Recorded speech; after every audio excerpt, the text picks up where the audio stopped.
CBS. I received a call on Saturday saying that my daughter was sick and that she had alcohol poison. But her doctor had never arrived, so I don't know where they had got the alcohol poison from.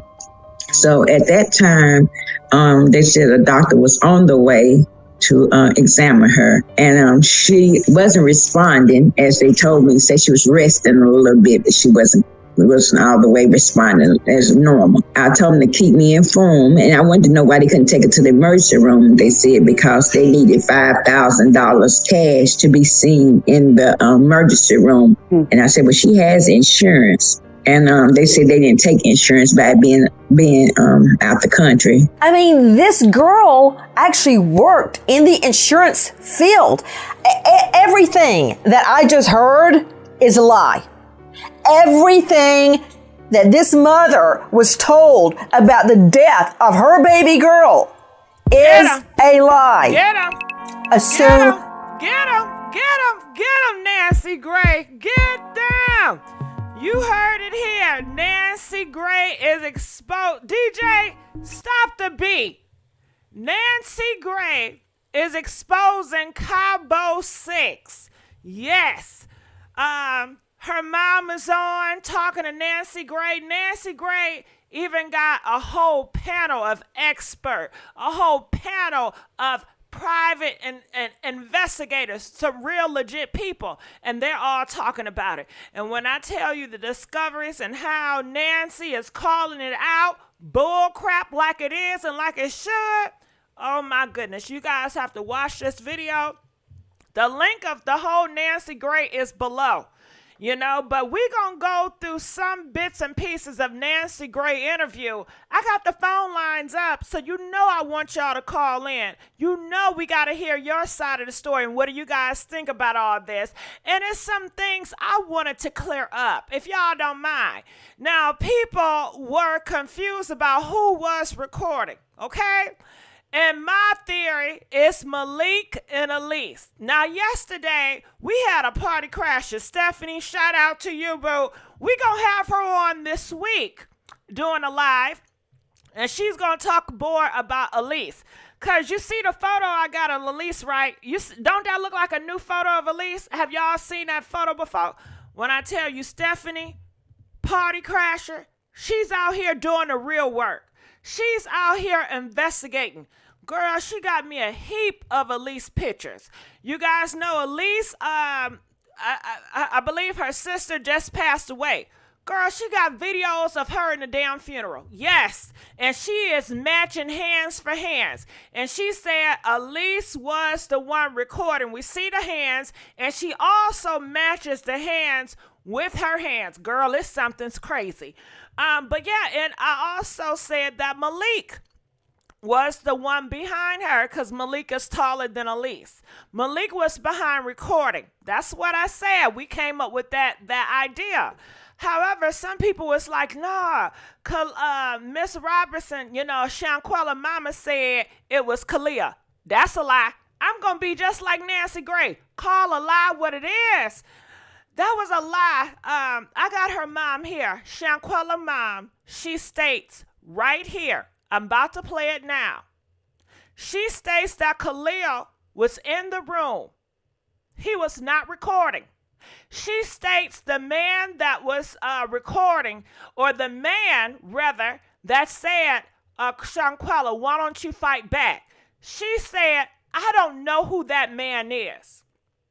So she clearly states that was not Khalil Cook that stated, Quella, why don't you fight back? That was not her best friend. That was not Khalil Cook. And the mom stated this. And the reason why I got to clean it up, because you got a lot of trolls that's doing a lot of confusion talking about Shanquella mom said that was Khalil that said, Shanquella, why don't you fight back? So let's start with this. And before I start, can we please get some likes? Y'all know I love begging for likes. Can we please get some likes? If y'all want me to continue to go live all week long, let's get these likes up. Okay, shout out to the party crashers. Shout out to all the subscribers. Shout out to the new subscribers. Where y'all at? Where y'all at? DJ, stop the beat. Okay, so I'm going to try to multitask because, I got a lot going on. Okay, so let's go here. I'm about to play a little clip it. Once I find the clip it, the clip. Okay, where is it at? Where is the clip at when you need it? Check this out. Listen good. Did she have a better life than them? I mean, this is how I think as a psychoanalyst is beyond the brutality of this murder. And who in the hay is videoing her? Miss Robinson, do you know these women? Who are they? I don't know the ones that's videoing her. I just know the one that was standing there beside Khalil Cook, and the other one, I didn't know him, the one that's saying fight back. I didn't know him. Okay, hold on. Are we all clear? Did you hear Shanquella mom? She said that she don't know that man that said Quala fight back. So all of you trolls, all of you guys going around here with misinformation, setting a lot of confusion, it stops today. It stops today. Did y'all hear that? Are we all clear? Are we all on one accord when it comes to Malik? Was the man that said, Quella, why ain't you fighting back? Press 1 if you believe it was Malik that said, Quella, why aren't you fighting back? Press 3 if you still feel like it's Khalil. After the mom said that is not Khalil's voice. After I told y'all the people in Atlanta and the people on the East Coast said we know Malik's voice, and that was Malik's voice. I'm going to run it again. Let's run that reel one more time. Who is the person hitting her? That's the Daejanae girl, and I didn't know her. I just know they went to college together. I've got Daejanae Jackson. How are you saying? Hold on, let me go back. Now, where's that number at? This is just one woman killing this poor 25-year-old. Who should I believe? You and my lying eyes. I'm looking right at it. No, but I mean, when I say a mob attack, maybe there was one attacker, but this was group aggression towards Shanquella. Group aggression, because people are standing by, one person's videotaping, you can hear a voice of someone saying, oh, fight back, Quilla, as if this was, like you said, Muhammad Ali. They're really minimizing the fact that this poor girl is being killed. I mean, this is a homicide, obviously, but what was this group aggression towards her that we're witnessing? Were they envious of her? Did she have a better life than them? I mean, this is how I think as a psychoanalyst is beyond the brutality of this murder. And who in the hay is videoing her? Miss Robinson, do you know these women? Who are they? I don't know the ones that's videoing her. I just know the one that was standing there beside Khalil Cook, and the other one, I didn't know him, the one that's saying fight back. I didn't know him. Okay, hold on. Who is the person hitting her? That's the Daejanae girl, and I didn't know her. I just know they went to college together. I've got Daejanae Jackson. How are you saying it? All right. I think DJ, stop the pause. So we got that clear. So on all the other platforms, you know, they're going around spreading misinformation. Y'all can let them know that Shanquella mom said that was not Khalil's voice that said Quella fight back. Okay? That was Malik. And we broke it down the other day about that was Alysse fingers in her hands that was recording in front of Malik. And I'm going to have Stephanie come on this week, and we're going to do a whole live. Now, the phone lines are up, so you guys call in. And I'm going to play a little clippet of Nancy Gray. And Nancy Gray, shit, my bad. And Shanquella mom, check this out. Here are different clips. Nothing. When you go into an investigation, you believe nobody and no thing that you hear. How in the HELL is this girl resting as opposed to being taken down to the emergency room to HELL with the price? She is dead. She is dead and was never taken to the ER. And I don't buy for 1 minute that this girl, this beautiful young 25-year-old girl, was resting. That's total BS. Now listen to this. I told them just keep me informed, and they did call back, but they still saying it was alcohol poison. So by later on that evening, they called and said that Shanquella had passed. And at that point, you know, it just took my heart, crumbled up, just knowing my child was gone, and I couldn't get there to her, could not do anything. And they said the medics came, 3 medics came, and no one couldn't do anything, couldn't save her. I'm so mad right now I could chew a nail in half. Joining me, an all-star panel to make sense of the facts as we know them right now, keeping in mind that everything we're learning right now is a lie. I want to go to... A lie. Everything y'all heard is a lie. A lie, lie, lie, lie, lie. All them stuff on social media, lies. Lies. Another thing, let's keep on going. And feel free to call in. So we got the phone lines up and we taking calls all through the night. No crowns, not in your elocution, but describing this. So you're saying atlas luxation is the cause of death, but... So now we are on the cause of how she left this earth. You guys know it's not alcohol poisoning. That was a lie. So we're getting on how she left this earth. And it all points to Daejanae Jackson. It all points to her. I'm going to play. You're referring to one particular spot just under the head.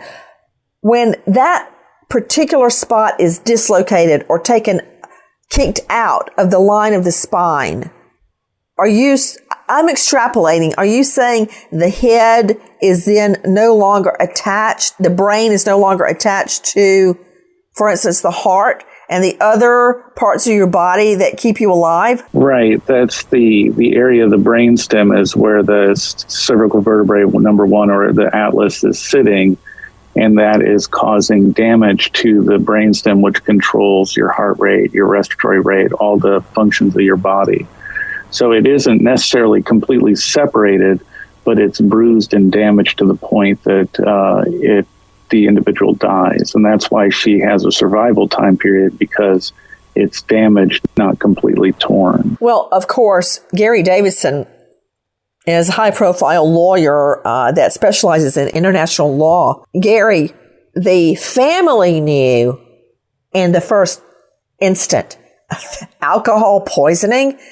Gary Davidson, take a listen to our friend Joe Bruno. Shanquella Robinson's friends told her parents that she died from alcohol poisoning.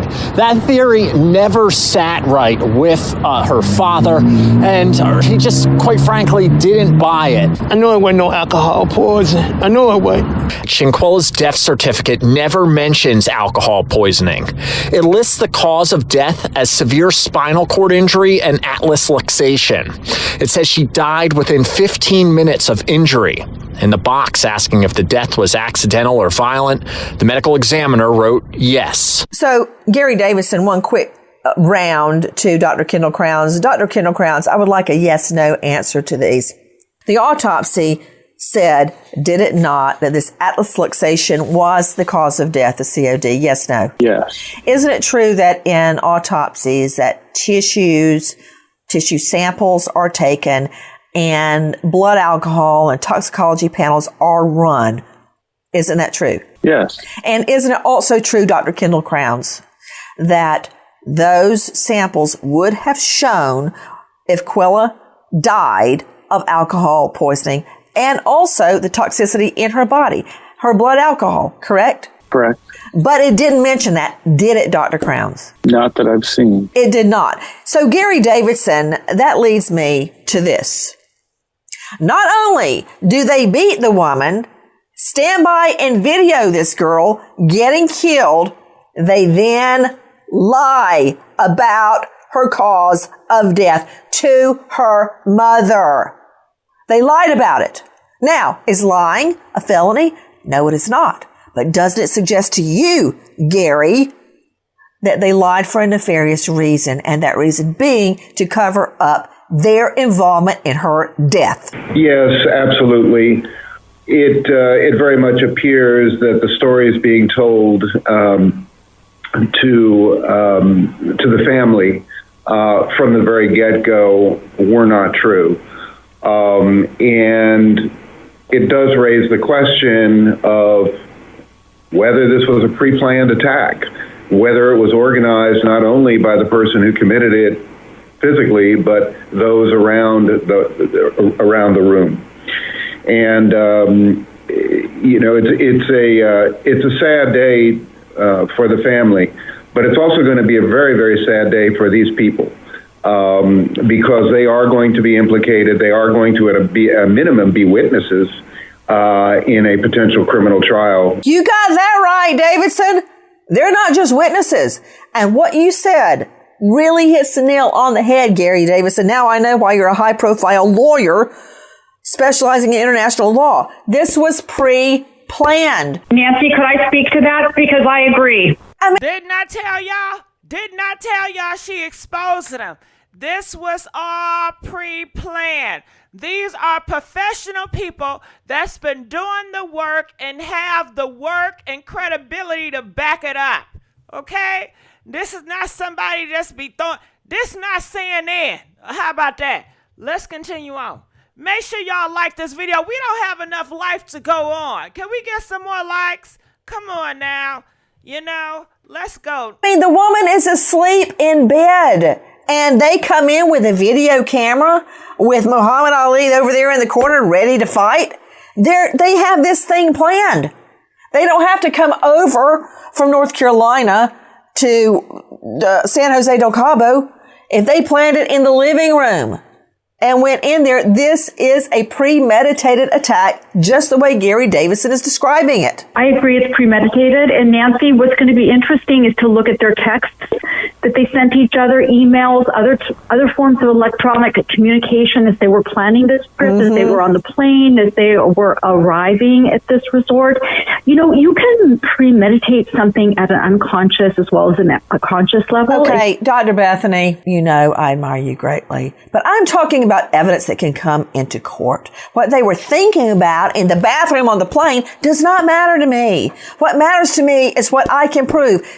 But you're exactly right. I would look at every single text, email, communication between these people to find out if they wanted to gang up on her from the get-go when they all left to go to Mexico. And that's where you come in, Robert Crispin, about how we're going to get a hold. And Nancy, the video? Yes? The video is another form of aggression. It didn't start just before the trip or on the plane or in their electronic communication. Someone videotaped that and then put it on the internet. You know why they put it on the internet?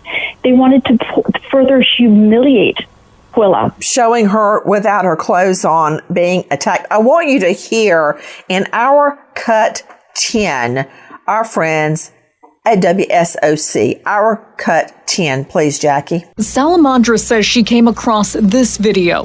Salamandra identified the people in the video as Shanquella and her Cabo travel partners.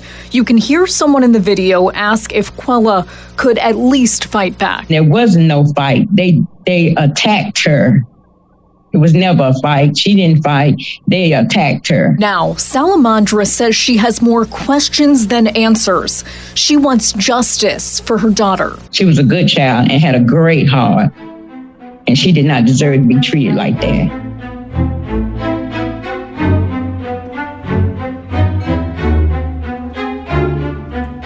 Okay, what's that noise? Okay, so, hey, we're going to take some calls. Are you guys ready to take some calls now? Press 22. Okay, if you want me to play another clip from Nancy, press 30. Where are you guys at with this? The phone lines are adding up. So you guys want to call in and letting us know how you guys feel about this. And it's crazy out here. And I just want to give you guys a sample of the last video we did a couple of days ago, how we mashed the fingers. Let's scratch that. How the party crashers mashed the fingers. The party crashers, our subscribers, have been emailing me about this case nonstop. They're the one that's told me about Nancy Grace and how I need to cover it. So, Stephanie, okay, I see 30, 30, 30. Okay, I'll play some more Nancy. So, Stephanie, well, you know what? Let's, okay. Alysse. Okay, hold on. Let me show this real quick. Do you see at the bottom of the screen? If you look at the bottom of the screen, Maybe I need to blow it up. I'm not sure. You know what? We just gonna leave that alone. Okay. Yeah, we gonna leave it alone. The commercial's coming. Everything is messing up. Please like this video. We begging for likes. We're gonna play another Nancy clip of Nancy before we continue on and get these phone calls.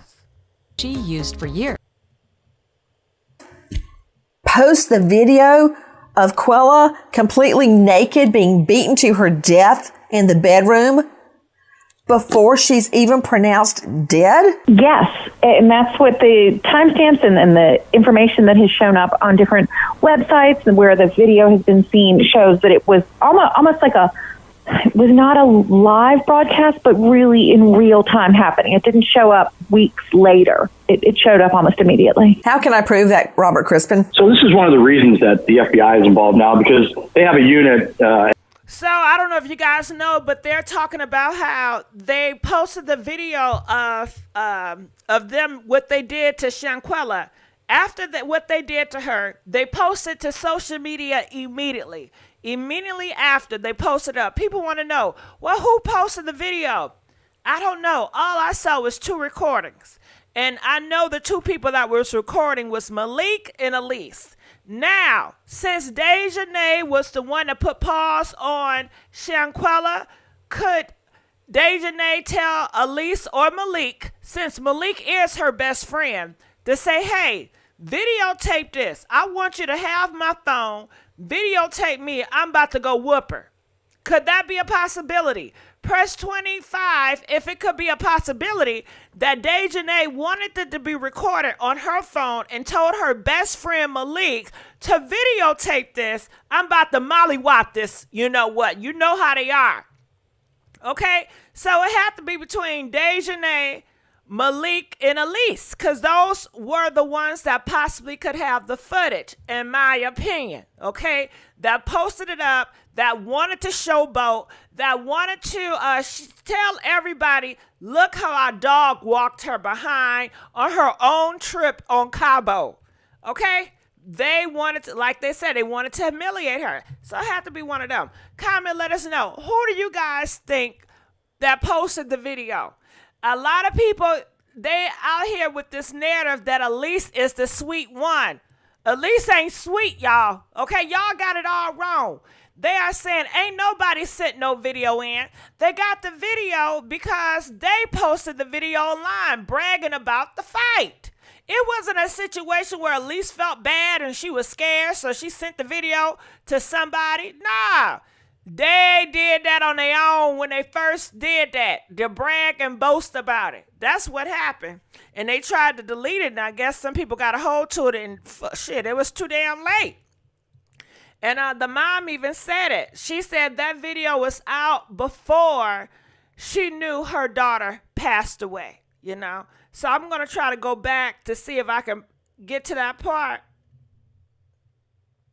Approve this social media. You know what? I'm going to go over here. Where did you find this video, Miss Robinson? Online. Someone sent the video to us online. Someone sent it to you? Yes. When the video probably was, I believe the video was out before Shanquella actually had died, because someone called me and told me before they even arrived back to Charlotte from North Carolina that they was over there fighting her. So I didn't know how true it was. So after they got back, Shanquella had passed. The video had surfaced on Facebook, and someone sent it to my family. It started coming out. The video started coming out. It didn't start just before the trip or on the plane or in their electronic communications. Someone videotaped that and then put it on the internet. You know why they put it on the internet? We're going to prove this social media. It's all digital, and through subpoenas, we're going to get IP addresses. We're going to get who owns the phone that sent that. We're going to get the accounts. We're going to get everything. And it's just going to slowly start to unwind. Okay, and another thing, people are saying Alysse, you know, somebody left her sister passed away from a violent act. Okay, and I guess that's why, people was feeling bad for her. Let me ask you guys this. If your sister, your mom, somebody you love, your wife or your husband, left this earth, Are you going on a trip? Press 4 if you going on that damn trip. Press 8 if hell no. You gotta be there for your family. Even if it's not for yourself, you're gonna be there for your family. You know family gonna come together when it's time to mourn. But she went out of town anyway, you know? She didn't go back home, you know, and mad. So they said Alysse, she's a very interesting person, to say least. They say she weird, okay? Well, shit, I'm sorry. I did not mean to say the W word. Please forgive me for saying the W word. You know what I'm saying? But they said she off, y'all. This is what I'm hearing. They said that Alysse is off. Everything upstairs ain't clicking with Alysse, y'all. Okay? Yeah. All right, so I'm going to take some phone calls because I know you guys have something to say about this. So feel free to call in and let us know your thoughts. Calling from 803, you're live on the air. 803? Okay, can you hear me? 803? Hey, can you hear me? Yes, girl. I was about to go off. I'm sorry. I had something else going on my other side, so I'm sorry. I didn't hear it. Hey, Gigi. Again, I don't want to go to Mexico no more. They all getting ready to crumble. That's what's going on. At this point, Nancy Grace is on the case, so I think we about to get a lot of things confirmed that we already was thinking anyway. Nancy gonna get the best of the best people on top of this, trying to figure out what's going on. And I feel like Daejanae might have uploaded the video herself on her phone. Maybe Malik had her phone and uploaded the video, so she self-incriminated herself. That's what I feel like at this point, because if you looked at that video, the original video, you can see where it looked like it was a live video that was put up. So I feel like they went live, and once they posted that live and noticed that she wasn't getting back up the way she was supposed to, they was like, oh yeah, let's take this down. But I think she self-incriminated herself, Gigi. I think that's very possible. That Daejanae is from the video. She looks very confident, very boastful. But you know what I thought? Because Shanquella was not fighting back, and she kept saying no. I said, did they spike her drink? Did they put something in her food or something? Something felt off from the jump.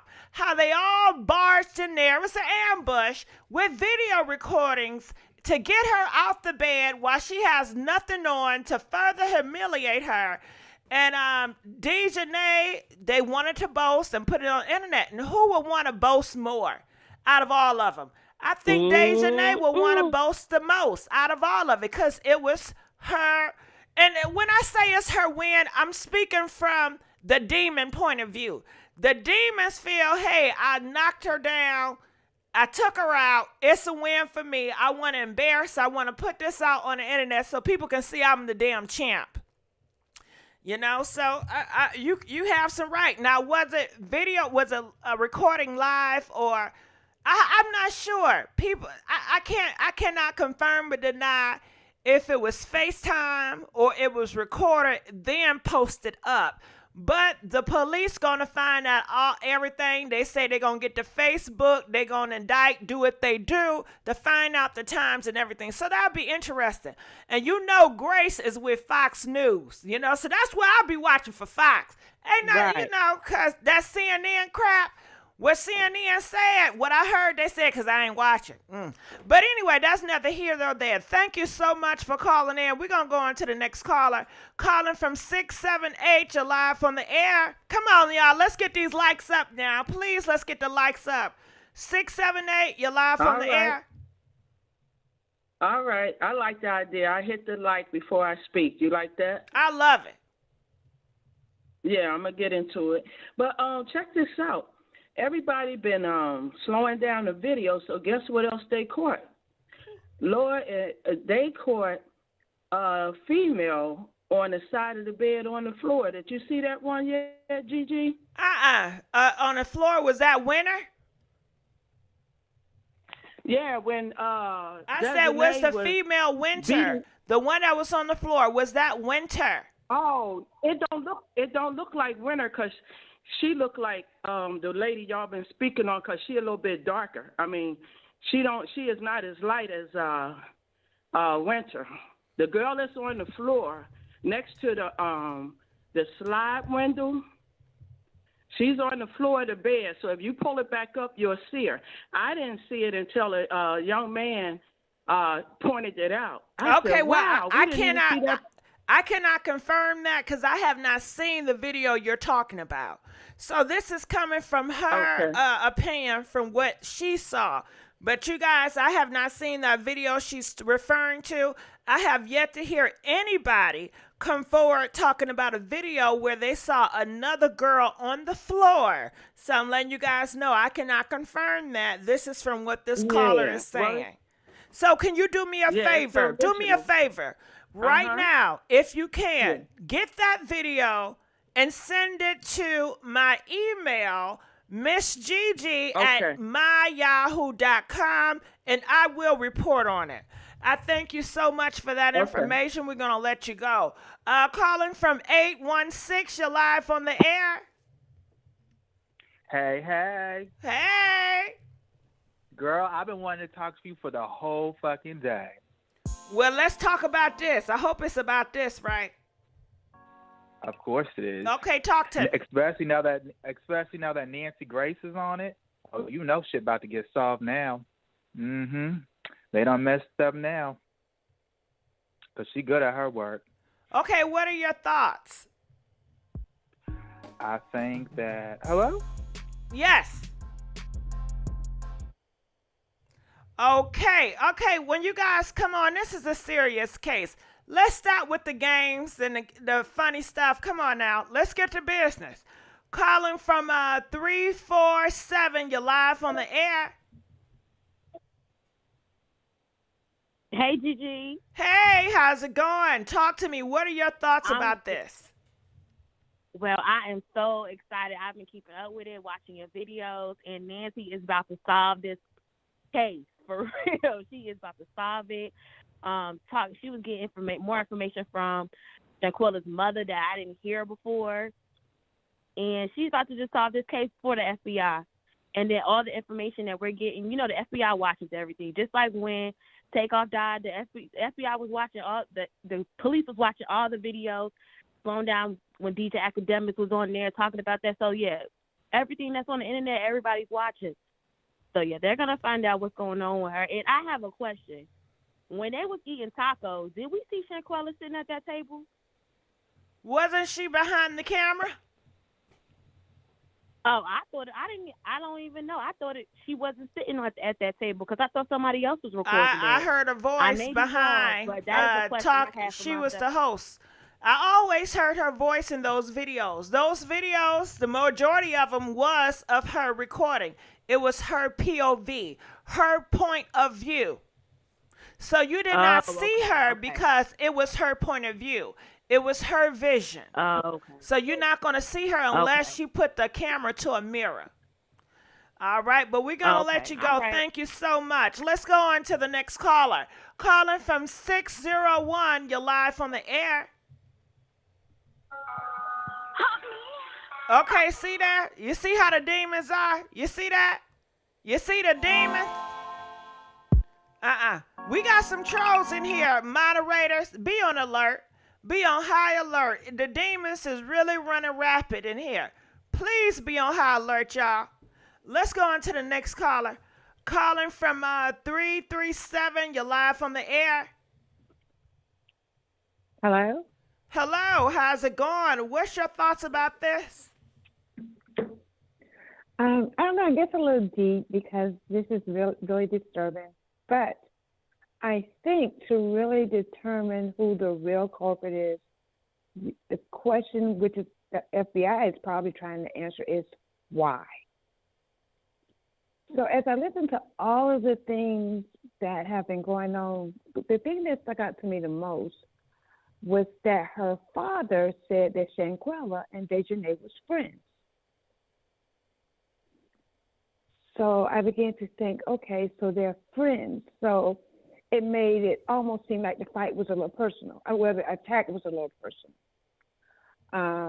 But I still ask myself why, because it's only my opinion and not throwing dirt on anybody.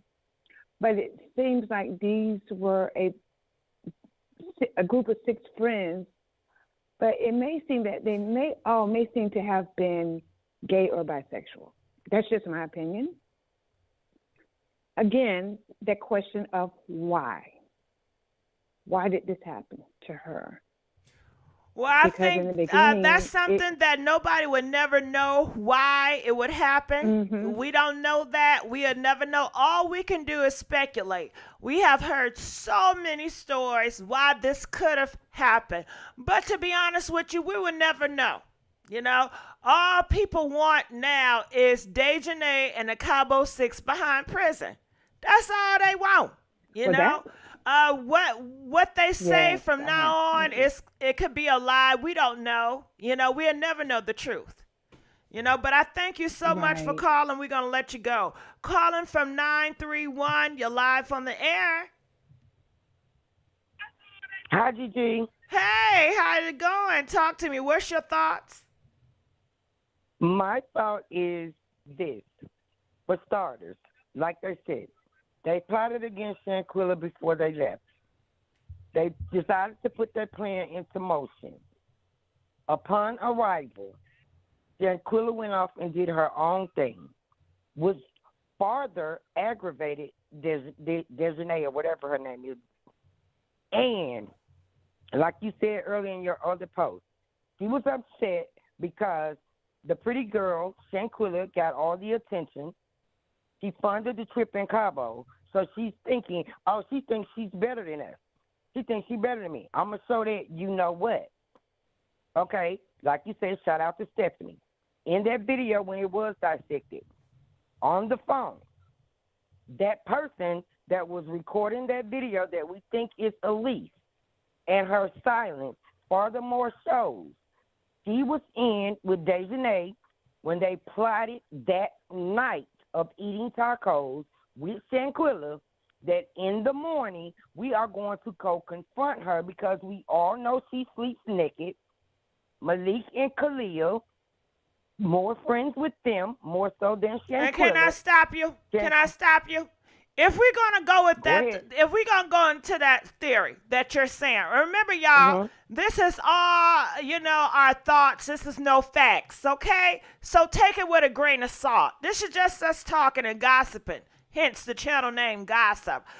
If we're going to go with that, a thought popped in my mind, and I said, well, if they have pre-planned this, and this was in the making for quite some time, no wonder why Alysse said, okay, I'm going to go with y'all to follow through our plan, even though my sister just passed away. And maybe Daejanae say, nah, you got to come with me. Come on, you got to come with us. We a clique. We always do the shit together. We always, come on now. I know your sister passed away, but we can come back. But we had this plan. Daejanae coerce and kind of force her to come along with her, or she felt something. I don't know, but I just had that damn thought, and I just had to put it out there. But go ahead, because I'm trying to make sense. Why would anybody leave their sister that just passed away? Why would you leave the family to go on Cabo with your close friends? But go ahead. Because it was discussed before they even left. Once this trip was set in stone and they planned it, Daejanae and the girls pulled Malik and Khalil in more so than the rest. They convinced them, we're going to go on this trip anyway. Unfortunately, all due respect, her sister did pass, but she could not back out. It was too late because it was already set in motion. We're going to get her over there. We're going to show her who's who. When she gets back to North Carolina, it's not all pretty Shanquella anymore. She's going to be bruised and battered up, and everybody gonna have to look at her. She's gonna have to look at herself in the mirror and remember what we did to her on this trip to teach her a lesson. Unfortunately, during the fight, once they noticed that Shanquella was not responding, everybody wanted to say, Let me interrupt you one more time. Let me interrupt you one more time. Somebody in the comment section, and I don't know if it's true or not because I don't know, but they said that Alysse did not know that her sister passed until she landed on Cabo.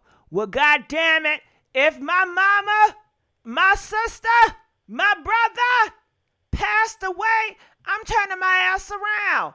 Ain't no way in hell I'm sitting here with Cabo knowing my sister just passed and my family is mourning. I'm turning my ass back around on the plane. Soon as I find out, it's no if, what's, and the bands about it. How do y'all feel about that? If you got to a destination, hell, Disneyland, I don't know, Jamaica, and you found out your mama passed away, are you staying there the whole weekend and partying? Hold on. Are y'all staying there the whole... Wait, boo. Let me talk. Are y'all going to stay there the whole weekend and party? Press 1. If you going back home, press 3. Okay? Where do y'all stand with this? I know I'm going home. Oh, my God. Girl, bye. Girl, bye. And all my friends, y'all better pay how much money ever I need to get back home. Okay? If the ticket's expensive, all of y'all better chip in. My sister just passed away. Y'all better fly me back home. Ain't no way. No person in a right sane mind would pick partying over, come on, your parents or your mom or your sister. But go ahead.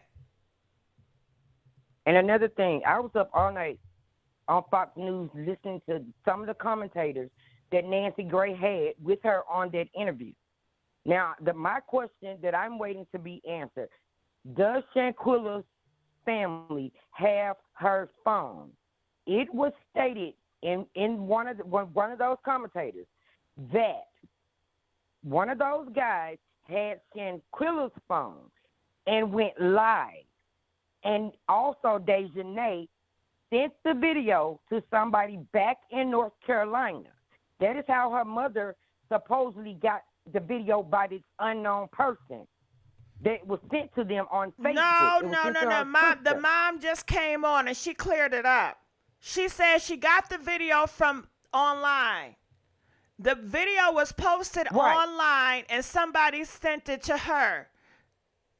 So they re-uploaded it or lived it online during or right after what they did to Shanquella. It was not a situation where they recorded it and then they were sending it to friends and one of the friends sent it to their mom. That was not the situation. The situation was they was getting buck and they was recording it and they posted on Facebook. Okay? And people took it from Facebook. And then I guess when they realized, oh, shit, we might be in trouble. Let's take it down. Somebody done already got that damn video and was sending it to Shanquella's sister. Because Shanquella's mom heard it from the sister. They heard it from around town that, yeah, they over there putting paws on your daughter. Right. That clarifies it for me. But to piggyback off what you said, when it came out to say, when they was made aware of, they putting paws on her daughter because the video was known about because Daejanae began to brag about it. This was said by one of the Fox commentators that was on with Nancy Grace during that interview. They didn't say it in the interview. This was said in their own commentating of the events of what was going on, trying to get to the facts. That Daejanae had already began to brag about it. When she mollywopped Shanquella upside the head, when Shanquella in that video appears to be reaching up to cup her face, that's when Daejanae walked off and was like, I'm tired of your A. That's when Daejanae and the rest of the gang began to get worried because from that point on, they said Shanquella stopped responding. They did not know that Shanquella would die, but they did know that she had been fought to a point where she was hurt worse than what they intended to do. Now, that was stated by one of the commentators. And that's what made them begin to speak about, oh, my God, what we going to do? And that's why they booked it out of there so quick. They knew it would come back when they would begin to be questioned about it. But the time that it took to fly back home, the video was already known about. It was already out there. It just hadn't reached her mom. So when they was going over there telling those lies, by the time it reached her mom and they asked, they got ghosts. Think about it. Y'all, we ahead over here in the States. They behind. So by the time your flight touched back down, your little secret wasn't a secret anymore. All the Cabo 6 was there. They all witnessed it. Nobody said anything, which makes y'all conspiracy to this M word. So nobody could go back home and be themselves and resume normal activity. Because they covered it up or was trying to, and nobody decided, you know what, we better report this. We better go ahead and tell the doctors the truth. We better go ahead and tell her mom what really happened. They thought that they could get back to North Carolina and no one would ever know. They could go ahead and put their little plans in motion and go to Connecticut and wherever else, and they would be free to roam about. But everything caught up to them before they could get their luggage unpacked. Probably before they could get back to their homes. It started getting back to them. Y'all know such and such no. Y'all know her mom going to get this video. Y'all know her sister already asking questions, did a fight take place? So they all scrambling now, trying to come up with lie after lie to cover that first lie. Oh, Shanquella's being seen because she drank too much and she been poisoned by alcohol. Never that. They also said Shanquella was not found in the bathroom dressed in pajamas. Shanquella was found in the living room on the couch, propped up. Time that help or what maid or whatever came in. And therefore, they was then went back and began to question the doctor that saw at her supposedly before for these 3 hours, and that time of death that changed. They start asking questions. Why are you guys lying about this now? Or what to the doctors, not to the Cabo 6. Why did you falsify this information? What happened in that room for those 3 hours that you were there that you have not told to the authorities? Now just listen and take in everything that I've said, and I guarantee you, you will hear this again. I'm not going to take up too much of your time. I will say that I am new to your channel. No, you're doing good. That's why I allow you to speak. Keep going, because we learning a lot from you, so please keep going. Don't you go. Okay, well, that, like I said, by me watching listening to all the commentators, that part, and also that, who was it that made the video saying y'all gonna know in my mathematics, and I got there at 12:30 or 12 when I got there at 3:30 or whatever. I was sitting by. I wanted to go to the pool first, and then I came back and was rubbing her hair while she was listening to Summer Walker or whoever he was playing for Shanquella supposedly.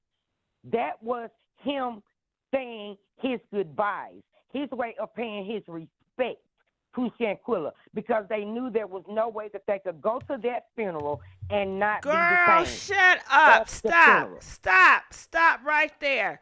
You breaking my heart. Okay. You is breaking my heart, what you just said. Did y'all hear what she just said?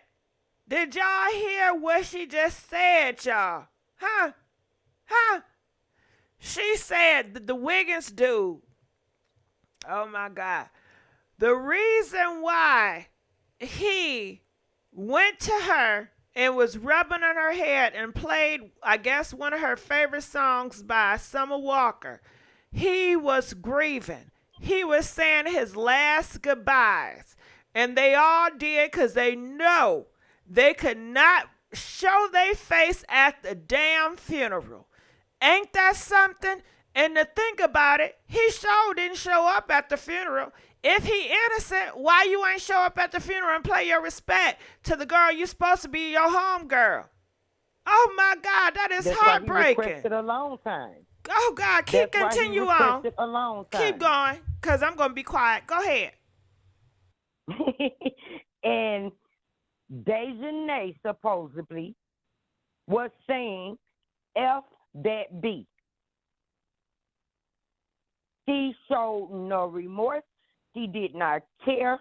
All she thought about is where and how she could get to a safe place where she could not be found, because they knew that that video showed her putting hands on Shanquella. So she needed to find a way to cover her butt in the United States where she could disappear. But again, she did not have that time, because by the time they made it back to the state, your secret was not between the Cabo Six anymore. It was already being rumored around North Carolina.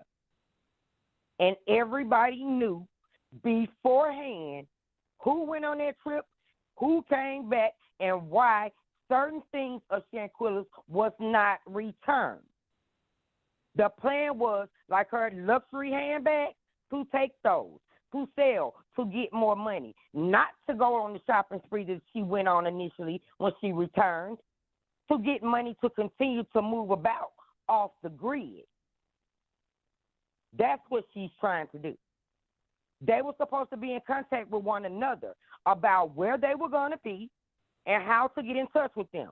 You cannot put this information out any longer, because you gotta cut your cellular devices. You gotta turn them mugs off, remove the batteries and all, because you will be traced on a cell phone. People don't know it. If you turn your cell phone off, it does not matter. As long as it got that battery in it, that cell phone can be detected. We do it every day at work. And when you get your cell phone bill, try it. Call your cell phone company. Tell them you want the PIN data. And you will be amazed yourself at the way that you move.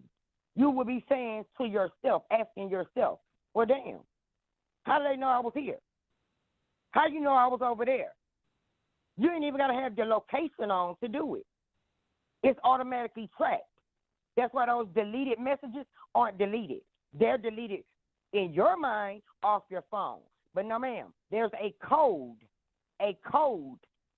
When they go to that hard drive, internal hard drive, and break it down, those programming codes brings up all that deleted information. Every single piece, every single timestamp, to right down to the second, is determined. So all of this is going to come out, like they said in the interview. You are going to be able to extract that data. You're going to know who did what. You're going to know what phone it came from. And you're going to be able to read each and every text message that went from the Cabo Six within that little group as to what they was going to do, how they was going to move, and what they thought on the way home. Like, for instance, well, damn, I can't believe you killed her with your bare hands. Or you K'd her, I'm sorry. Man, you was whipping her. I was hoping she'll fight back. Blah, blah, blah, blah, blah. They already knew from the night prior with the drinking. It wasn't Shanquella indulged in too much alcohol. It was not that at all. It has been stated. Hadn't been stated what, but it's been stated. Something was put in her drink. That is why they was egging her on. Drink this, take a shot of this, take a shot of that. It wasn't put in her drink. It was put in a bottle of alcohol, tailored specifically for Shanquella. Their drinks was being poured from another bottle. That is why when they went to her room that morning, as Nancy Graves said, Muhammad Ali over there in the corner, and the videographer behind all those phones was already ready. You went to her room, you woke her up from her sleep, which startled her.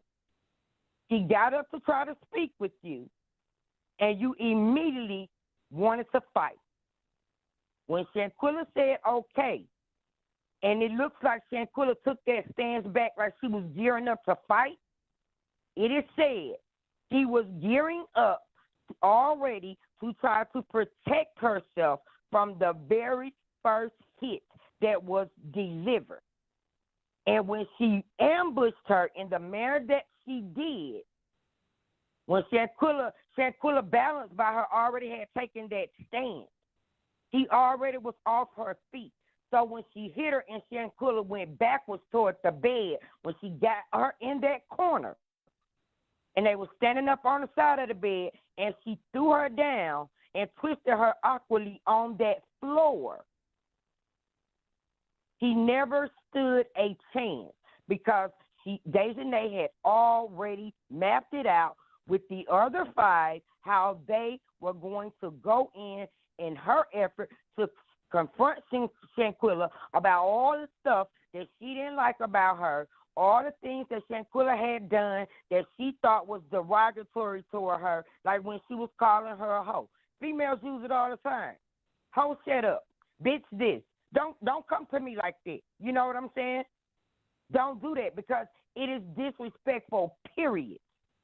Me and my real friends don't play like that. Because if you calling me a bitch for fun or if you calling me a bitch for play, you plotting on my downfall because you don't respect me enough than to call me a female dog. Jealousy. Daejanae wanted her life, and she couldn't have it. You presented yourself as like you was working for this big insurance company. Honey, you weren't better than nobody else. You sat at a desk answering the phone just like any regular person, and you did not like it. You knew who Shanquella was just as everybody else. This girl had already made a name for herself, and you were trying to get there around campus, everywhere. Everybody knew Shanquella, whether they associated with her or not.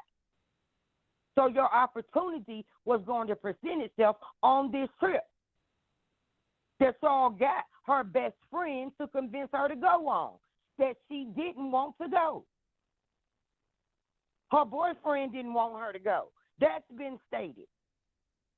But because she's an avid traveler, he trusted the fact of her traveling on this trip to Mexico. She been out of country. She been in the country. This girl done seen the world. She'll be back in 3-4 days or 6 days, however long this trip was supposed to be for. So she'll be back. And she didn't make it back. And none of them knew what to do.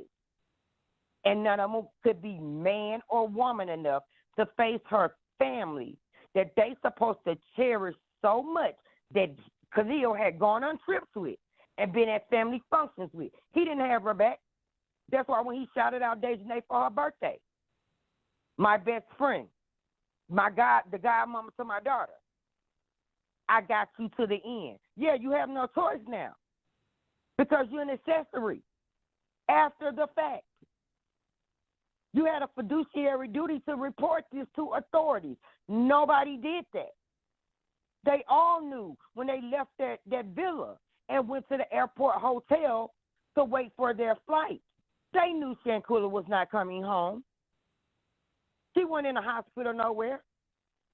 They was already sending their first responders to put her in a body bag to do the autopsy. They already knew this. There was nothing more that he could do. And the friend that asked for the alone time, he had no choice but to ask for that alone time. He knew he would never see Shanquella again. He knew he failed her. They knew they failed her. But Daejanae, the ringleader, didn't care. Y'all get your ass up, let's go.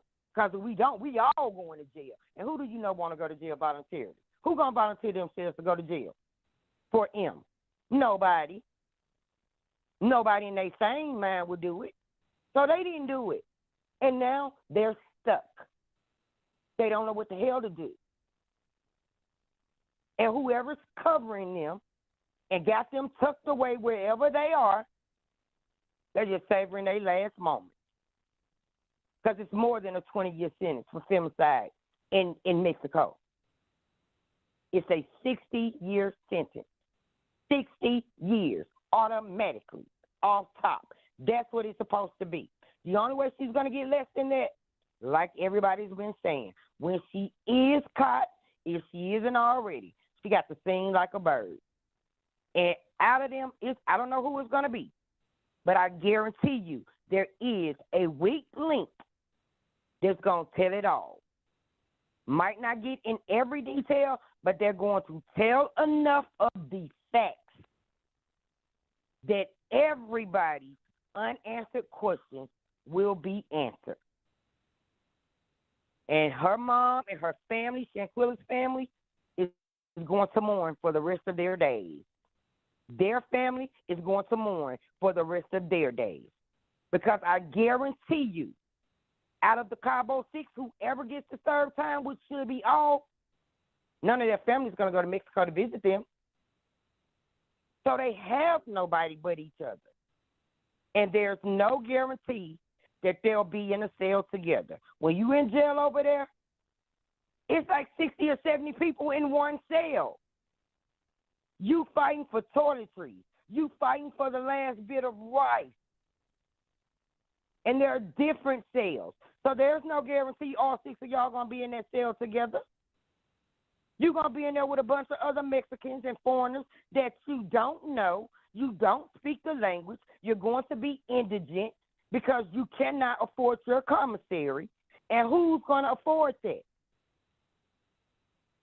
You in there for the M-word. People going to drag you. People going to whoop your tail. Right. Like you did to Shanquella. And just to touch on that, what you're saying, since the police gonna have all the records of the recording, then I think the parents should be on notice. Khalil, your parents should be on notice. Daejanae Jackson, your parents should be on notice. Winter, your parents should be on notice that they gonna get recordings of y'all texting back and forth about this situation. And Winter, your mama, she knew what was going on. I believe she should go down too. And I believe Daejanae parents should be going down too. If we can catch you guys having text messages, talking about this case, or even phone calls, I don't know. You know what I'm saying? Even if we can find out where you guys been at all this time, who house have you been staying all this time? Who has providing you shelter? Who has providing you food? They should go down too. And what do y'all think? Do y'all think that Daejanae parents, Winter parents, and all the parents should go down with their behind to teach them a lesson and to set an example for the future? Press 1 if you feel like all the parents that knew about this and all the relatives that are keeping them from going to jail should go to jail. Press 3 if you feel like, nah, that's too harsh. Where y'all at on this? I just want to say thank you so much for telling that. You broke my heart when you told me that the Wiggins dude, the reason why he was rubbing her hair and playing her last song, Summer Walker, he was grieving. He was saying his last goodbye. That's what it was. Right. Even though he was trying to make it seem like it was something else, he was grieving. That really touched me. I just want to say thank you, and I hope you call back. All right, we're going to let you go. Let's go on to the next caller. Calling from 212. You're live on the air. Finally, I've been holding on for so long. I'm sorry. No, it's okay because I love your show. I mean, I get tickled so much to the point I'm like, oh my gosh, I've been watching for so long, but it keeps getting better. It's like it says, it gets greater later, right? I'm telling you, and I always hit the like because I'm like, you bring it. You're like, please smash that like, y'all. You just reminded me. Can y'all please like this video? Please share this video. Please subscribe. Now I want you to tell me your thoughts on this. Okay, so I'm going to talk about things that I think people miss along the edges, right? With this scenario. one thing that let me start with this. I do have, I would say, like, certain abilities. Not everybody has it, but I have that in a spiritual realm. So I could see things, and I know they're gifted people. They call us indigo children. I found that out, that we could see things. And my mom even told me I was born with a veil over my eyes, and I know why. So I'm just going to start with that. But what I'm going to say is that I did notice things in the video that I haven't heard anyone spoke about, right? I'm going to tell you that. And what I saw is that Daejanae, she was stationed, like they literally planned it. She was stationed against the, there was like an open, like a sliding door, right? She was positioned against there. So they already set her up, and she was positioned, so just in case Shanquella tried to escape, she couldn't, right? So if you see the way she was, her back was against there. So Shanquella was, actually, she was trapped in. And then you had all those other people there that were in the room, because there were people in the room. I believe they woke her up from her sleep. I believe that they trapped her off. That's why she stood there. And Shanquella was, she was naked. And she was trying to, like, I guess, like, trying to figure out what's going on right now. What I could tell you is that I feel that she was drugged. I feel that they put something, whether it was in her food, whether it was in her drink. I feel she was out of it based on the way she was moving. It was kind of like in slow motion. It was kind of like she was trying to figure out what is happening to me in real time, right? Then you can see outside. You see the beautiful sea. You can see the time of day. It could have been early morning. That's what I'm speculating, because I travel a lot. So I'm just looking at that, and I'm just guessing. I'm speculating. It could have been early morning. Don't know. But I know that they had a plan, and I believe they had it planned prior.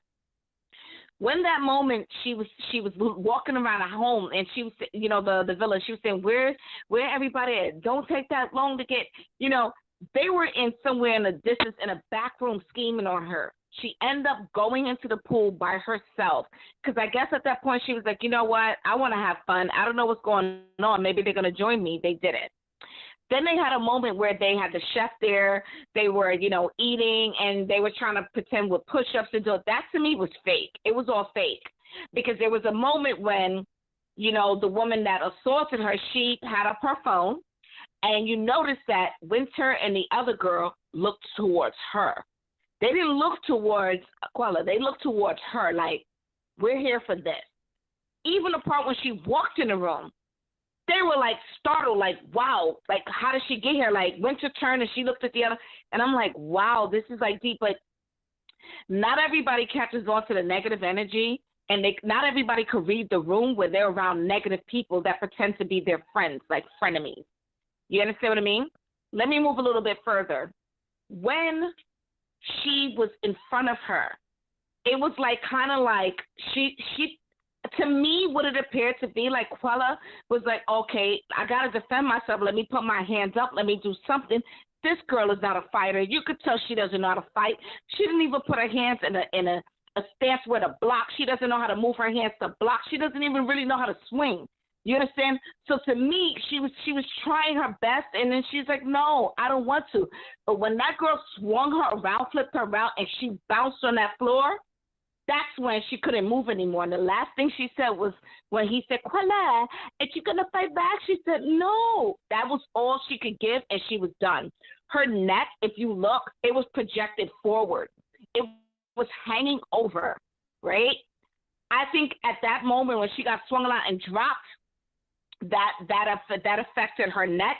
And then when the punches were coming in, the pounds were coming in, it made it even worse. And what I could tell you, they're saying that this woman that did this to her, she recently had a baby.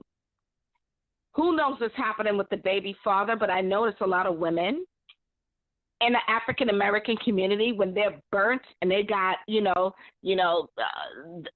man leaves or he never was there, whatever, they either like to pull the younger women in, and they get jealous of the women that didn't fall for the trap.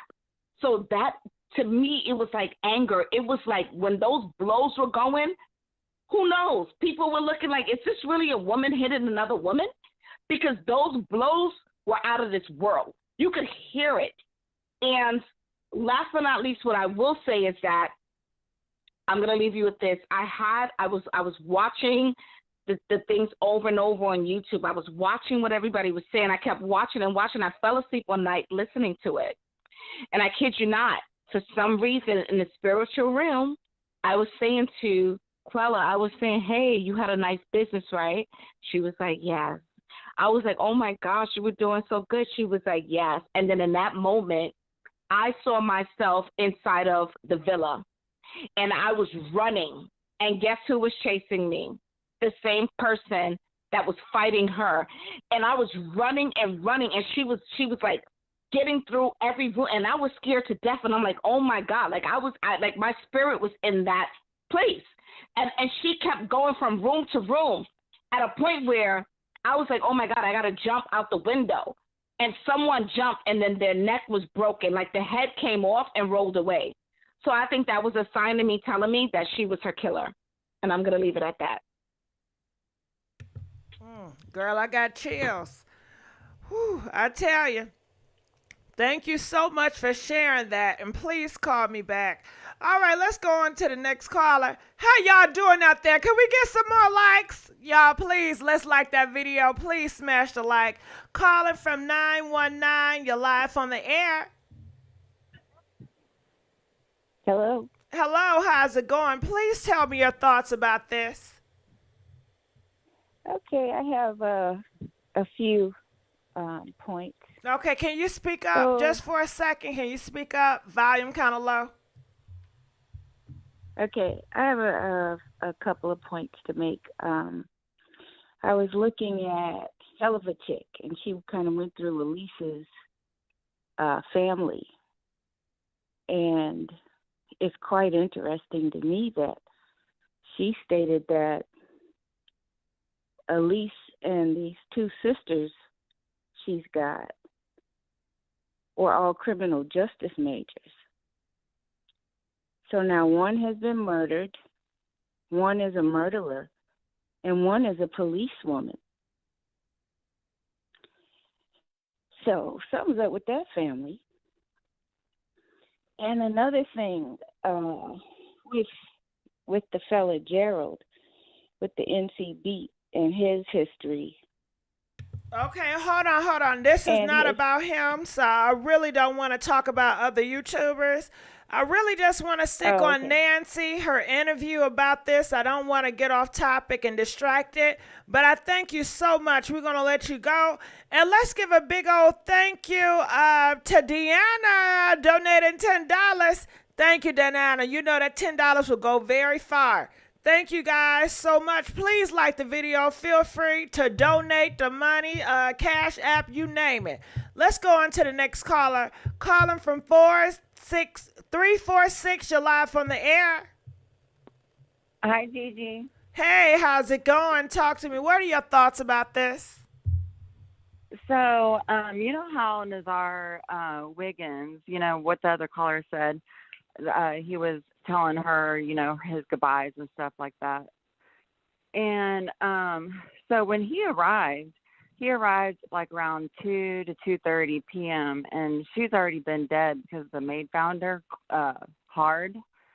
And so when he showed up, she was dead. And when he showed up between 2 to 2:30, that's when the fake doctor was called at 2:13. So they're probably waiting for his arrival for the cover-up, right? So he's in on the cover-up. But the thing is, once he got back to the USA, all he had to do is, like, come clean and say, you know, I wasn't part of the murder. The murder happened in the morning, and I showed up, and this is what happened. But the FBI questioned him just 2 days ago. So now I wonder if he said the cover-up story or he snitched. Because if he kept with the cover-up story, now that just opens up charges that the FBI can put on him on the U.S. soil, because lying to the FBI is a felony. So that they can be Nazar Wiggins can be prosecuted on the U.S. soil, because he was just questioned 2 days ago and he thinks he's in the clear.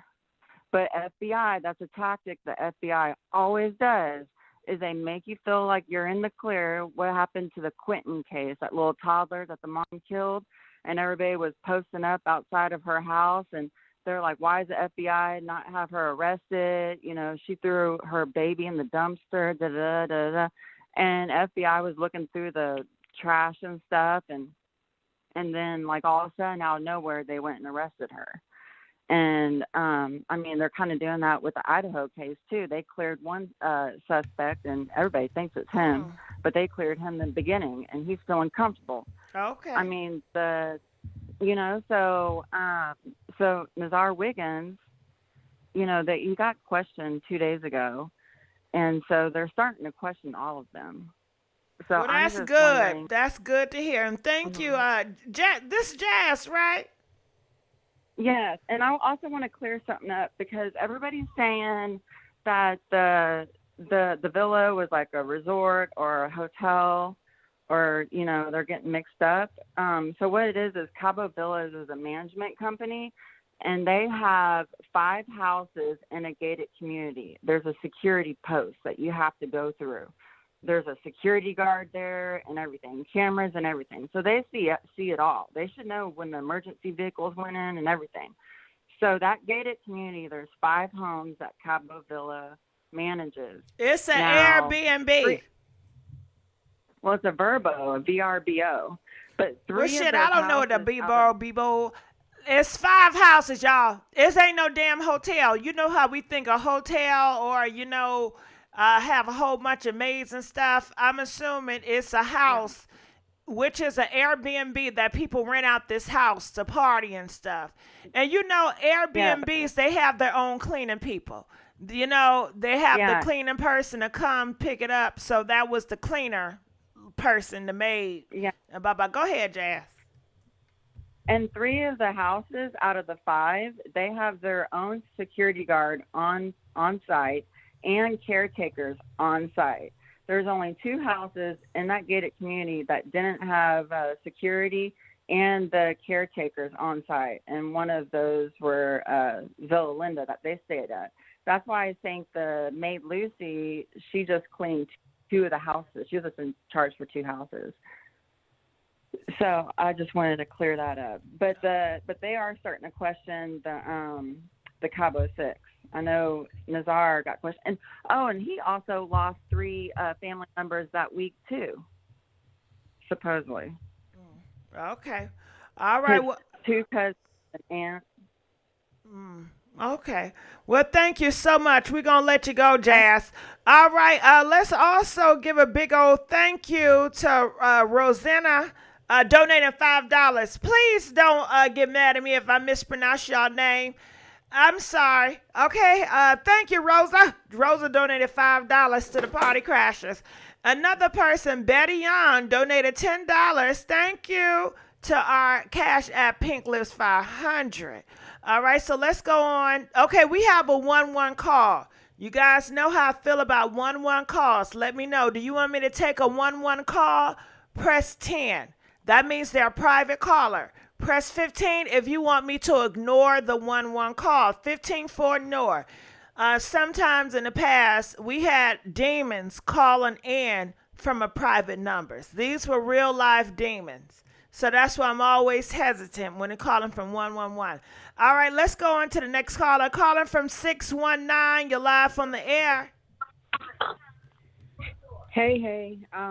I was calling because I've been listening to your show, and it's very interesting. I like that you bring out everybody's point of view. But one thing that I want to know, it seems that Shanquella had been dead already a long time before anyone ever came to the house to check. I know you said earlier that at the dinner table, that one videotape was from her perspective, but I honestly don't think that she was even there then.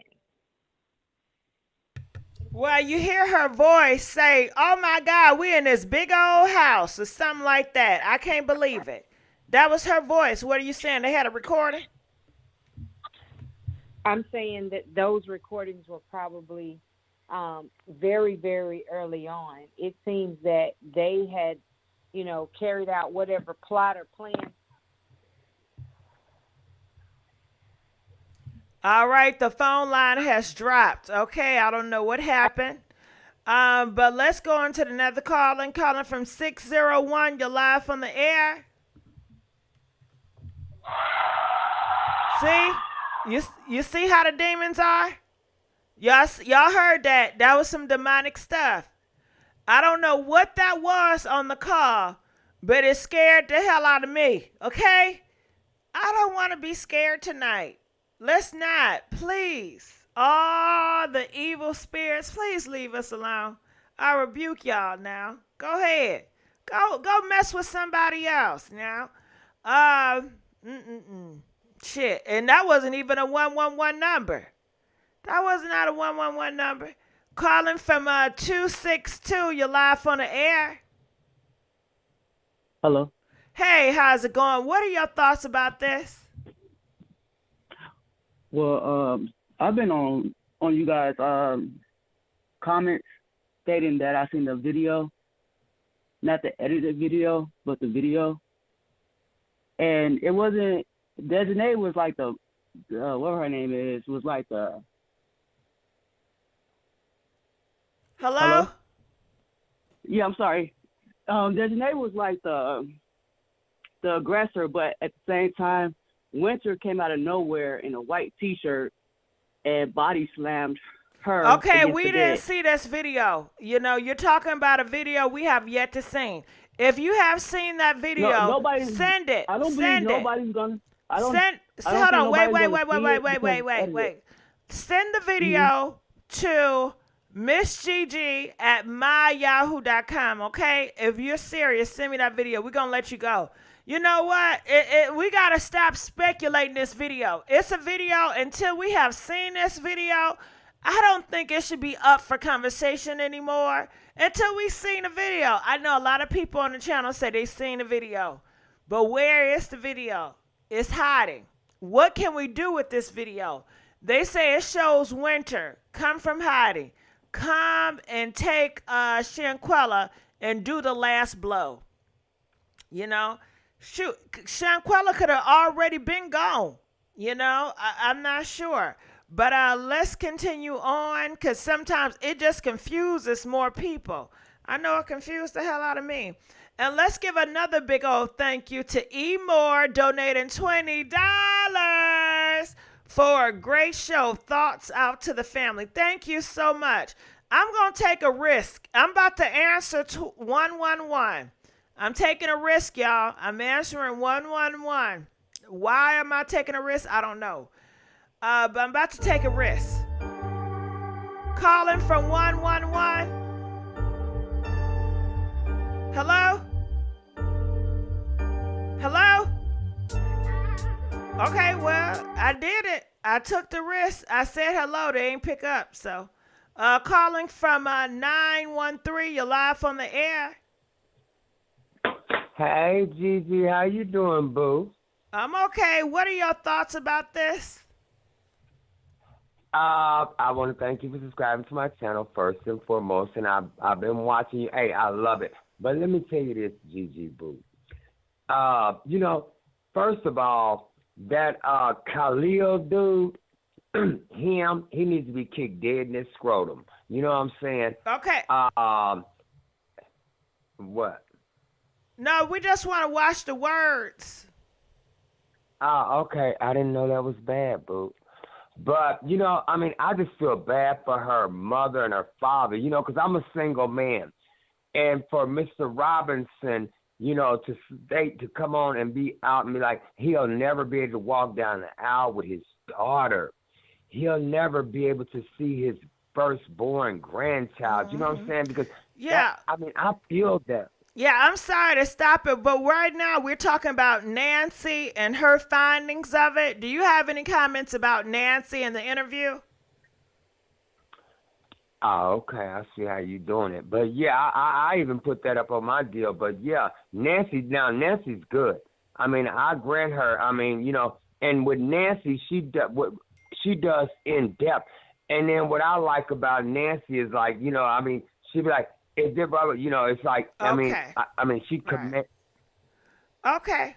All right. All right. Thank you so much. All right. You guys, when you calling in, we're looking for people to add to the conversation. People think Nancy is great. That's awesome. But we're looking to add to this conversation, So please keep that in mind when y'all calling. Let's go to the next caller. Calling from 716. You're live from the air. Hello. Hello. How's it How going? you doing? Huh? I'm fine. First of all, I just want to say, Miss GG, Gospel Girl, God bless you. You are so honest, and you are so kind and wonderful. And before I start, I want to ask you, I have some very important information on the Mexico police officers and why they didn't take the passports or handcuff them or take them into custody. Can I respond on that? Okay, so you want to give an answer to why they did not take Cabo into custody. Go ahead. Yes, and I want to give only you this information. This is why, because if they had took the passports, put handcuffs on them, locked them up, they would have had to account for that $17,000, and they didn't want to give that money up. So they just, scared them to death and got them out of there, and they kept that money. Because in order to, if they took the passports and arrested them, they would have had to account for that money, and that's why they didn't do it. And who would have to account for the money? It's like in the United States, if you No. I'm saying who would have to be account. Are you saying Daejanae? She will have to account for the $17,000? No, the Mexico police officers, they would have had to turn that money in along with them. Why would they have to turn the money in?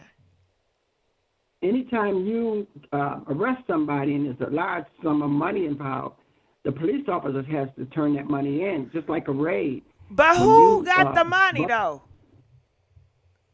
The Mexican police officers kept the money. That's why they didn't arrest these people. That's why they let them go. So we have reports stating that the Mexico police took $17,000. Who did they take $17,000 from? This is just my opinion. From the young baby who was, taken out of here. And in my opinion, she's just a baby. Oh, so they stole it from Shanquella. Yes, I believe they took the money. The police. And that's why they let. The police stole it from Shanquella. Okay, but this is more speculation. We don't got no hard or close to anything that's stating this. That's just my opinion. Yeah, because Nancy didn't say nothing about. Did Nancy say anything about $17,000? Did she touch on that? I don't think. I don't recall hearing her say anything about the $17,000. That's just my opinion. But I'm gonna let you go, and I just want to say, God bless you. You are such a wonderful human being. Thank you. I appreciate that. All right, we're gonna let you go. Okay. I'm just trying to make sense of stuff because what I don't want to just put so much stuff out here and it's all, I'd be confused. Yeah. Talking about the police stole, I've never heard that. Okay, let's keep on going on. Calling from 315. You're live on the air.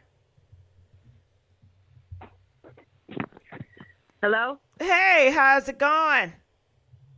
Good. How are you? I'm doing pretty good. I'm calling because I was listening to your show about the whole Shanquella case, and I did listen to the Nancy Grace. And one point I disagree with you and a lot of your callers and Nancy Grace is that it was pre-planned. I don't believe they pre-planned it. I think they probably all didn't like her. She was basically just the sugar mama, the money for the trip. Even her friend probably had some, some envy toward her because his loyalty was with the others. So they went there, And when you see the video when Shanquella's walking through the house and she's like, "Hey, what's taking y'all so long to get naked?" You see Daejanae, she say, "Oh, well, I need to save my bathing suit for like another occasion. That's my cute one." So right there, that's the clue that lets you know she's a for show type of chick. So she's basically counting her coins. That's what I equate that to.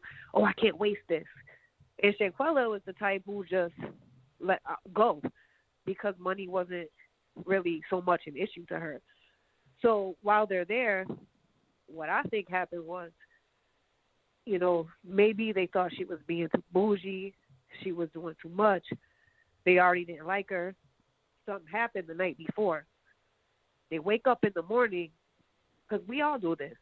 I know that, like, I get mad and I say, if I go to bed or I let some hours pass and I'm still mad about this shit, I'm about to pop off. So that's what I think happened. I think Daejanae, she didn't like whatever the fuck happened the night before or how Shanquella was acting. She went to bed, she woke up, she's still mad. So she go tell the others, I'm about to beat this bitch ass. And they all because they ghetto people, they hood people. That's what hood people do. Okay? They're gonna go look at it, record it, all that shit. They all had to get together before the fight. Because once the fight happens, the trip is over. So y'all all have to agree that you're willing to let the trip go for me to whoop this bitch's ass. So I do think they colluded on that part. They all knew that she was about to go wake that bitch up from her sleep and whoop her ass. Because they can we not call her a B? Sorry. The woman, Shanquella. They knew they were going to do that. So they said, okay, yeah, let's go.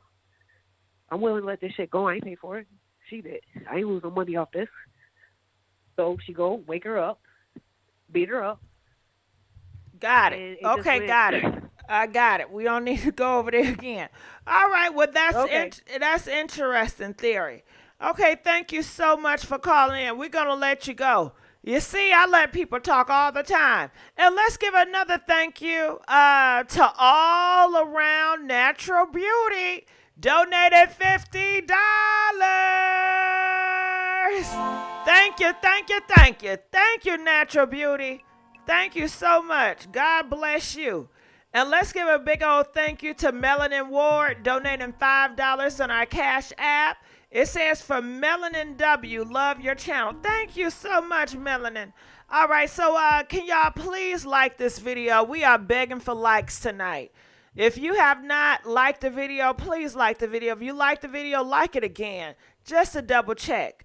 Okay, so let's continue on. We got more callers tonight.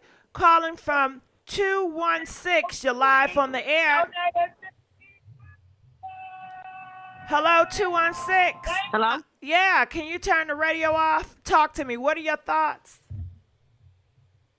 Okay, my thing is, first they said that the Nancy Grace was saying that they said the doctor was there for 3 hours. Now, if the doctor was there for 3 hours, then they said they found her in the bathroom. Now, how she get in the bathroom? Something's not adding up right. And then they had another report. Well, the doctor's there for 3 hours. What do you? Okay, I'm gonna go ahead. I'm sorry. Okay, yeah, they said the doctor was there for 3 hours. Okay, the doctor left her there too in the bathroom. Yeah, but okay, and then my thoughts are okay. They said one thing is hello. But anyway, yeah, the reporter went over to each one of them house the other day, and everybody was gone. They either moved or left North Carolina.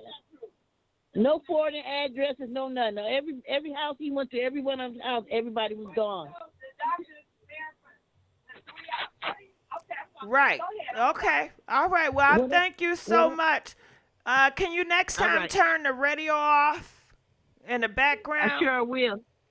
But thank you for that information. She said the reporter went around and asked people where are they at, and they're missing. To let you know, we know they're guilty. That's not even a question. But guess what, y'all? We got another donation. Let's give it up for Jazzy's World. Come on, Jazzy World. Jazzy World donated to us, the Party Crashers, $50 to keep the lights on. Okay, they say I sent you my source so you can verify it for the chat, as they wanted to know how I knew everything I stated. Check your email. Your show effing rocks. I love your energy. Thank you, Jazzy World. And I'm sure about to check my email. I'm going to check it once I get a good caller that can talk, that we like to listen to, I'm going to check it. Calling from 708, you're live on the air. Hi, Gigi. How are you tonight? I'm doing pretty well. What are your thoughts on this? So I've been following the case. I've already called in twice. This is my third time calling. I just want to say thank you for all the hard work. The hours that you put in is crazy. It's crazy to me. So I love you. God bless you for that. Thank you. I think, of course, love. I think that Khalil, her best friend, needs to be interviewed because I think he's the one who instigated this. I think he was kind of putting things in Daejanae's ear, and then Winter was riding with Daejanae because that's her best friend, and, you know, in the hood, they ride together. Well, hold on. They said Malik is her best friend. Oh, no. I'm sorry. What I'm saying is that I think that Winter was Daejanae's best friend. Oh, yeah, I heard what you said. I'm telling you, they're saying that Malik is Daejanae's best friend. Don't you know how Shanquella best friend is Khalil, right? They have a male best friend. Well, Daejanae's best friend was a male, which was Malik. Okay. Sorry, I did not know that. But I just want to say the other night someone had stated that Shanquella, I don't know where I saw this, she was meant to be a light in this world. God had a big purpose for her life, and unfortunately she was surrounded by demons who wanted to dim her light. You know, she was 25 years old. I'm 35 right now. A year ago, I had friends like that. I no longer talk to them. After this case, I've been so protective of my energy, which God wants all of us to be protective of our energy, because there are people out here who are wounded, who are not healed, who have the spirit of envy and jealousy, and they're in their friend circle. We need to be alert to these signs. May her soul rest in peace. I want to make this super quick. I love your channel, and just keep going. I'm going to be staying on. I only got 3 hours of sleep last night, but I love you, and I'm here to support you. Oh, thank you. That is so sweet. I love you too, boo. Please call me back. God bless you. God bless you too. All right, let's let you go. Jazzy, let me tell y'all. I'm reading Jazzy email. Jazzy, I just opened your email. Jazzy has been talking to Wiggins' mom. And Jazzy, I hope you don't mind me putting this information out here. I feel like I'm exposing your information. I haven't even read the screenshots, but Jazzy is, screenshot the shots between Wiggins and, mom and herself going back and forth. I haven't even read it, child. I'm just telling you, some shit about to come out. But let's continue on. Calling from 602. You're live on the air. 602. Hello, 602. Okay, we're going to go on 602 because you're not replying. Hello? Hello? Hey, how's it going? Tell me your thoughts. Can you hear me? All right, we're going to let you go. Calling from 601. You're live on the air. 601. I'm calling to say that they should be arrested and put in an electric chair and be electrocuted because they didn't have to beat that girl like that. And I think they was jealous of her, and that's why they turned on her. They probably want to take her money. They did. She's a beautiful girl, and they was jealous of her. They need to be put in an electric chair and be killed. Oh, okay. We can't say the K word, but I appreciate it. I get what you're saying, but let's not say the K word. Okay, we got a lot of 601s. 601, you're live on the air.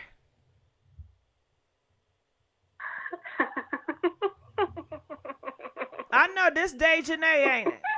Daejanae. This Daejanae and them playing on the phone, y'all. I'm telling y'all, this is Daejanae, Cabo 6. They out here playing on the phone. And then right after that, a 111 number show up. That's Daejanae and them. It's a group of them. Daejanae and her peoples. That's who's doing this. I promise you, Daejanae is behind this. All of them. Yeah, that's what it is. That's how they get down. And I don't know. I think that was part of Daejanae crew too. Call them from 561. You're live on the air. Daejanae? Hello? Hello? Yes? What are your thoughts? Okay, so what I want to say is I was listening the other day, and someone was saying, or what I've been hearing is that what I saw actually on the video when Daejanae was hitting Shanquella, she backed up and she said, get up and talk that mess now. Get up and talk that mess now. My thing is,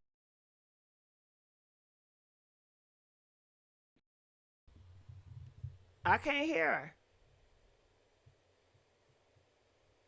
her. Can you guys hear the caller? Hello, can you guys? If you guys can hear the caller, press 2. If y'all can't hear the caller, press 3. Can y'all hear the caller? Let me know. Yeah, I don't think it was a granny either. I think it was a demon disguised as a granny. And that's how the demons do. They were disguised as your mama, your granny, your cousin. It's really sick out here in these streets. Okay? Your connection is not private. Okay, you guys. We have a breach. We have a breach, y'all. They are telling me that somebody is trying to crack into my computer. Something just came in the screen. The Cabo 6 Daejanae people is trying to mess with my computer. They trying. I'm telling y'all, it's nothing but demon. They on that demon time for real. I'm gonna need y'all to like this video, okay? Because that's where they mad. Yeah, and we busting them up. We busting them up. That's why they mad. Yeah, we're gonna stay on their necks though. All right, I'm gonna have to get back in the screen. Don't click. I'm not clicking. I learned my lesson. I'm not gonna click that 111 no more.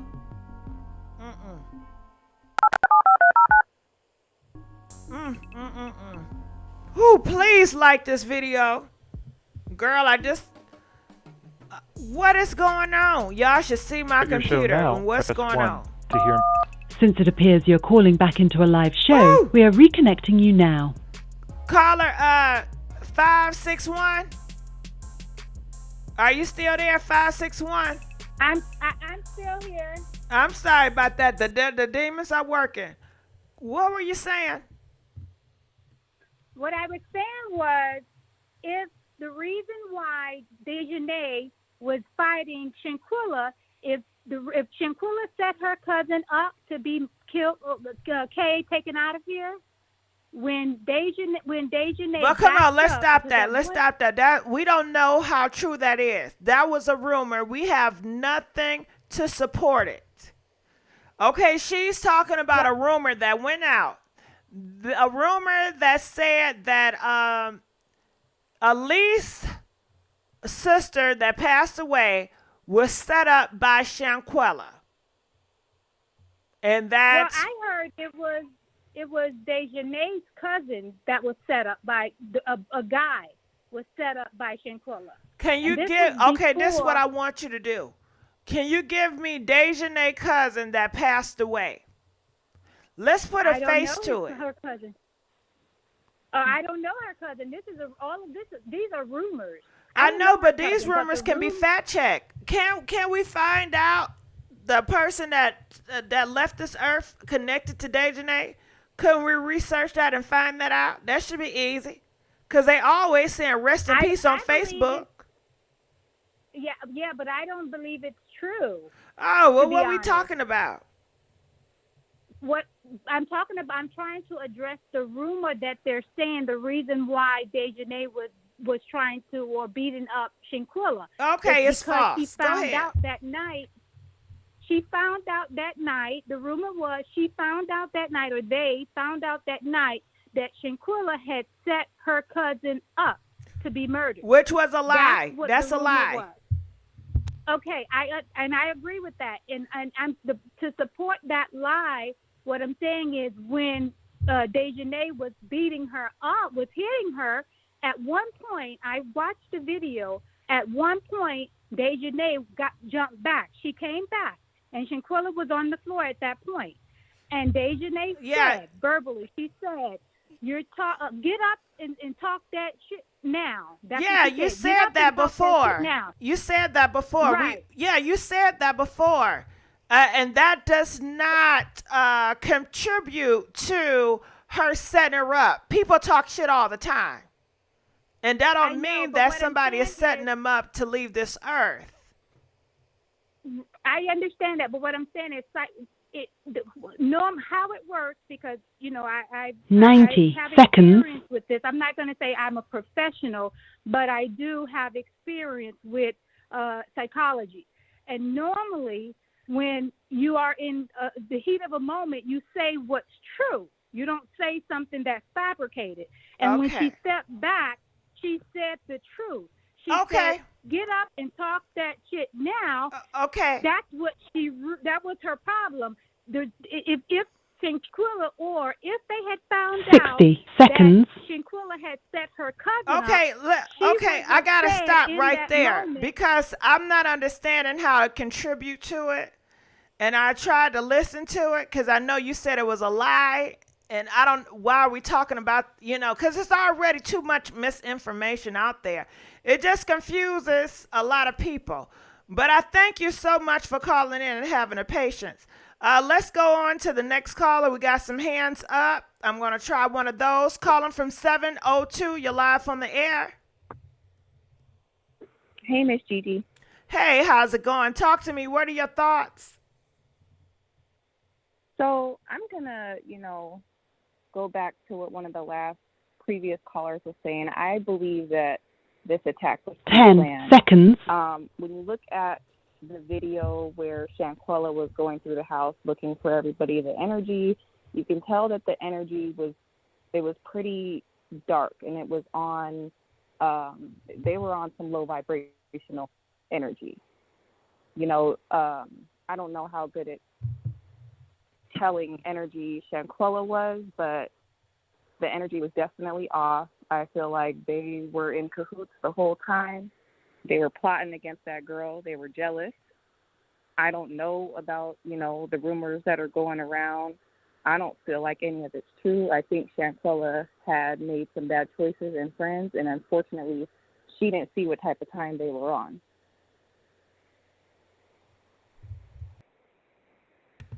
Okay. All right. Is that all you have to say? That's all I have to say, Miss Gigi. All right. Thank you so much. All right. Let's go on to the next caller. Calling from 860. You're live on the air. Hello. Hello. Thank you for letting me speak. Uh-huh. How are you? I'm trying to get my words together to make sure I'm speaking intelligently. But I believe, and I just want to share this thought, I think out of the 6 friends or so-called friends in total, obviously everyone plays a major role. Everyone has a story to tell, so the police will interrogate them all. But 2 of them are the most important players to me. Khalil being number 1 because he was friends of the other 5 people prior to Daejanae coming into the circle of friends. Excuse me. So he knows firsthand any thoughts they may have had about her, how she moved, how they moved. Like, he was a glue that held them all together as far as I heard prior to on some of the videos that I watched.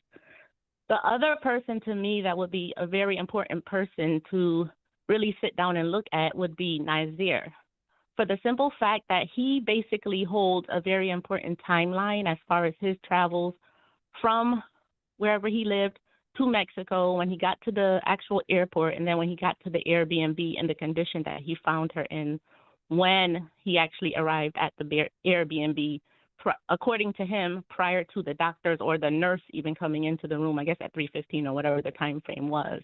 So it'll be very interesting to hear, or someone to take a better look at. Obviously, they are the FBI and police, but just for the public to know, let me say, all of his time travels and the chronological events of everything that happened. As far as the videos are concerned, not say I don't care about the videos, obviously we all do, but I would like to see those in chronological order also, because they had dinner together. They played games beforehand. She went in the pool, like all that stuff. So everybody's commenting on what they think the video said and what they think they saw or what time they think it is. I know, we all have speculation, but it'll be interesting to see that played out in a little bit more of a chronological order. And if you have any thoughts about Nazir. Another thing really quick, I'm sorry, I'm going to go, but about Nazir, if it was premeditated, as some people think it was, wouldn't he have been a part of the group talking about it prior to even leaving North Carolina or South Carolina, wherever they're from? From his video, it did not seem that he, and everybody lies, I know that, but it didn't seem as if he knew anything about it supposedly until he actually got there. So it wouldn't have been premeditated prior to arriving to Mexico, but I'm also wondering what was told to him when he was at the airport, when he called the house and he said he spoke to some of the people before he got to the actual house. Did they say anything? Oh, Shanquella's messed up or anything like that? It's just interesting to hear all of that. I hope that made sense and it came out right. Well, I just got finished looking. I'm sorry to cut you off. I just got finished looking at Jazz reports, and it's very interesting. She was talking to the mom, and I will put it up here, but I'm not going to expose Wiggins' mom. You know what I'm saying? But from what I'm saying, and thank you, Zazzy, for doing the digging. And thank you, caller, for speaking out and telling us how you feel about it. We're going to let you go. But it states right here, she want her son to be clear. She said, I don't give a F about Cabo 6. I don't care what y'all say about my son. He ain't do it. I just want his name to be cleared. You feel me? And that's what she said in text. She said, you feel me? Keep my son out your mouth. In other words, she said they talked to the FBI. So Wiggins have talked to the FBI, confirmed by his mom. And they said they are good, okay? But Jazz says that that's what they think. But sometimes the police will make you feel like you're good and then circle back around. So right now, Wiggins, you may see new videos of Wiggins on social media because he wants to make an appearance on social media. Why? Why would he want to do that right now? I don't understand. I guess he needs validation that, hey, he's okay. He want to live a normal life now. So you will see more videos of him coming out just doing I don't know what. So just be on the lookout. But his mom just want his name to be cleared. And his mom said they talked to the FBI and they good. Okay. So thank you, Jazzy, for doing that research and doing that investigation and talking. And also the mom said this about her son. It was a letter that was saying that he wanted to leave this earth. She said, that's not my son. She said, my son is not thinking about taking himself out of here. He just fed up with y'all running his name in the mud. He fed up with the bull crap. That's it.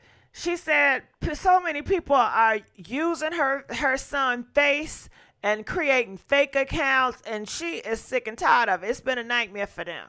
Okay? All right, so yeah, that's what she's saying. But I wish the mom would have just been like, listen, son, what do you know about this? Because, Wiggins, I don't think you all in the clear. Time out. Comment. Let us know. Do y'all feel that Wiggins is in the clear? Press 5 if you feel like he's in the clear. Press 10 if you feel like he's not in the clear. I feel like Wiggins, it's some shit you know that you're not telling, brother. If you was there in a mix of all those people, why didn't you just let people know what's going on? The bruises, in your video, you stated that you didn't notice the bruises until the nurse or the doctor pointed it out when you was right there. Why didn't you say nothing there? Wiggins, if you're innocent, why didn't you go to her parents? Why didn't you have a meeting with her father? Why didn't you have a meeting with her mom? Why you didn't go to the funeral if you so innocent? You know something you holding on to, something up with you, Wiggins. That's all I'm gonna say. But let's go on to the next caller. Calling from 972. You're live on the air. Okay. Is that gonna be me? Hello. Yeah, that's you, boo. How y'all doing tonight? Okay, so I'm gonna make this quick. I done wrote my little notes down. That's good. Can you turn your volume up? Can you speak up? Yeah. 1 second. I'm so sorry. Okay. You can't hear me? Yeah, but I want it louder. But go ahead. Okay. Can you hear me now? Go ahead. Okay. All right. So this is my first time being on your show or your radio station, podcast, or whatever. Thank you very much. Anyway, so I did listen to. I didn't get to see it, but I listened to the Nancy Grace little podcast or whatever today. And with that being said, for number one, I feel like Mexico, they didn't do everything they were supposed to do, meaning they did not handle the investigation properly when they showed up on the scene. That's why I believe that they just let them go, get back over to the United States, and if anybody care to miss her, then we'll deal with it then, if it blows up real big. That's how I feel. That's how I feel about that part. Because, for one, Nancy Grace did say that when the paramedics had got there, or the doctor arrived first. Then the paramedics came after the doctor had arrived. When the doctor arrived on the scene, they talking about $5,000. That's why they couldn't take her to the hospital. This is what the party is saying. Now, meaning her friends, when I say party. Okay, then the friend said they didn't even want her going to the hospital. So what kind of medical professional is going to sit up there and not grant that? Their best interest is supposed to be for her, the victim, who they're going to see. So she probably could have, been prevented, from death or whatever. I don't know, but they should have just rushed her immediately to the hospital. There shouldn't have been no waiting game. Okay, and that's how I feel about that issue right there. And then as far as I was wondering also as well that Nancy Grace had touched on about the extradition. Is it? I don't know if I'm pronouncing that right. For the person to be extradited from the United States back over to Mexico. Well, I think they're working on it slowly but for surely, but I don't think they have enough evidence for the other parties that were there in order or want to spend that money, because it takes money for them to extradite them back all the way over here to Mexico, back all the way, over to Mexico from the United States. So the girl got the video out there, of her assaulting the victim or whatever. So yeah, she already done got a warrant put out there. So she got to go back over there. But the other people, like the mom was saying, that yes, they are in hiding, and they can't find them. But at the same time, Nancy Grace said that they ain't even got no warrant out for their arrest yet. They're not even saying nothing about their arrest yet. But I do feel like it's going to be in due time. And then somebody talking about they want to commit suicide and do all of that. And I was a lie. That he should have went to the. That was a lie. Huh? That was a lie. Just talk to his mama. That was a lie. Okay. But what I'm saying though, let me just put myself in the shoe. If I was at an incident or whatever, and even if I felt innocent about whatever I did, I would speak out. But then at the same time, you have to think about all that pressure that's coming from social media, from everybody else. People want to hurt them people. You think they just ready to go to a funeral? Even if I'm innocent, heck no, I ain't finna go to no funeral. Y'all ain't finna to kill me and don't even know the whole situation. But at the same time, they do need to go turn themselves in and go on and get y'all a lawyer, because y'all over there spending money. Go over there and go on and get you a lawyer. Y'all got it. Y'all family got it.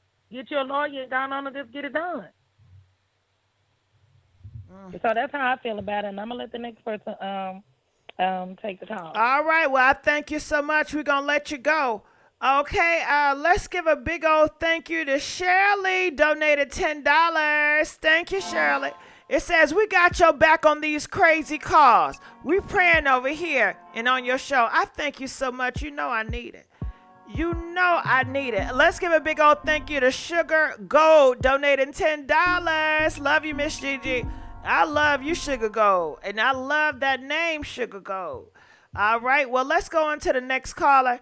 Calling from 347. You're live on the air. Hi, Gigi. Hey, how's it going? How are you? It's been a lot going on since Gerardo Zanunga was called out and exposed. But that last caller hit it on the head, believe it or not, with all the other things she was saying. Shanquella, the only fact is Shanquella was alive when Nazir showed up. He vowed to that, even held up the Bible. And the only fact and true evidence we have is Nazir's video and the body. So I really do think they should pull up the body, do a toxology report, very surveillanced in the United States. I also think they should perform a full examination for the body systems, including the system of the skin. When the father talked about having viewed Shanquella through the teleprompter, he witnessed that his daughter was really, really bad shape. She was bruised up all over. From the timeline of Nazir's arrival, the doctor, the 3 medics, the service worker who showed up first with the friends inside the villa, nothing adds up, and we know that there was something that was very sinister that happened. And it's getting closer and closer to that being exposed. As long as the case is investigated with integrity.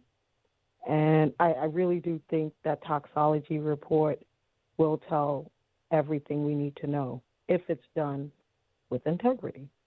Videos tell a story, but if a video is recreated to hide something,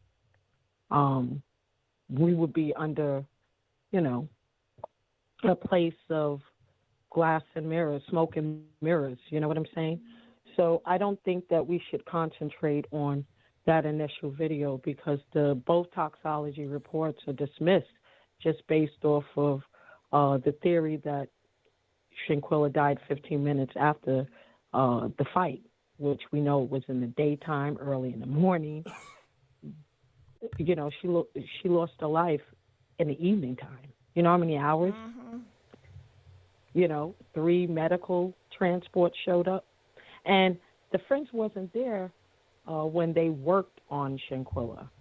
They was asked to leave because, when doctors are, because they wanted them not to take Shanquella to the emergency room. And to be quite honest, that's the only real thing I heard about the testimony of the witnesses. And here's why. We all know the history of Mexico. And if you don't, you already have your walls up being in a foreign country. If there was an accident or someone was sick, how leery would Black people be to go to a foreign hospital? We don't even go to jails, courts, or hospitals in the U.S. to go in Mexico. Right. Okay, I just want to stop you there. I appreciate everything you're saying, but it sounds like some people are getting lost in translation. But I just want to say I thank you so much. We're going to let you go, and please call back. But I understand what you're getting at. All right, we're going to let you go. And guess what? We have a YouTuber content creator in here. She's on a thing doing fabulous, and she have donated, and she has a message. Everybody, please give it up for Cynthia G. All right, Cynthia G has a message. She donated $5 and $10. One of her messages, DJ, stop the beat. Cynthia G says they are probably trying to figure out why they were allowed to leave Mexico when it's clear alcohol wasn't the issue. Okay? So let me scroll on up here to see. Okay, and she also states this. The FBI probably knows there's a cover up because any doctor who saw her would be able to see her injuries. So why would the Cabo 6 allow to leave? All right, so that's what everybody been saying. It's obvious when you look at the girl face, you see the swollen eyes, you see the busted lips, you see all this, and they were still allowed to leave. The police saw it, the nurse saw it, the doctor saw it, and they still allowed these people to leave. People feel like Mexico is corrupt, so shit, another busted up body is nothing for them. Let's give a big thank you to Mayweather, donated $10. She says, only God can judge us. By the Father knows the truth. Please believe. Rest in peace, Shanquella. Okay. All right, so that is what's going on with the updates. Yes, go out there and show your girl Cynthia G some love. All right, hey, Gail at night, how you doing? All right, so let's go on to the next caller. Calling from 510, you're live on the air. Hey, is it me, Johanna? Yeah, it's you. How you doing? Okay. I am good. I just had two little things I want to talk about or my opinion on. That's great. Can you turn your volume up just a little bit? Yes, let me try to turn it up some. Is that a little better? A little better, but go ahead. I'm going to try to get a little higher. That's okay. You can just continue to go. Okay, well, I'll talk a little loud anyway. So, what I wanted to say was, why don't we have rewards for the people out? Like, why is there not rewards for the people who are holding these people? And somebody got to be with somebody. They not just like, I don't think they're smart enough, to be able to be hidden alone. Just them. They need help. They say they got them. They said they are questioning them now. One of the boys' mom just confirmed that the FBI was with him, so they are in question. Hallelujah. Okay, and then my second thing is, now I want to know, did I understand this correctly? Was the fight live and some other people seen it while it was live, while they were in Cabo? None of that has been confirmed. We don't know if it was recorded live on Facebook, or was it recorded then shortly after uploaded to Facebook. We have yet to find that information out, but when we do, we're going to bring it. All right, well, I'm going to let you go. I'm right here waiting to listen to you. All right, I know that's right. One more question. Go ahead. One more question, Gigi. One more input. They had to be possessed with some type of demon. I'm agreeing with you on that in every form of way. I fought people. I know when to stop. I'm not going to kill you. Jesus, Lord. It's a lot of fights every day. I've never seen nobody get beat to death. That was some type of demonic act. And it was so much that she's about to become a martyr and make them even more mad. They're going to be jealous for the rest of their life that they made her one of the most important people to make a change. That's all I wanted to say. I think this is about to be something that's going to eat them up forever because of that. Mm-hmm. You're right about that. All right, so let's let her go. And do you guys would like to see this tried in Mexico, or do you want to see it tried in the USA? Comment, let us know. Do you want them to be tried and in jail in Mexico? Press 5. If you want them to be tried in USA, press 10. Where would you guys like to see this take place? I want Daejanae on the stand. I want all of them on the stand. I want to see what lie they come up with. Because I know whatever come out their mouth, half of it's going to be a lie. And it's just going to be a little bit of truth in it. Y'all know a lie don't care who tell it, as long as it get told. A lie don't care who tell it, as long as the lie get told. All right, so let's continue on to the callers. Calling from 313, you're live on the air. Oh my God! Hi, Miss Gigi. How are you? Good. How you doing? What are your thoughts? Oh, I'm fine, thinking. Yes, and I do have a couple of thoughts, but I am not going to be up with you at 3:00 like I was last night. So listen, just a few things. I deal in facts. I worked in the hospital system for 42 years up until last year. Number one, they are not going to take bystanders' information when the medical people get there. Everyone else sees this. No one can tell a doctor, oh, no, I don't want you to take him to the hospital. They took an oath to do no harm. That's number one. And number two, I just want to say justice for Shanquella. I have a niece that stays in Charlotte, North Carolina, and she says she stays downtown Charlotte. She says that there are posters everywhere asking for justice with her picture on it. Charlotte is littered with her posters. And because I called her today and I told her, I said, Pooh, I hope you're not hiding any of the Cabo 6 in your house. She was like, Auntie Marty, she can't come here. Daejanae's mama can't come here. Daejanae's grandmama can't come here. So it was just a little joke. But we were talking about the case, and she said there is so much tension in Charlotte because of the way that this baby girl is not here anymore. And people want answers, like one of your callers said the other day, Teresa, I believe it was. She said the streets are talking. And that's true. The streets are talking.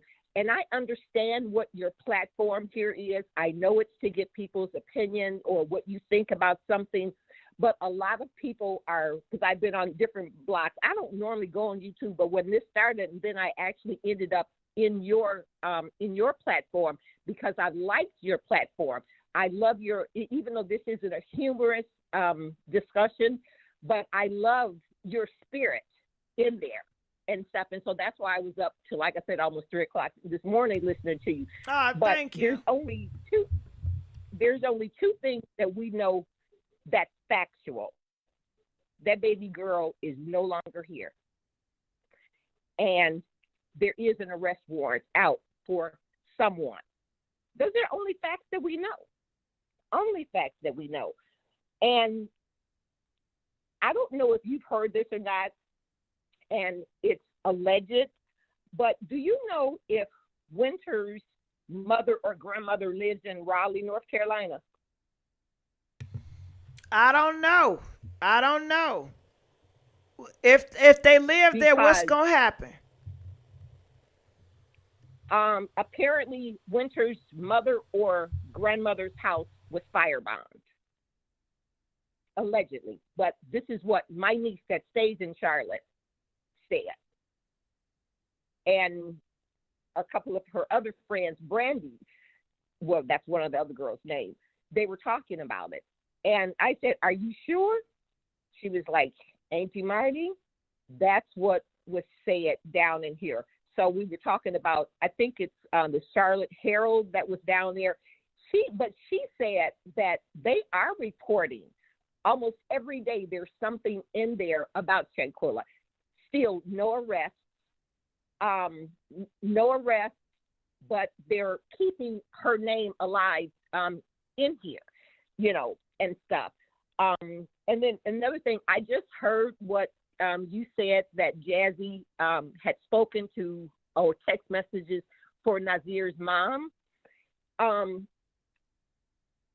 I was wondering, and just like I think one of your callers said last night, how come no one of the Cabo 6, how come none of their family members has came out and said, my child wouldn't have done this, to speak something or to give a public condolence to the family, because I can only imagine what they're going through, but no one has done this. But then when I heard you say that you got the email about Jazz and said that her mom says, leave my child out of this and whatever, I can kind of understand that, but I don't think your hands are clean, considering when the video was taken in that morning, and somebody had said something, I saw that they tried to see what time the sun came up. And so the earlier the sun rises, there's different colors before the sun actually, goes up. So that's why they say it between the 7 and the 12 o'clock, because the 7 o'clock for the sunrise and the 12 o'clock that Lucy, the maid, came in. Well, if Lucy, the maid, came in at 12 o'clock and stated that she was hard and cold, the young lady was not here then. And then Nazir's plane got here, he said at 12:20 something. Well, if you didn't arrive to the gate at 3:26, his times are so precise. But what was happening between those 3 hours for you? Because it doesn't take that long to get, my niece just came back from Cabo in May. It doesn't take that long for you to get from there to there. I know they said it takes 38 minutes, providing traffic, and you have to get all your luggage and everything. But if they say she was not here at 12 o'clock, there's no way that you're going to say she was alive when you got there. Now, on his video, I did hear someone say that how come he didn't see the bruises. On his video, he did say that he saw her busted lip, and he did say that he saw the blood vessel broken in her eye. But he said that he didn't know about the bump on the head until the doctor had actually told him or brought it to his attention. But he did say that he saw the busted lip. And then the young lady was like, oh, I believe him because he held up the Bible. Devils believe in the Bible. Devils believe in the Bible. So I want this. The devils believe in the Bible. The devils was in heaven. Exactly. And see, I don't want to go into religion, but didn't they say that when Satan left heaven, he took some people with him? With him, yes, ma'am. Yeah, yes, ma'am. When the devil left heaven, he also took some people with him and some angels with him.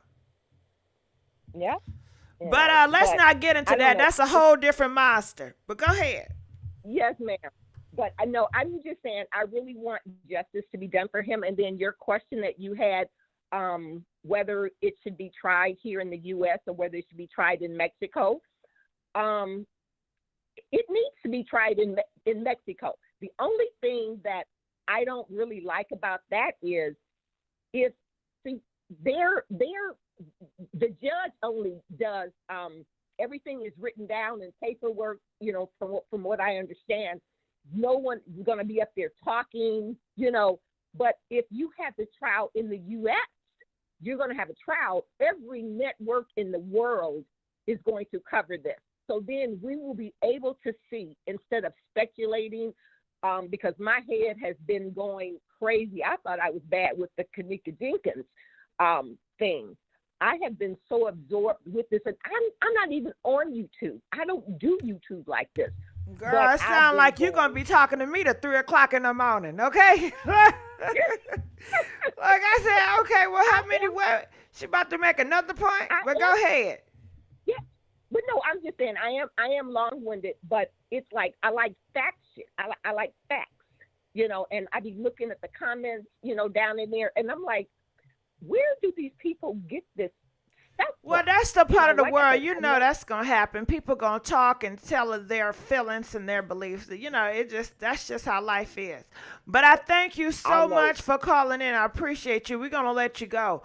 All right, hold on. We got some more. Hold on. I just seen Cynthia G.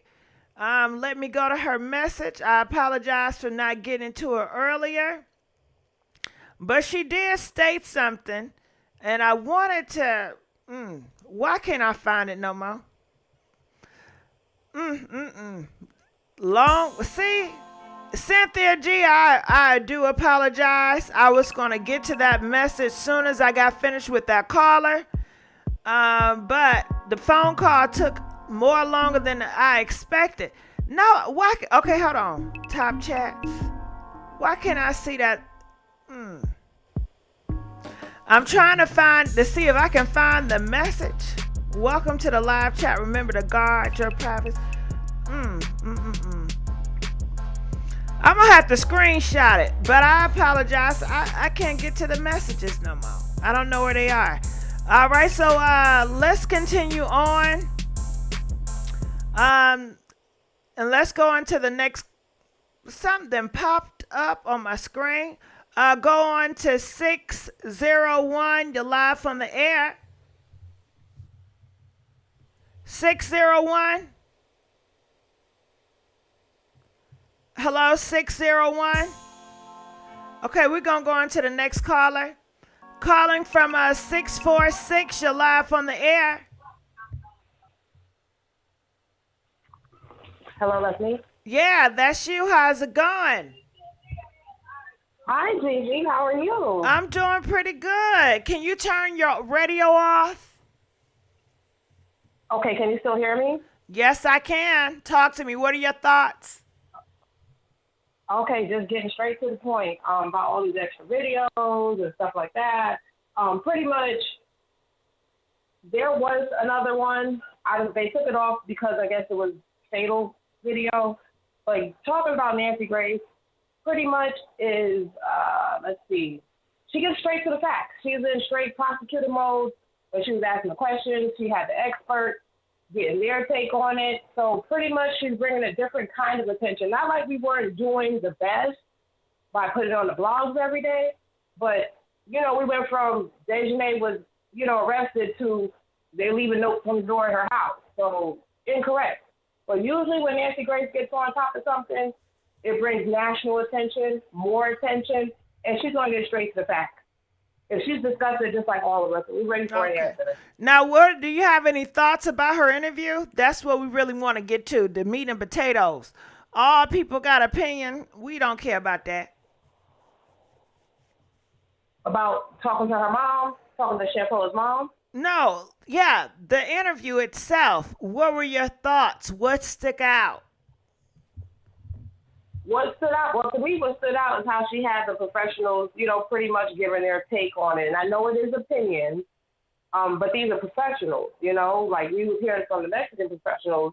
And there just seems to be some inconsistencies with what's going on their behalf versus when she's asking the expert opinions up here, how they're able to kind of just go back and forth with her, about what really happened and, what the timeline actually was.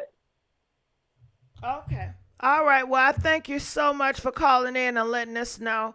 Appreciate you. Let's go on to the next caller. Calling from 757. You're live on the air. Hey, can you hear me? Yes, I can. Okay, so I was calling just to give a quick opinion because I know that everyone wanted to know, like, why would you fight and then almost end the trip? Well, end the trip basically, but I believe that Shanquella noticed that the vibes was off, and I feel like she wanted to go home. She was over it, and because she had paid for everything, and this was Daejanae's birthday trip, I feel like that pissed her off, and it pissed everybody off, so it was kind of like her against them at that point, but I feel like she was ready to go home. So that's just my opinion, because when she posted that post saying, skinny dipping by myself was fun or whatever, I feel like that was like her saying that, I was supposed to be with my friends, but obviously that didn't happen. I feel like she was catching the vibe and she was ready to go, and that pissed everybody off. So that's just my opinion. Well, I appreciate your opinion. What sticks out to me while you're talking, this is what I'm thinking. Dang, Daejanae, this was your birthday. All these celebrations. Then it was Halloween's night, Devil's Night.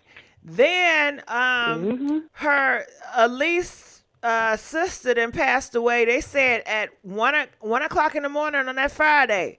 Damn, that's another date. It's like all these dates. What do they mean? All these celebrations, and I don't know. Remind me of a damn sacrifice or ritual shit going on.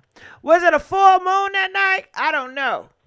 No, I don't know, but I really do believe because she supplied all the money for the trip. If she said it's a done deal, obviously that would piss everybody off. Because it's the reason why I thought of that is because she had the master bedroom on someone else's birthday trip. That don't normally happen. Why not if I pay for it?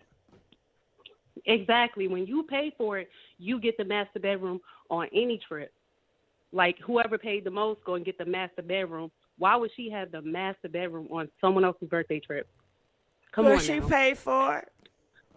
Okay, and if she said it's a done deal, that's going to piss everybody off. They could not afford that place. So you're saying Daejanae wanted the master bedroom? I don't believe it's because she wanted the master bedroom. I believe Shanquella booked that Airbnb, got the master bedroom, noticed the vibes was not right, and may have said, you know what, y'all are acting funny. And that was, why would, you know what I mean? Like, you just came in and fought her, and the trip was going to be over. So I feel like the trip was a done deal before the fight even happened. I feel like Shanquella just... Okay, so running with your theory, Shanquella wanted to leave. Now, when Shanquella wanted to leave, does that mean all of them got to go? Shanquella paid for the villa, so if she said it's a done deal, it's a done deal, correct? Yeah, but you already paid. How you going to get your money back? But I'm just saying that she paid, so if she was to cancel the villa, they would have to leave. Like, you know what I mean? No, because, hell, you need to tell me who your reps is. Because when I get an Airbnb and I want to cancel my shit a couple of days, they want to charge me an arm and a leg and tell me no cancellation. No, I'm not saying so that. So ain't no way I'm booking an Airbnb in the middle of it. I can say I want to cancel. Give me my money back, and they just going to give my money back. I'm not saying the money back. I'm saying that if she wanted to check out, I didn't say she would get her money back. Okay, so if she wanted to check out, then go ahead, bye. That don't mean they got to go. I get that, but it's already paid for. No, I understand that. But I'm just saying that if somebody that you know paid the most money for this trip starts to say, a lot of people would think like she's gonna make us go too, because she technically can't nobody put up make the most you do money. Shit. I understand that. I'm just saying that it stuck out to me that she had the very biggest room in the house on someone else's birthday trip. That stuck out to me. Mm-hmm. They said it was two people's birthday trip. It was that Wiggins dude too. They said it was his birthday. I understand that. I'm just saying that the ladies in the chat, y'all already know. Like when it's your birthday trip, it's straight. You know, you want that queen treatment. You want all the good stuff. Well, you better pay for Nobody's it. Gonna pull up. Exactly. Shit, y'all sound like Shanquella. That's her damn man. Shanquella and Daejanae don't go together. Shit. What it look like she paying her goddamn top quality just because her birthday. We not friends. They wasn't friends like that. Hell no. Do you remember? All right, she's walking through the house saying it doesn't take that long to get naked. She wanted to go skinny dipping. You know, she wanted to have a good time. Everybody was side-eyed, didn't want to go. She posted a video of her just, you know, twirling around in the pool saying skinny dipping by myself was fun, or she said something like that. But we know the night prior, her friends were supposed to be in that pool with her turning up, and she clearly said that she was alone. She felt alone. She said it in her Instagram post. Okay. Yeah, so that's just my theory on it. Well, I appreciate your theory. You too. I appreciate your theory. Now, I got a 111 in a queue, and I'm not picking you up, 111, because I know you're a demon, and I'm not about to play with you. So if y'all calling from 111s, this time around, I'm not picking up no 111. No. Now, the phone lines are off. Do you guys want me to reissue in order to open up the phone lines again? Press 15 if you want me to open up the phone lines again. Press 20 if you feel like we heard enough phone calls. Let me know where you guys at with this. I always let you guys guide me. You know? Party crashers, guide me. Where y'all want me to go? Where do y'all want me to go? 111, that is when they're calling from a private number. Anybody calling from a private number, it will show up 111. So meaning I cannot trace the phone call. I cannot see the number.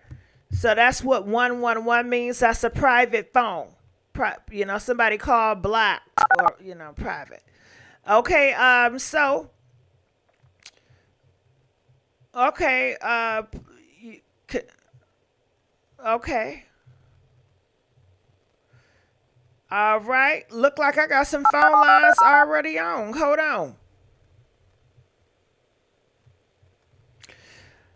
All right. Let's see what's going on. Your show now, press 1 to hear important. Since it appears you're calling back into a live show, we are reconnecting you now. Your show will go live in 5 seconds. 4, 3, 2, 1. Blog Talk Radio. Press that like button, please. Give me them likes. We need them likes. Please like this video. Okay, is it calling from 856? You're live on the air. 856? I'm here. Hey, how's it going? Talk to Hello. me. How are you? Oh, I can't believe I got through. All right. I want to comment on the whole case. I don't hear anyone talking about too much on the details of Malik and Khalil's relationship. If you look at the sign-in sheet, those two names are together. If you look at them at the dinner table, those two are sitting next together. If you look at the video when she's looking for everyone, when all the girls are in the room, and Khalil comes out half dressed, where's Malik at? So I think that could possibly go to the story of she knew information about them that led to this. And also, I seen on a tweet, February 2nd, 2021, Shanquella posted how you broke and living a double life. Wait, I screenshot it. Let me make sure I got it right. Girl, you need to send me that. And make sure it's her really page, because you know it's a lot of fake pages. Broke, how that works. Send it to me. Send it to me on email. All right, I'm going to send it to your email. It say living a double life and broke, how that work. And she tweeted that on February 2nd, 2021. And I seen that through somebody else's story. And I'm like, wait, that person didn't even point that out. So I think her and Khalil been going through stuff. And that's why he didn't jump in it. And that's why he allowed it. If Khalil and Shanquella were friends and Daejanae and Malik were friends, then yeah, it just makes sense that because those two were in a relation, he stood by with his boy while his girl did that, because she's the only one know about this double life. Well, I think her mom know, because the mom know. Yeah, but I'm like, it's not being spoken about. Like, they're just. Oh, you're trying to say that the person I was living a double life is Malik. No, I'm saying it's Khalil, because Shanquella posted it. So she says, "How are you living a double life?" But it could be anybody too. It don't mean just it's Khalil. It could have been anybody. I totally agree with that. I totally agree with that. Because I thought Khalil was out. Because the mom seemed to know that they ain't never was doing they said he dated females. They said he dated females before, so that's why I went with that. And on the other thing, I think Nazir tells the whole truth. And like another caller said, is you just have to know how to decide. You have to know his timeline. You have to know how to decipher it. And like he said, he didn't see the bump on her head, but yet you were rubbing her head. What were you rubbing? And I'm pretty sure you were rubbing that knot that was on her head. He was rubbing that cold body. Yeah, that too. And at 4:26, when he says, "Oh, I was at the pool, Cruella, get up, Cruella, get up," that's the same time that the nurses and the doctors were whoever were in the room as well. So you knew they were in there getting that alibi together while you were making your pool alibi. And yeah, that was a damn lie. exactly. When they said like 3 people were coming out of the bedroom at the time, the Zuniga guy. But again, if he was at the pool making the alibi, and I just don't know, that nail thing with the white tips and that really threw me a loop. That really threw me a loop with Alyssa. So I thought she was going to be the innocent one being in the room in the back Alyssa ain't no because her damn sister just innocent passed. one. I know. I'm just saying in the beginning because I thought she would be secluded from everybody else. She just lost her sister. But when that Why? video, Because you heard the rumor when that she was cracking and she put that video. She didn't even. Oh, go ahead. No, that's not her video. No, I was just saying because of the incident where her sister died that morning, and they said someone came from the back room and tried to intervene. So I thought it was her until your caller pointed out the tips. Stephanie pointed out the tips, and I was like, but then oh my the God, video that really does change everything. The video that we heard, we ain't see that video. That could be goddamn a lie. That could have been Daejanae and Alysse playing in your ear talking about, yeah, it's another video coming out. We have not seen that damn video. No, yeah, I'm the second videos. Yeah, I just don't know. Everything is in question until we see it. Everything is in question until we see it. Believe nothing. It is. No, I totally agree with that. But in this case, it's just totally crazy and mind-boggling. And like another caller said, like the Kanika Jenkins, I got notes everywhere. My house is looking at me like, what are you doing?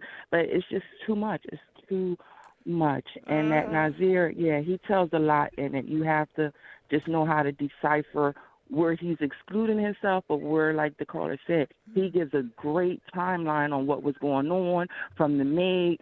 And again, I don't know the details of flight traveling, but if he landed around 1 or 2 something, then he was definitely there. His ass was the probably broke one on the down low. And where his mom is saying he wasn't involved, no, he may have not been involved in the actual act, but all of them left. He was the last one to leave because he couldn't leave till Sunday because he just got there. So all of them left her body there, all of y'all. And then this is where I'm confused too, because another report, the Spanish guy said that they came back for them, quote unquote, the next day, but they had already exchanged hotels. But the father said that they had to wait 4 days for the autopsy. So when did the autopsy come? Did it come that next day when the authorities went looking for him, or when the father said he had to request it, and then that's when they got the call 3 or 4 days later, because that's when Khalil and them was coming to the house. So they didn't have the autopsy yet. But then the Zuniga guy said, oh, well, the authorities tried to come the next morning, but they already changed hotels. Girl, you said a lot. Yeah, like I'm telling you, it's everywhere. So that's a discrepancy too, because when Zuniga's trying to clear it up, saying that they came the next morning to grab the Cabo 6, but they had already checked out. Hold on, because I'm kind of lost in your story. I know you're talking, but I'm trying to figure out where you're going. But I appreciate you calling. Sometimes when there's too much information, can get kind of confusing. All right. Well, I thank you so much. We're going to let you go. Calling from 312. You're live on the air. 312. All right. We're going to go 312 because I said 312. All right, we're going to let 312 go.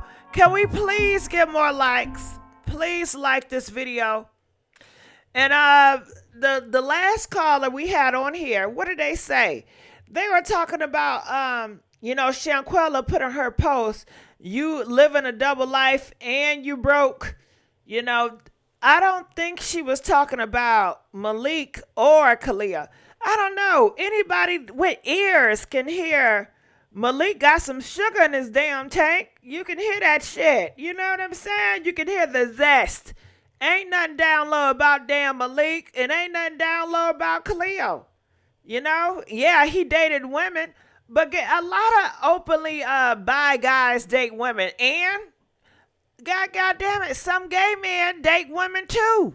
And the women's knows it. And they ain't down low. You can be an out gay guy or an out bisexual guy, and you don't have to be down low to date the opposite sex. People do it all the time. Women that are bi, they date other men all the time, and they are on the down low.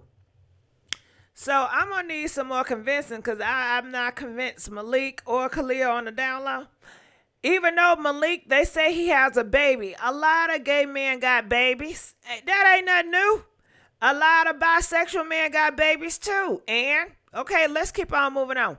All right, let's go to calling 214. You're live on the air. Hello, can you hear me? Yes, I can. Talk to me. Okay. My one observation is Nazir, and looking at his post on the internet, I could never see any remorse whatsoever that Shanquella is gone. No grief. He was more concerned about establishing his alibi and his innocence. And I think about his position because he was not there when everything transpired. If he had gone in and saw what happened, oh, Shanquella is dead, I'm not going to have nothing to do with this. He could have left the scene at that point and reported what he knew in order to be clear from the situation. But he chose to stay and lie and say that she was alive, and, you know, he was turning on soft music, singing songs, stroking her hair, and all that kind of stuff. So he became a part of it when he really didn't have to. So that makes me further wonder, was it all planned, and we are just still going ahead with the plan? And that's my thoughts. And I appreciate you. I thank you so much. And Sugar and Spice, can you please stop saying that same bullshit? I mean, how many times you gonna replay and repost? I'm gonna block you, starting shit up in here. Let's keep on going. And I apologize for cussing. I shouldn't be cussing. Calling from 346. You're live on the air, 346. Hey, Gigi, it's Jazz again. Hey, Jazz. I saw that email and I read it. Yeah, so the mom, I was trying to, at first I messaged her and I was telling her, because I know, I did research and I know Nazar showed up after she died. And then the friends, dragged him in for this cover-up story. And I was telling her, look, tell your son when the FBI questions him to tell his truth and don't go with this cover-up story. And then I was like, because your son just got blindsided. And that's when she told me 3 of his family members died that week, and he was. I don't want to hear. I'm sorry, Jazz. I don't want to hear that bull crap. He ain't innocent. Yeah. I know you think he's innocent. No, he was rubbing on that cold damn body. You should have took pictures and reported it. You know something, Wiggins. You down with the shit too. Go ahead. I definitely don't think he's innocent. The way I was talking to her, I was being nice so she could talk to me.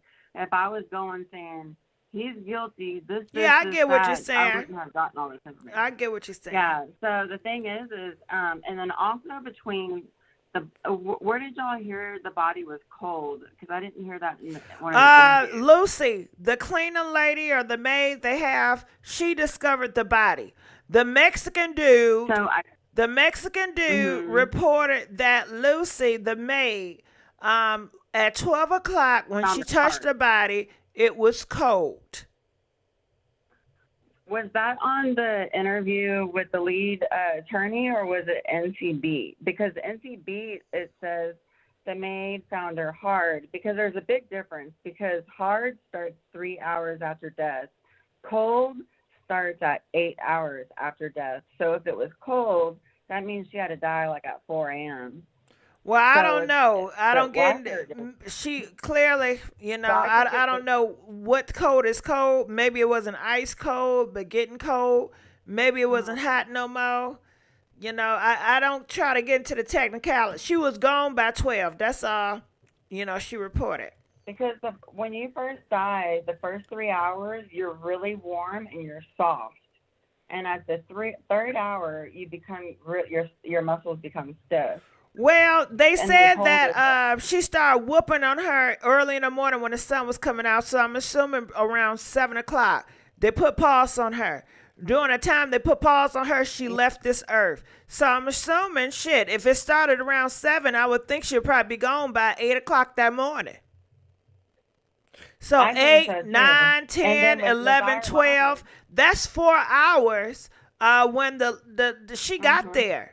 So if that's 4 hours, then hell, she already kind of cold. Because people said when they saw the video, oh my God, I saw the video. The sun was coming up. What time the sun come up? You know the sun already up around 9 o'clock. Sun already up around 10 o'clock. Sun already up at 8 o'clock. So it had to be around 7 o'clock because the Mexican dudes say between 7 and 12. Well, shit, we all know the sun ain't coming up around 10, 11.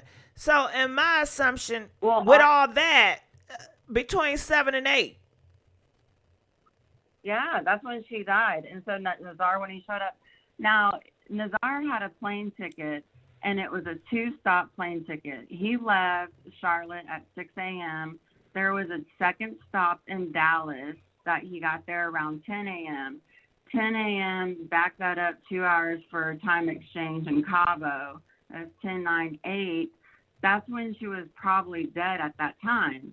So, I mean, were they talking on the phone? And, I mean, did they notify him while he was on his layover? I can't tell you that, but if somebody tell me they got a dead body, I'm not going to that villa. Hell no, I'm out. Peace. I don't got nothing to do with that. And if he lied to the FBI, he'll get 5 to 8 years. And then if well, Mexico pretty much. They gave him some money or something. They have to get that nigga some money because, you know, niggas would do stuff for money. So maybe they gave him a $5,000 to keep his mouth shut. You know, so they probably paid his ass off to come up with that bogus story. Why do you think Callie called the mom asking for $5,000 to take her to the hospital when she was already dead? You can't take somebody dead to the hospital because then you got all these other people at the hospital involved in the cover-up. No, they're going to keep that girl there. But the thing is Callie asked for that $5,000 when she was dead, found by the maid at 12 o'clock, and she's been dead 3 hours before that at 8 o'clock a.m. So why were they asking for that $5,000? Well, to pay for a bribe. And you know what? The parents didn't send the $5,000, so they probably rummaged through her purse and found whatever. You know, because she's the one that probably bought the Verbo, and they probably reimbursed her upon arrival, and they probably took their cash back. Well, what money they got? Well, I don't know. Well, I thank you so much, Dash. You always stay on it like a party crasher. Jill, please call me back. All right. Okay, love you. Bye. Love you too. We're going to let her go. Calling from 323. You're live on the air. 323? Yes. Hey, can you come up to the phone, please?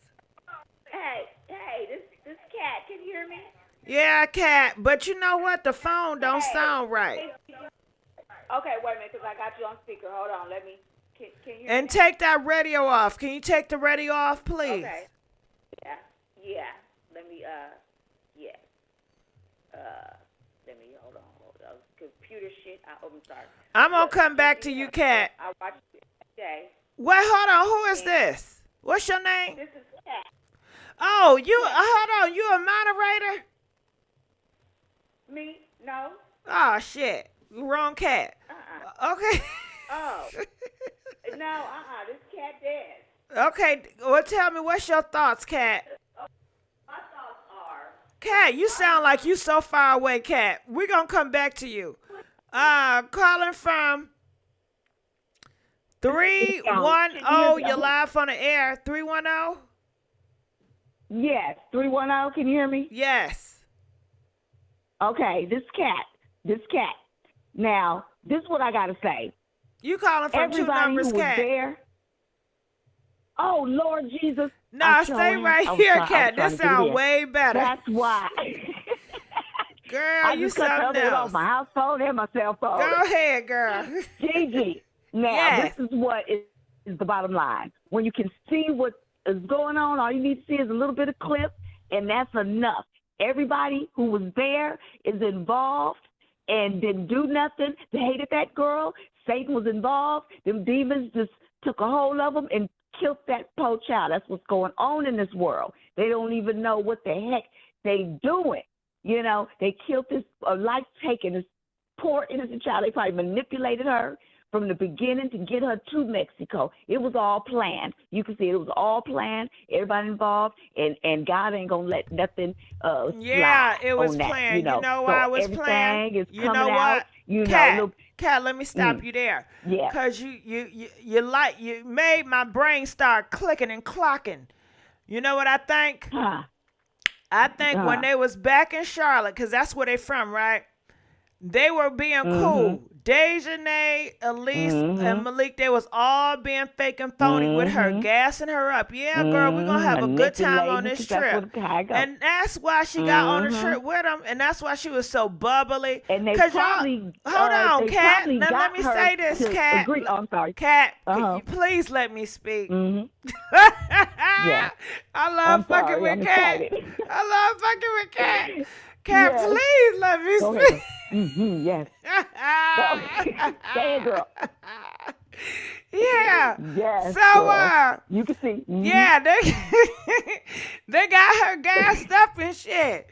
And you know, she went to the damn villa and paying for everything because she thought she got some damn friends. And she there and she video recording and she's all bubbly herself. And then that's when they start shooting her real colors. And I guess Alysse said, well, shit, y'all, we're going to have to make this damn trip quick. My sister passed away. I need to get back home. I don't know if I'm going to stay here the whole damn weekend. So we're going to do it. Let's do it the first night. Get this shit out. Period. I don't know. But that's what it clicked in my head when you was talking. But go ahead. I'm sorry. I'm sorry. And see, you don't even have to know. You ain't even got to know the story to know the story, because when you can see, it's bam, it's right there in front of you. All the little pieces, you can put those pieces together like a whole puzzle. It's like bam, that's it. Everybody's guilty, and the whole problem, all this confusion and this and back and forth, because ain't nobody taking responsibility. Punk ass, cowards being used like puppets. You know, and they ain't gonna get away with it. But everybody needs to be involved. And Mexico needs to be put to the side because they part of it too. You know, that's why they went to Mexico. Oh, we can bribe, and that's all we need to do is bribe, and we'll get away with it. Not. They need to be tried in L.A. and that's it. That's all. And then Mexico. No, I don't want them tried in L.A. L.A. is too easy on crime.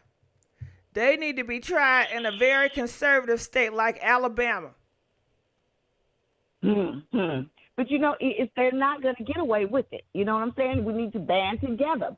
You know what I'm saying? And make sure it happens. Make sure it pops. You know what I'm saying? Because this shit needs to stop. I mean, it's just ridiculous. You know, everybody, you know, it's like if you once believed, we need to go back there to the beginning. You know what I'm saying? Because the job, Satan's job is to kill, to destroy. And it starts with our mind. You know what I'm saying? You get your mind upside down, manipulate. You don't even know what the hell. You don't even know that you don't know. I'm just sick of it all. We need to band together, you know, because we're weak. You know, this race is weak. You know, we're letting the enemy take control.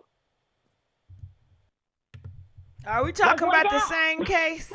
Okay, but I thank you, Kat. We're going to let you go. Okay. Calling from 910. You're live on the air. Hello? 910? Hi, MissGiGi. Yes.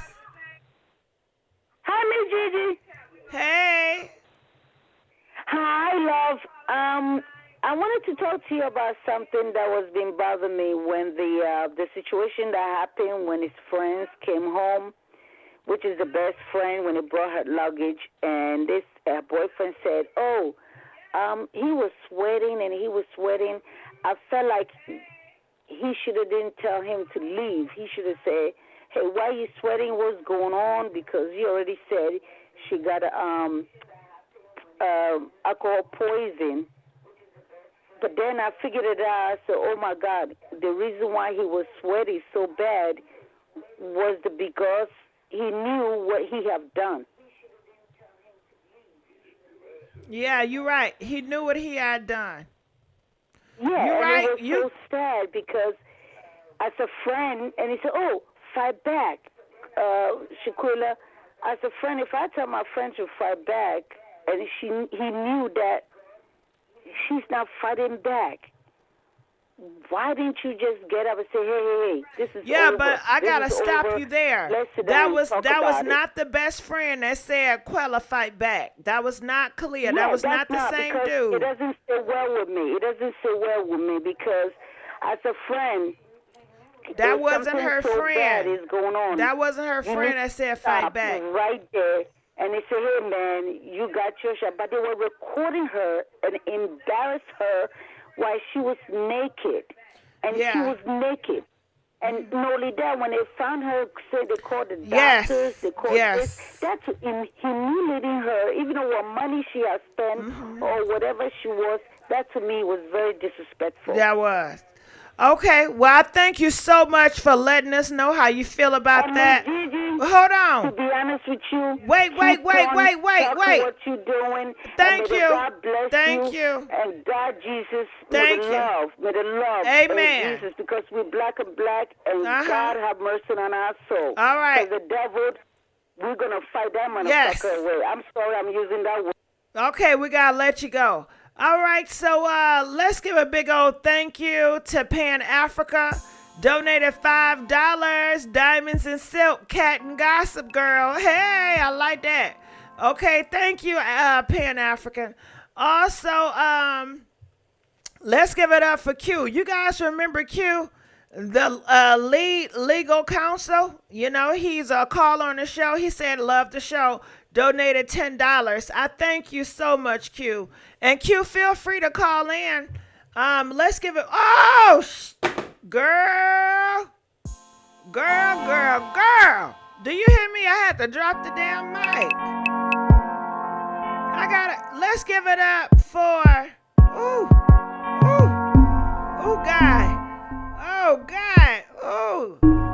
DJ, stop the beat. Let's give it up for Dr. Chris Lord. Donated $75. Ooh-wee. Child, that's the biggest donation I had today. For can I see your... Okay, I'm not going to read what you just said, Doctor. Great show, as usual. Thank you. Thank you, Doctor. All right, let's keep on moving on, y'all. All right, let's keep on moving on. Calling from 518. You're live on the air. Hello, Miss Gigi. Hey, how's it going? Talk to me. What's your thoughts? Yeah, so you still talking from the Nancy Grace video? Yes. Okay. One of the things that stood out to me in that video that made me believe that it was a premeditated thing was the part where I believe it was Khalil that was doing some kind of chant, something like a ritual type thing while she was asleep. This was like, I believe it was like the day before. And he was saying something about a dead body. If you go back and listen to that, to Nancy Grace, I know what you're talking about. He says, we got a dead body, body. She's a goner. Right. I heard that in some other videos, but when I heard it in Nancy Grace's video, then that made me kind of believe that it was a plan, but it was from maybe a sacrifice or ritual type thing that she was unaware of. Shanquella was unaware. That's all I wanted to bring out. The Thank thought, you. That made me believe that it was premeditated. Thank you so much. And I hear you calling the demons out too, so I thought it was okay to bring that thought out. That's fine. Mm-hmm. Okay. Thank you so much for calling. Please call me back. All right, let's get on to Q. Q, they said Q is in Q. Calling from 504. You're live on the air. Hello, Gigi. How are you? Good. How's it going? Now, we want to get your opinion, your expertise on Nancy Grace and her taking care of this situation. I'm going to give you the floor, so I'm going to be quiet, and I just want you to have it. Go ahead. Well, let me apologize. I haven't. I've been really disconnected from this case since the last time we spoke about it. But I am going to look into the Nancy Grace portion of it. I know she's very good at what she does, and she knows how to find answers where people can't normally find answers. But I did take a look at what Mexico is prosecuting or possibly trying to prosecute them with, and I have a problem with it. The problem I have with you said, can you repeat that again? It went out, and I didn't hear you clearly. Can you repeat that again? Yeah, I said, let me hold on. Is that a lot better? That's much better. You said Mexico was trying to do, and it blanked. Okay, his phone went off. Hold on. Come on. Okay. All right, give me 1 second. I want to see if I can call out. Nope, it won't. I don't know if it'll let me call out. You guys think it'll let me call numbers out? Nope. Okay, his phone dropped. So, dang, Q, we really want to talk to you. We really want to know what you said. And the thing about it is that Blog Talk Radio, they closed the lines, so nobody can get in. We have callers in the queue. So all those callers, I got to go through them before getting queued. Dang, Q. Let's go on to the next caller. Calling from 716. You're live on the air. Hey, how you doing, Gigi? Good. How's it going? I seen you had your hand up. You got something to say. Talk about it. Girl, let me tell you. So this Cabo 6 thing is just mind-blowing. First of all, every single one of them needs to be charged because every single one of them has something to do with it. Why is it that everybody, all of them, are just so quiet? Not one of them is saying a word. And to me, I believe that the one that did the fatal blow needs the most. The Daejanae girl, she needs the second most. And the others, they need some time too. Because that'll teach them a lesson. That's not right. They were not her friends. They pre-planned that. And I'm going to tell you something. Like they say, God don't like ugly, and he ain't too fond of pretty neither. She did it out of the kindness of her heart. She was their friend. They weren't hers. Got it. Okay. I appreciate you for letting us know that. I thank you so much. We're going to let you go. Calling from 225. You're live on the air. 225. Hello? Hey, how's it going? Talk to us. What's your thoughts about the Nancy Gray case and Shanquella?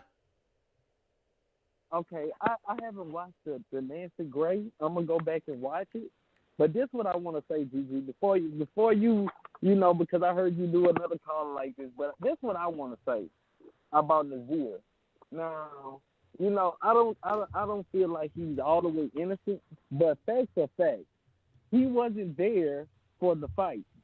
You know, now he may know more than what he's telling. You know what I'm saying? But the facts are facts. He wasn't there.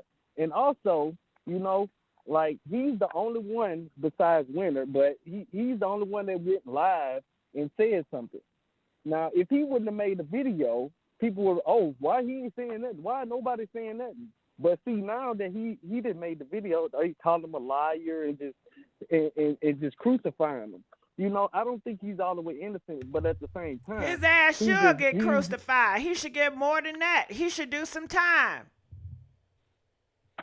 GG, that's just like if you go on a trip and you get there. Yeah. If I go on a trip and I saw somebody took your life out of here, and I went back home and I got paid to shut my mouth, you don't think I should do some jail time for that?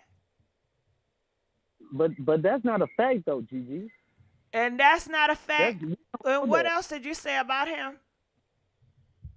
Okay, I feel like, you know, nobody else made a video. Nobody else's mother is speaking out but his mama. Well, his mom didn't speak out. That was a private conversation. Well, okay. Well, Nazir the only one that even saying anything, you know? And he's only saying something not because he cares about Shanquella.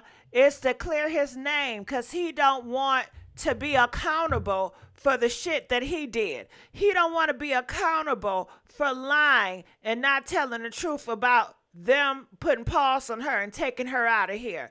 He don't want to be accountable for what he have seen, the truth and not the false. He knew he was rubbing on that dead body. And he want to cover it up. Talking about we taking pictures at Cloud at 4 o'clock. Is that your friend? Do you have Nazir? Is he in the back? Wiggins, come on to the radio. Cause it sounds you just have so many sympathy for this dude. No, I don't have any sympathy, but this is what I'm saying. I put myself in his shoes. I feel like if I got to a trip the day later when the fight didn't even go on, and I get there and I'm getting crucified like he's getting crucified and I wasn't there, that's not fair. It is fair. That's not fair to him. And let me say this though, GG. This is the thing too. I feel like, you know, they should get tried in a Mexican prison. I mean, in Mexico, because, you know, they won't even get a fair trial. You know, life ain't fair. Life is not fair. Who told you life was fair? I know that. GG, who lied to you? So why do you think that life is? Do you think it's fair they took her life out of here? I hear you have so much sympathy for everybody but Shanquella. No, I care about Shanquella. Whose side are you on? Whose side are you on? I'm Shanquella. Well, pick a side. You don't sound like you on Shanquella's side. I am, GG. You sound like saying, you Team Wiggins. No, no, but I'm just putting myself in them shoes. You know, if I would. Well, take yourself out the shoes. If you're not, are you a person that would do some horrible stuff like that? No, I wouldn't, GG. But I'm just saying, if I got there a day late. Okay, bump the day late. If you walked into a room and it's a dead body with bumps and bruises on it, are you gonna lay and rub the dead body when it's your cousin? No. It's your sister? No. So what are you gonna do? You come into the room, your sister is dead, and she got black eyes, and a group of people, her best friend is in the next room. What are you gonna do? You just not gonna report to her mom you saw your own sister dead with bruises on her face, and her best friend says, well, shit, she was drinking too much alcohol. I mean, what you want us to do? What are you going to do in that state?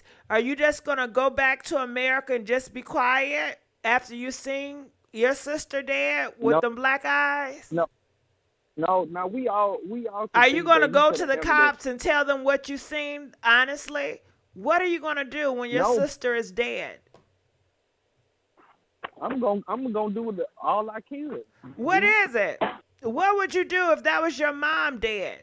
What would you do if you walked in and your mom had a trip with some girls And your mom ended up dead, and the girls are in the next room said, was she over drunk? No, I'm a look. I'm gonna look at everything. You know what I'm saying? I'm gonna look at everything, and I'm gonna ask questions. I mean, that's basically all I can do. You know, only thing I can really do is ask questions. And I mean, if they lie to me too, I mean, we would just have to wait till the facts come out. What would you do to the police? Would you confess to the police? I would cooperate. Yeah, I would cooperate. I would totally 100% cooperate with the police and tell them everything that I saw. Okay. You know? Then we don't got no problem then. You ain't gonna lie and say you was taking pictures with your mama at 4:30. Would you rub your mama head and play some soft music? No, I wouldn't. I'd be cutting up. I'd be cutting up in that villa. Trying to figure out what happened, right? Correct. You wouldn't leave till you find out what happened. You would get to the bottom of it. Would you want to know who put the paws on her? How the hell she get black eyes?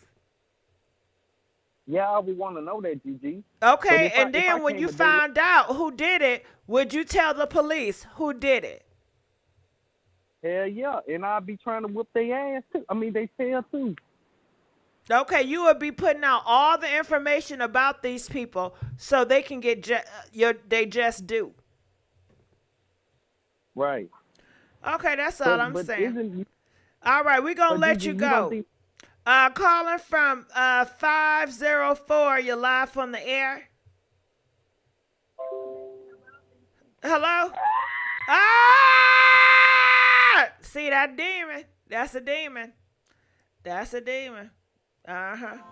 That was a demon. Let's call him from next caller.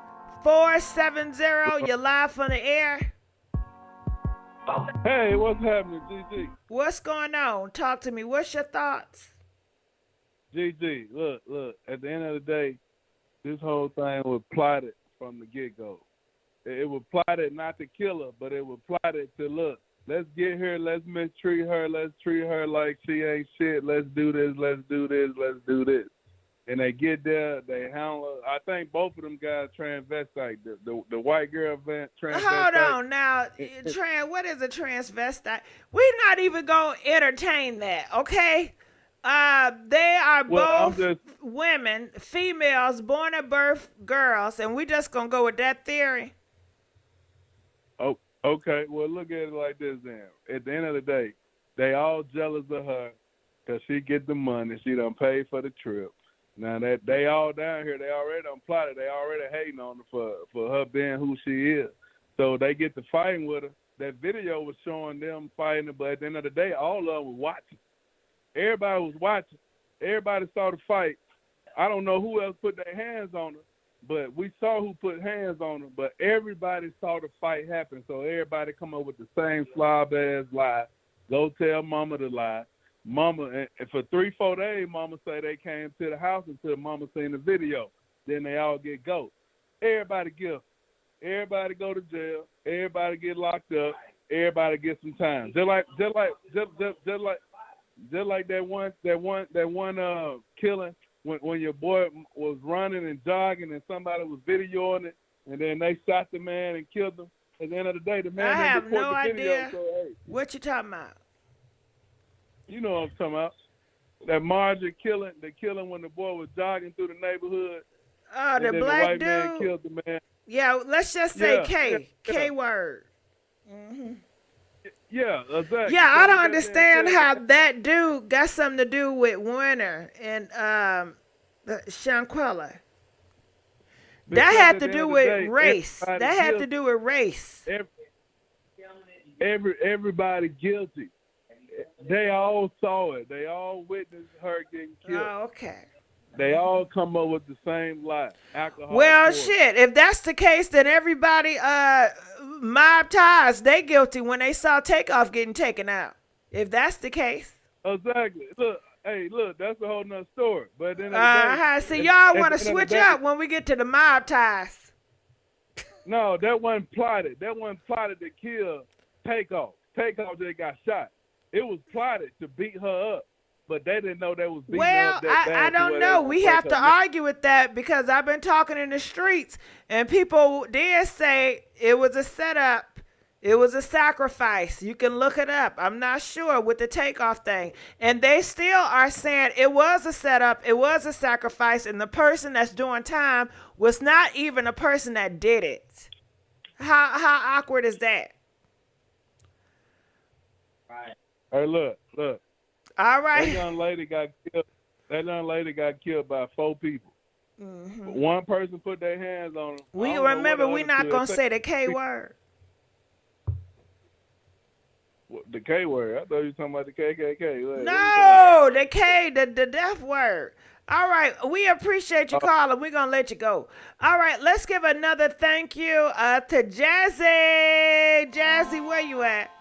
Jazzy donated $50. Thank you, girl. Jazzy donated $100. Jazzy says, ask Q what happened when Nazir lies to the FBI on soil.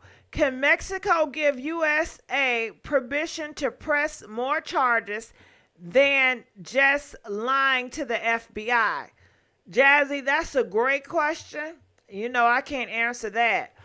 But Q is not here with us right now. I wish Q was. I was really looking forward to Q giving his opinion. Did y'all call that nigga Hershey Walker? Oh, hell no. No, okay, I'm sorry, because I shouldn't joke about that. Because we love all the callers, especially me. I got to be accountable. Y'all can say shit, but I can't. Calling from 323, you're live on the air. Hello, Gigi. Yes, talk to me. Hello? What's your thoughts? Hey, I'm not going to hold you up. I do listen to your show every night. It's very good. I'm at work now. I'm a nurse. I just want to say this one thing. For one thing, if I'm not saying, and it's not a true fact yet, that if Winter grabbed her by her neck and slammed her, there's no way in the world Winter can pick her up. The only way she could have did was while she was down there sitting down in that position after the camera was off, Winter went and grabbed her by the neck and slammed her to the ground backwards. So therefore, she didn't move no more. She was in the possession not to move anyway because her neck, I do believe that John Delay cracked her neck by her being so limbo, with her beating on her neck. So you saying she did it? She did it when she was already gone. She was a goner already. Right, sitting in that position, she was on her way out because that back of that spine right there, it blocks you from breathing if it's damaged. But if Winter had anything to do with it, Winter grabbed her by her neck and just pushed her back to the ground. And this is all alleged, right? Because we have not seen this video. She's talking about a video that is rumored to be out here. Right. Now, you do have people that said they have witnessed and they've seen the video, but the majority have not seen this video. It has been seen by some. So I cannot confirm or deny the video she's talking about. So I don't want y'all to leave here taking this as a fact when we don't know. No, we're just saying if. And I'm going to say one more thing. That what's his name? Wiggy Diggy, whatever his name is, all of them need to go to jail. All of them. And this is what I don't understand about him. You come into that doggone place, you know good and well when you seen her before you left, she wasn't beat up like that. Okay, look, if you seen all them on her face, all that stuff on her face, you should have questioned that some kind of way. Now, this is what I'm gonna say. I'm gonna get off the phone. How can he come and be with the body, but the maid came and found the body? And then if he had to stay over and they left, where did he stay at? So I'm going to leave that up in the air. This is something I do because I don't want to hold your thing up because I got to get back in because I work surgery. I got to go before they be paging me. And I want to say I thank you. I love your show so much. I'm going to put a donation too. Thank you so much. I appreciate it. Thank you too. I appreciate you. All right. So Q said he back in the queue. Calling from 504. Is this Q? 504. Ah! Listen, I'm telling y'all, it's so many demons calling here. I don't know what's going on. Ever since we picked up this case with Shanquella, we've been having a gang of demonic spirits coming on the show. All they do is call. They get in the phone line and they press 666. I promise y'all. It's something demonic. It's something real wicked with this case. I have not had these many demonic spirits call or putting all that 666 in the chat room. It's something wicked. And Q, I don't know where you at. Q, I'm looking for you. Shit, I'm scared to press 504 because all of them coming from 504. All of them are coming from. That's the second 504 demon that called. Okay, I'm going to try this again. Calling from 504. You're live on the air? Okay, Gigi, you got me. Okay, you got me this time. Okay. All right, that wasn't me screaming. I don't know. I don't know. Anyway, as I was saying earlier, well, first of all, can you hear me? Can you hear me good? Yeah. And Jazz had a question for you. They said, ask you what happens when Nazir lies to the FBI on soil. Can Mexico give USA permission to press more charges than lying to FBI? An FBI agent on duty is an FBI agent in the States as well as on foreign soil. So does that answer your question? I didn't ask a question. That was Zadzy. So she'll say something in the comment section. All right, well, go ahead. Continue on. In a nutshell, yes, that person still can be prosecuted for lying to an FBI agent on foreign soil, because if the FBI agent is asking that person a question on foreign soil, he's acting in his official capacity. So it doesn't matter where the question is answered. No matter where the question is asked, the penalty still looms. So if there's any other questions about that, I'll answer. But I haven't paid attention to the Nancy Grace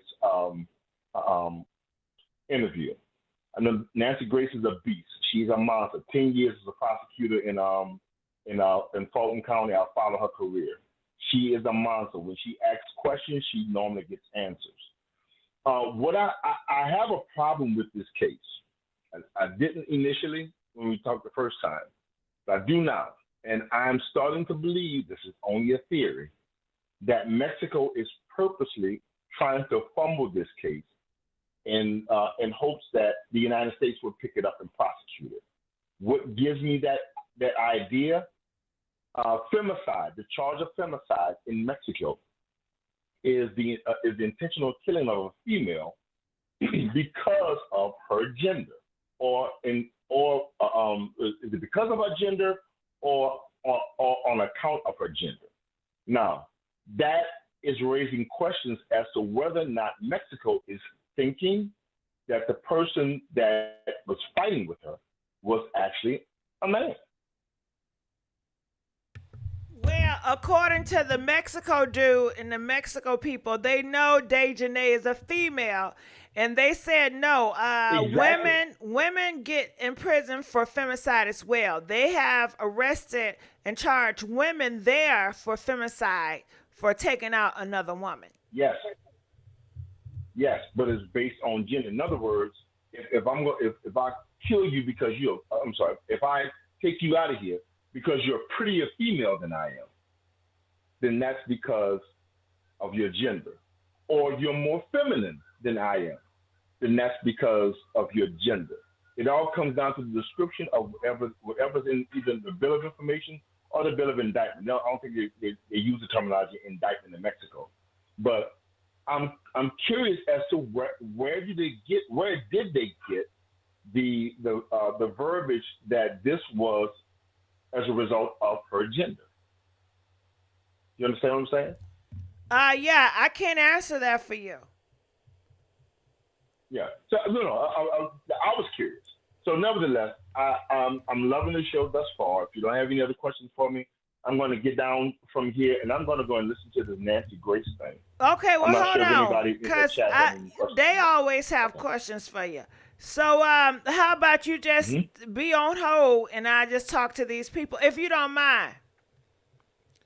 Yeah, go ahead. All right, calling from 267. You're live on the air. Did that? That's you. Hello? Can you hear me? How many people on the phone now? All right, we're going to go because this sounds creepy. All right, calling from 423. You're live on the air. Tennessee. Hello? Yes? Hello? Hello? Hello? Okay, I don't know what's going on. Calling from 334. You're live on the air. Hello, 334. All right, how you doing? Shit, I'm sorry. You took too damn long. All right, let's go over here. 484. You're live on the air. Hi, this is Richie from Philly. I wanted to speak to a possible motive. I really feel like it's PPP related because they all got their loans together, and the only difference is that Quilla is probably the only one who had a real business. And if you don't have a real business, you need to come up with some money to get those someone to fill out their paperwork to get that stuff forgiven. And if she paid for the whole trip, they probably didn't have the money to, get their loans forgiven. They probably I don't know if they all found out while they're on the trip or what, but that seems like the motive to me. Okay, Q, what are your thoughts? I don't know if you know this, Q, but they all put out a PPP loan. Khalil, her best friend, business failed. He owed the government $20,000. Shanquella business succeeded, and her loan is forgiven. And people feel that that is the reason why Khalil set her up to get taken out. Okay. The question still remains. Where did that plan start? Did it start in the United States? No, it started in Charlotte. It started in Charlotte. That would be the United States. If it started in the United States, then that would be premeditated, and that would give the United States jurisdiction. No, I don't know if you understand. She said she felt that was the motive to taking her out. So do you think that's a good enough motive to take somebody out of here? Of course, it's a good motive, but is it the motive? I mean, I would consider it would be considered circumstantial in any court of law. Well, also, I feel like it was a first. I'm sorry. Go ahead. Pardon? No. You said you feel what? I feel like it may have been like a perfect storm because someone said that Quilla had did something, she violated or something. It seemed like Quilla liked to talk shit a little bit, whether she was playing or not. And like, when the girl was doing push-ups, she was like, "Oh, you wasn't working on your upper body," or "Oh, y'all ain't got y'all," y'all that long to get dressed, and y'all ain't got nothing to wear, stuff like that. So she might have said something.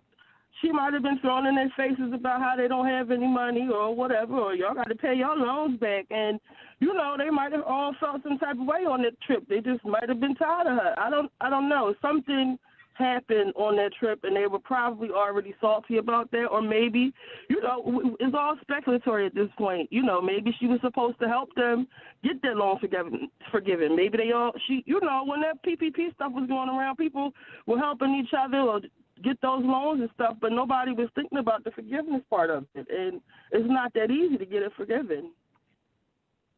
Well, I mean, it's always good to try to come up with theories. Whenever prosecutors or even detectives question a person for a case, they always like to throw around theories to try to see if it can, how close it can get to home.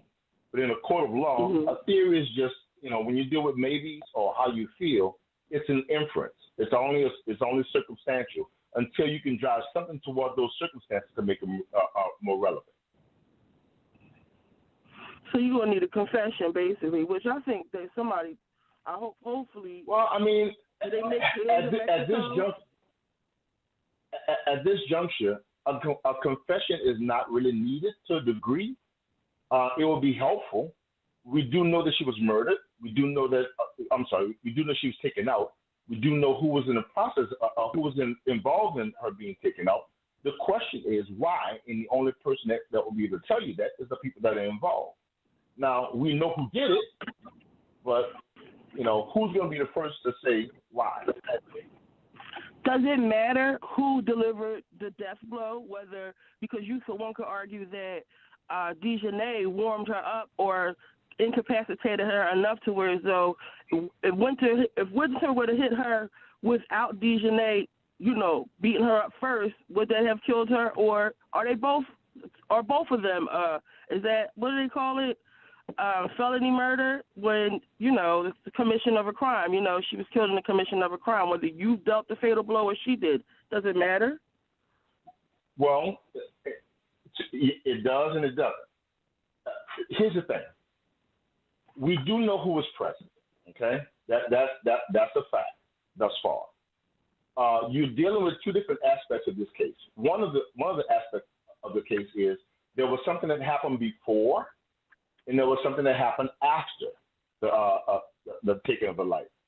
When we spoke about this previously on GG's channel. If they return back to Charlotte, if they return back to wherever they came from, and they fail to they fail to acknowledge what had happened to this young lady to any person in authority, they committed a crime. They're actually actively a part of the crime. So look at it from this perspective. If you and I ride in a car and I go in and rob a bank, you know I robbed the bank. You know I robbed the bank. You saw me come out with the money, saw me come out with the gun. I drop you all. If you don't say anything, guess what? You're going to get arrested with it. It can be months or years later. Yes. So, and ironically, in Mexico has laws almost similar to Texas, where the principal will get the same. The accomplice will get the same as the principal, unless you separate yourself from the principal. Well, if they hadn't spoken up by now, the people who aren't involved, they all should be charged, and I think it's only fitting that they go to jail in Mexico, whether it's for femicide or whatever side. It shouldn't matter. I think it's poetic justice if they go to Mexican prison. Because they're all, if you're not involved in the crime, you're involved in the cover-up, which is even worse. And to have that girl, and to not take her to the hospital, to have her gasping for air, even if she couldn't even gasp for air. She's just slowly dying a slow and painful transition. I think is disgusting on all of their behalf, and they all should be charged with something to some degree. Well, I'll tell you this: if you're a counselor and you have someone on a case that you're representing, and there's more than two defendants, the number one responsibility of you and your client is to blame everybody in the room but you. It's unfortunate, but that is the case. You point the finger at your biggest responsibility is to try to remove yourself from the situation. And as I explained to GG before, it would be the person who has the least to lose will be the first to sink. Because look at it from this perspective. If going back to the scenario of us robbing the bank, you know you didn't rob the bank, so who would be the first person to rat on me? You. Yeah. Because you know you didn't rob the bank, so you want to be the first one to point the fingers. Yeah. So it's just a general concept of law. That's all. Okay, that's my little 2 cents. And I thank you so much for donating $3 too, Brown. Thank you. You're welcome. All right, bye-bye. All right, bye-bye. Okay, another thing, somebody emailed me. I'm not going to put your name out there because I don't know if you want me to. But they said they want to do some correction. People is talking about that Morgus, that rigor. Say it again. Rigor mortis. Rigor mortis. Okay, it says here, they said that you guys had it wrong. It appears approximately 2 hours after the death, and the muscles of the face progresses to the limbs over the next few hours, completing 6 to 8 hours after the death. Rigor mortis then stays another 12 hours to 24 hours after death, and then it appears. It's so sad, but I guess we're going to all have to go through rigor mortis one day or another. But that's what they're saying. All right, let's go on to the next caller. Calling from 747. You're live on the air.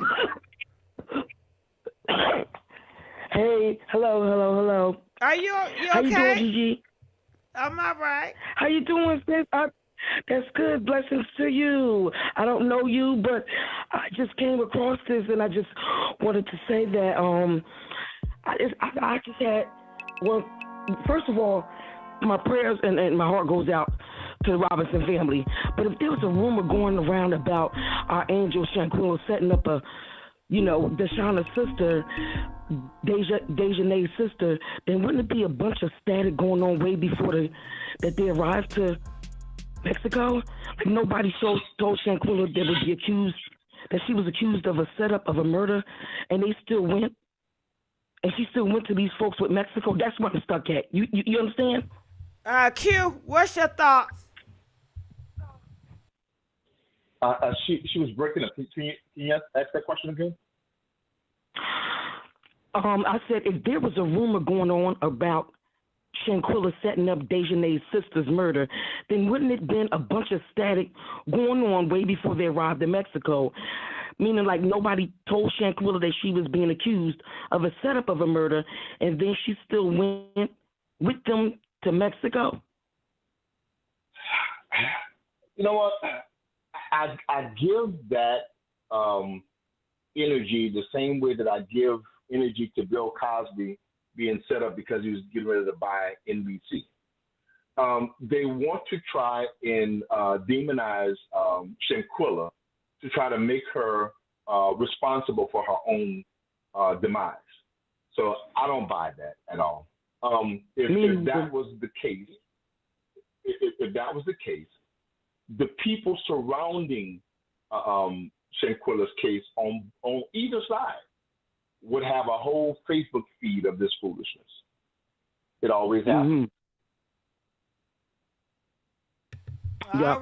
All right. But that is still not something that could be admitted into any court of law anywhere in this country. All right. Thank you so much, caller. We're gonna let you go. Calling from 312. You're live from the air. Right here.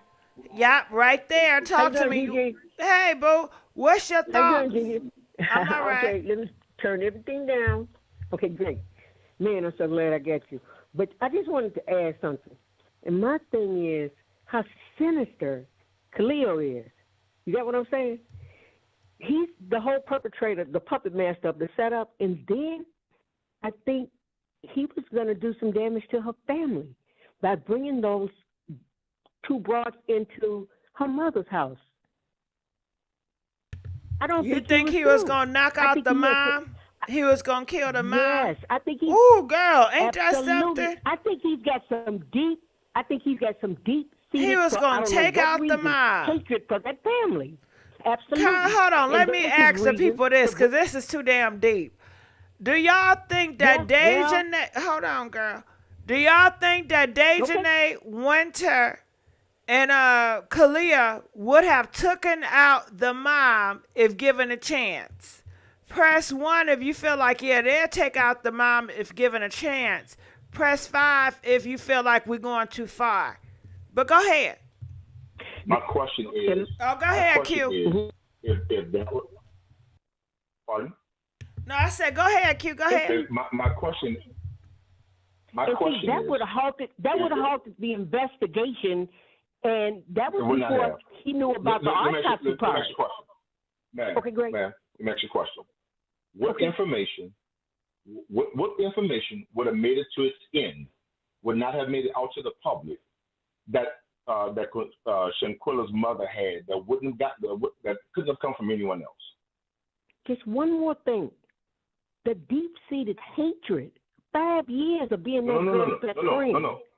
Okay, go ahead. Ma'am, you always need a motive to something. Okay. So if you're saying, if you're suggesting that he was on his way over there to knock off Shanquella's mother, I believe it. What information? hear me out. And it's good you believe it. I want to believe it too. But I'm asking you, what information did Shanquella's mother possess that would have met its end had she been taken out of this world? I believe that he was trying to catch it before that autopsy part came through.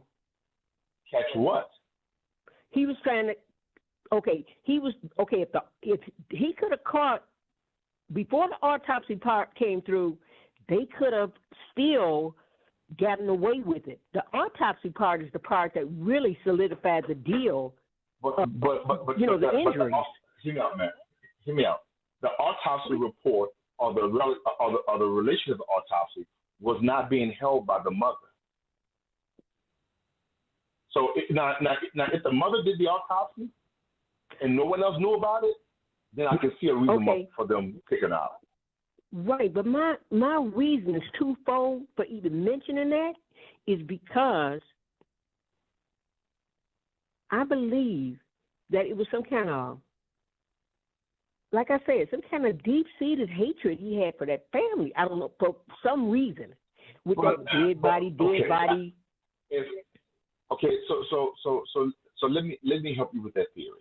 If there's a deep-seated hatred, if there's a deep-seated hatred, then that hatred would have had a full display long before they went on the trip, and that's the reality. I'm still trying to grapple with what would be the motive, or what does the mother hold that if she's not being taken out would hurt this case or help the case. Okay, but like I said, I got a twofold reason, and my reason is the same reason why would he perpetrate to kill Shanquella after being her friend for 5 years? Feel like. Go ahead. So based on your logic, ma'am, anyone with the last name Roberson, he was going to kill. Anybody that was related to her, by that logic. How could he hate Shanquella, who had supported him and stood by him? And how can he hate the mother? Hear me out. How can he hate the mother? I'm just saying. I believe he could possibly. I don't know why. Unless you're suggesting, hear me out. Unless you're suggesting that someone is a serial life taker. It is something sick about dude, ain't it? 90 seconds. Unless you're suggesting that he's a serial life taker, there has to be a reasoning to his madness. Okay. We can surmise that Shanquella was taken out by accident. Unless you can point to me, something in my direction that they 60 seconds. No, hear me out. Okay. That young lady did not enter into the fight with Shanquella to take her life. I think she took her life incidentally. Doesn't mean she's not going to be punished for it. But if she said that I'm going to take your life, then that's an intent to take her life. Now, you mean to tell me that she's going to take Shanquella's life? Hear me out, man. She's going to take Shanquella's life by accident, but she's going to take the mother's life on purpose. But that wasn't her. I'm thinking more in the lines of Khalil. Something's wrong with him. I agree. Ma'am, I agree that something is wrong with him. I agree with you. 10 seconds. It still doesn't mean that he's intentionally taking somebody's life. I don't know. Ma'am. All right, we're going to have to just pray on that and just let it go. Okay. But I appreciate y'all. Throw that out there. Well, I caught it, girl. I caught that. Why would he set that girl up like that? I caught it. You never know. Why would he set that girl up like that? Because you know he evil. That's why. Someone. I just wanted to throw it out there, and then maybe you guys can help me, because I don't like the way that he set her up like that. And then he brought them to his mother's house. Ma'am, ma'am, did he set her up for confrontation or did he set her up to be murdered? I thought it was a confrontation. No. Did he set her up for a confrontation or did he set her up for her life to be taken? And then just one more thing I want to throw out there. Remember, this is the last thing. She was gonna get Hold on, Q, let her talk. Q, hold on. Go ahead. Okay. All that loot that she took with her. $17,000. Right, that she was possibly gonna get some surgery or something done. Listen, she was gonna get a BBL. Was on the sneak tip for that money. What you said? She was gonna get a BBL. Remember how he tried to get? And remember he tried to get that $5,000 sent from her mother. He's definitely on the money trail. So I just wanted to throw that out there. I could be wrong, but I just got a bad feeling. Well, thank you for throwing it. If Kalia knock on your door, are you gonna open it? I appreciate it. I sure am. Not. Wait a minute. Check it out, Gigi. Gigi. Guess what? I sure am. You gonna open the door for Kalia? I appreciate you guys. All right. Wait a minute. I sure am. Not. Thanks, guys. All right, baby. Go ahead. All right, she's funny. All right, let's go on to the next caller. Caller 916, you're live on the air. Hello. Hi. Hey, how's it going? Oh, pretty good. Oh, my grandkids call me Gigi, so I love that name.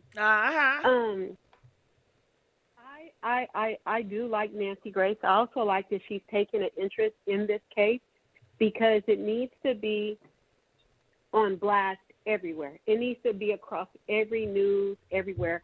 That way they can apply more pressure to Mexico because all Mexico care about is the money from the United States. But here's my theory. Now, I may be wrong, but here's my theory.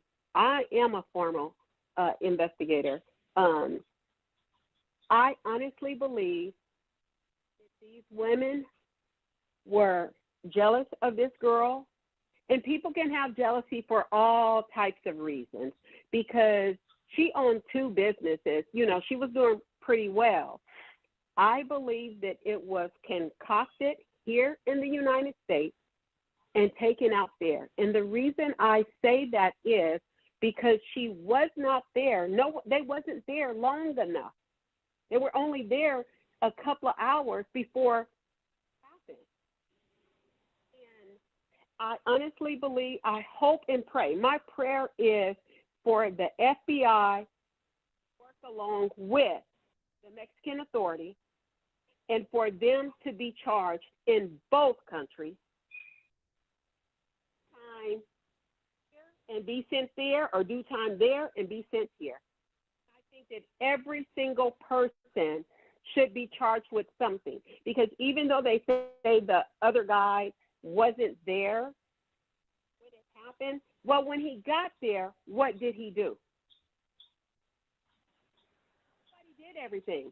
And then you get on the plane and you come back? It makes sense. That's what I thought. I don't know if you heard me. Yeah, I heard you. It was going in and out a little bit, but I heard you. Thank you so much for letting us know how you feel. We appreciate that. Okay. We'll let you go. Calling from 312. You're live on the air. Hi. Hi. Thank you for having tonight on tonight. I wanted to say that I was reading the Charlotte Observer that had the police report and they analyzed it. I just wanted to read what they say.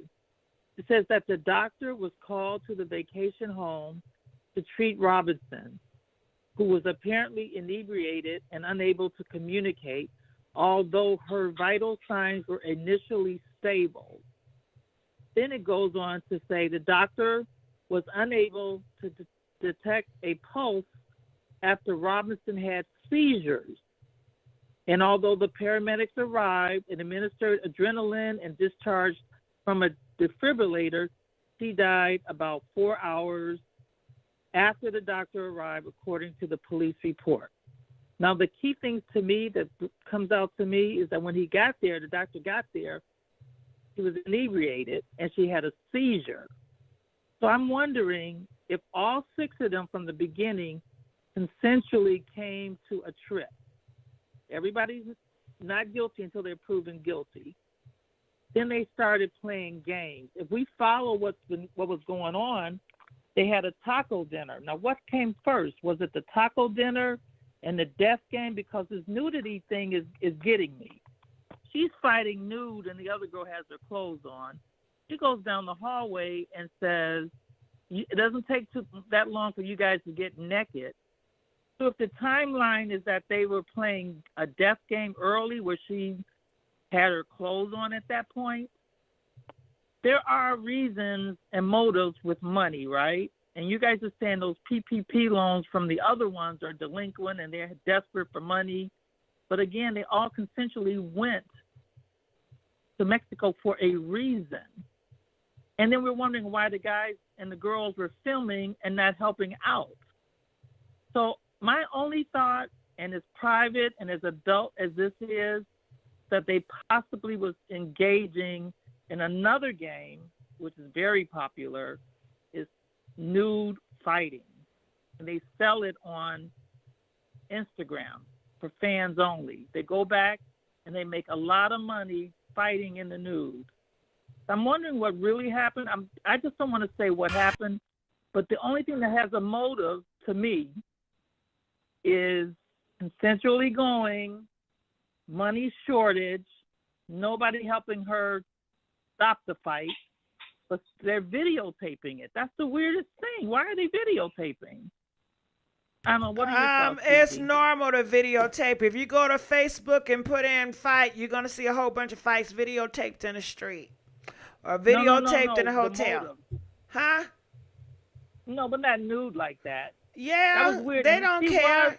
They don't be having nothing on. They don't have nothing on. GG.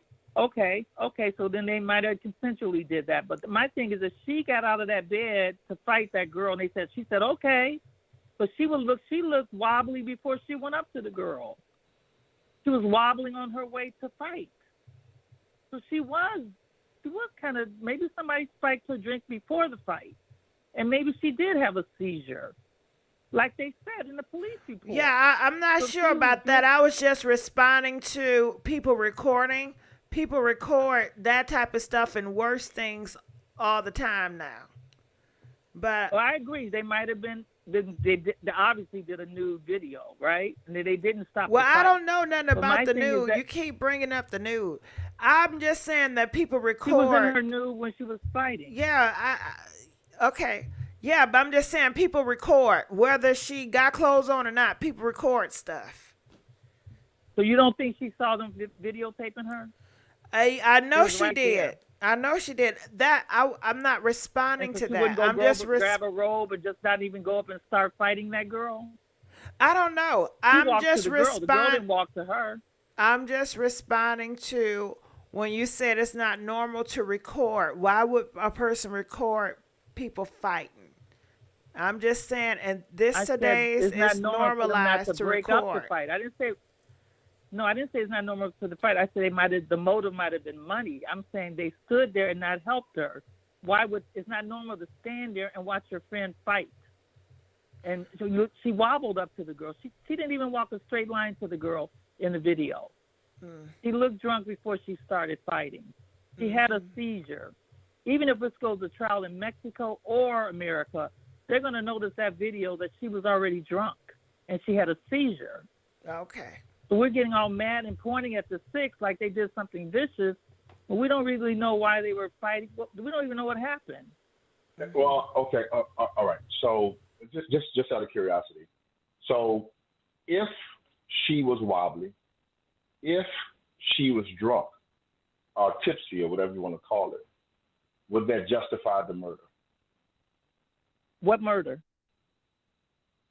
When did you see a murder? Her dying. Pardon? Say that again, sir. When did you see a murder? Well, did you look at the Nancy Grace interview? I don't put. You know what? We got smart black people can analyze it just as well as No, Nancy you got to Grace. look at that All I'm Nancy asking is- Grace. When I tell you, if you care about, I watched it today. I watched Go, it. It's and- typical Nancy Grace. and she had not only her, but it was other experts as well. I'm sorry to go ahead, Q. But nobody asked me my credentials. But I just want to ask him what murder did he see? Her death was caused by blunt force trauma. Well, was brought on by blunt force. Well, what murder did you trauma. see? Pardon? What murder did you see? The murder was caused by the altercation. No. You're going around the question. What murder did you see? Okay, can we stop saying the Didn't M see a word? murder. Can we change that Okay, up? he just said. Okay, well, Okay, I didn't see her life taken. But go ahead.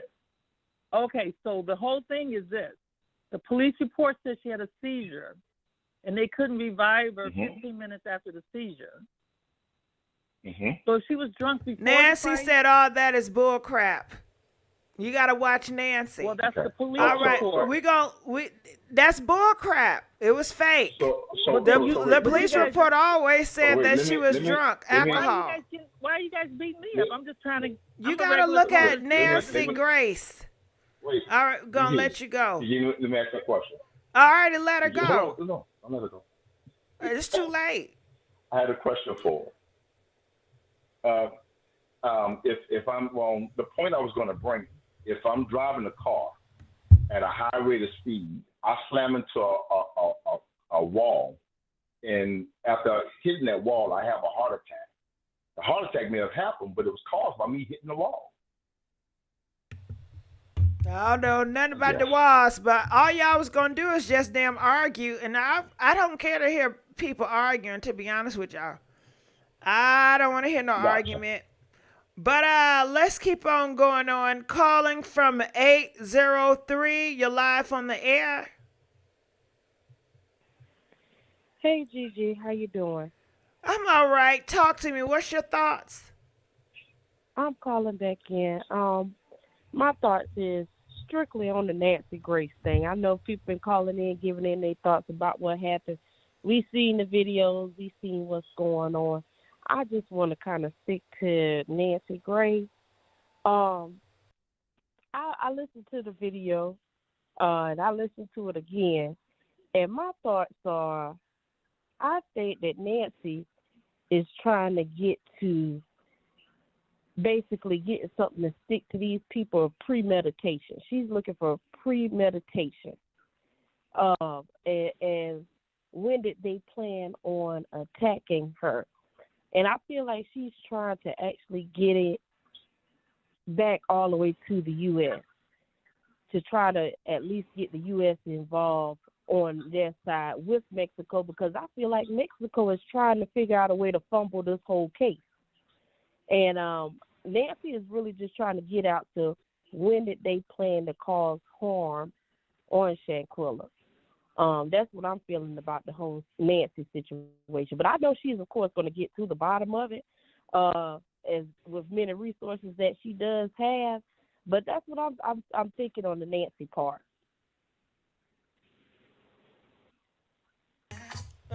Q, you got something to say about that? No, I didn't know she had a question. Oh, no, she didn't have a question. She just had a statement. Okay, gotcha.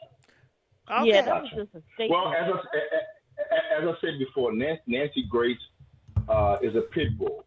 And hold on, she's Q. very good at Well, the reason why I asked you, because she started off, she said that she believes that Mexico is trying to fumble the case. Now, if I remember it correctly, I could have swore you said the same thing. I said the same thing. Yeah, so I thought you guys could have like a kumbaya moment on that topic. Okay. Well, yeah, that's what I'm thinking. Well, Mexico has a similar prosecuting method with the United States, as I said before. We have a bill of information, have something that's similar, and it has to completely describe as to what that case, what that statute actually is that has been violated. So, based on the description of what they're charging her with, it concerns me. I'm not saying that it's something that they can't work around, but it concerns me because it's going to have to be some type of conversation, just like trying to figure out if it's premeditated.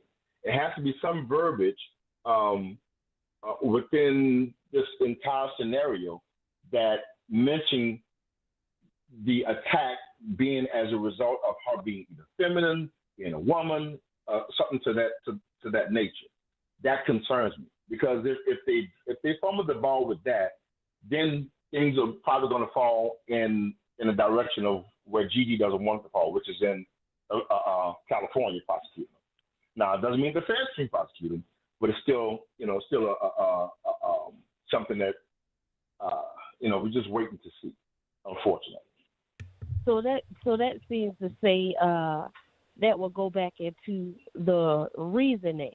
Since if they're going to say it's a femicide, that's basically saying that, of course, they took her out of here because she's a woman or some type of regards to her being a woman. So that would go back to the full reasoning. I'm sorry. If you go and Google, look up the Mexican law on femicide, it gives a complete description as to what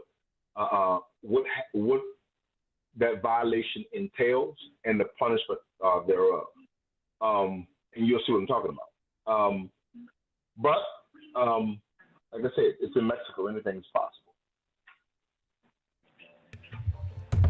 All right. Thank you so much, caller. We appreciate you. All right. Somebody got their hands up calling 646. You're live on the air. 646.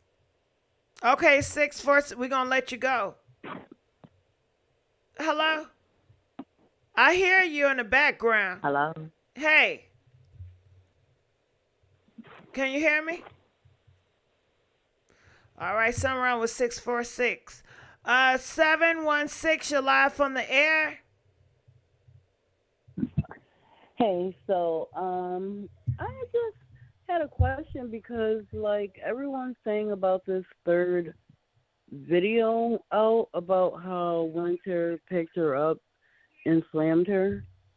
So earlier when I was watching one of the interviews, the guy said that there wasn't 3 videos.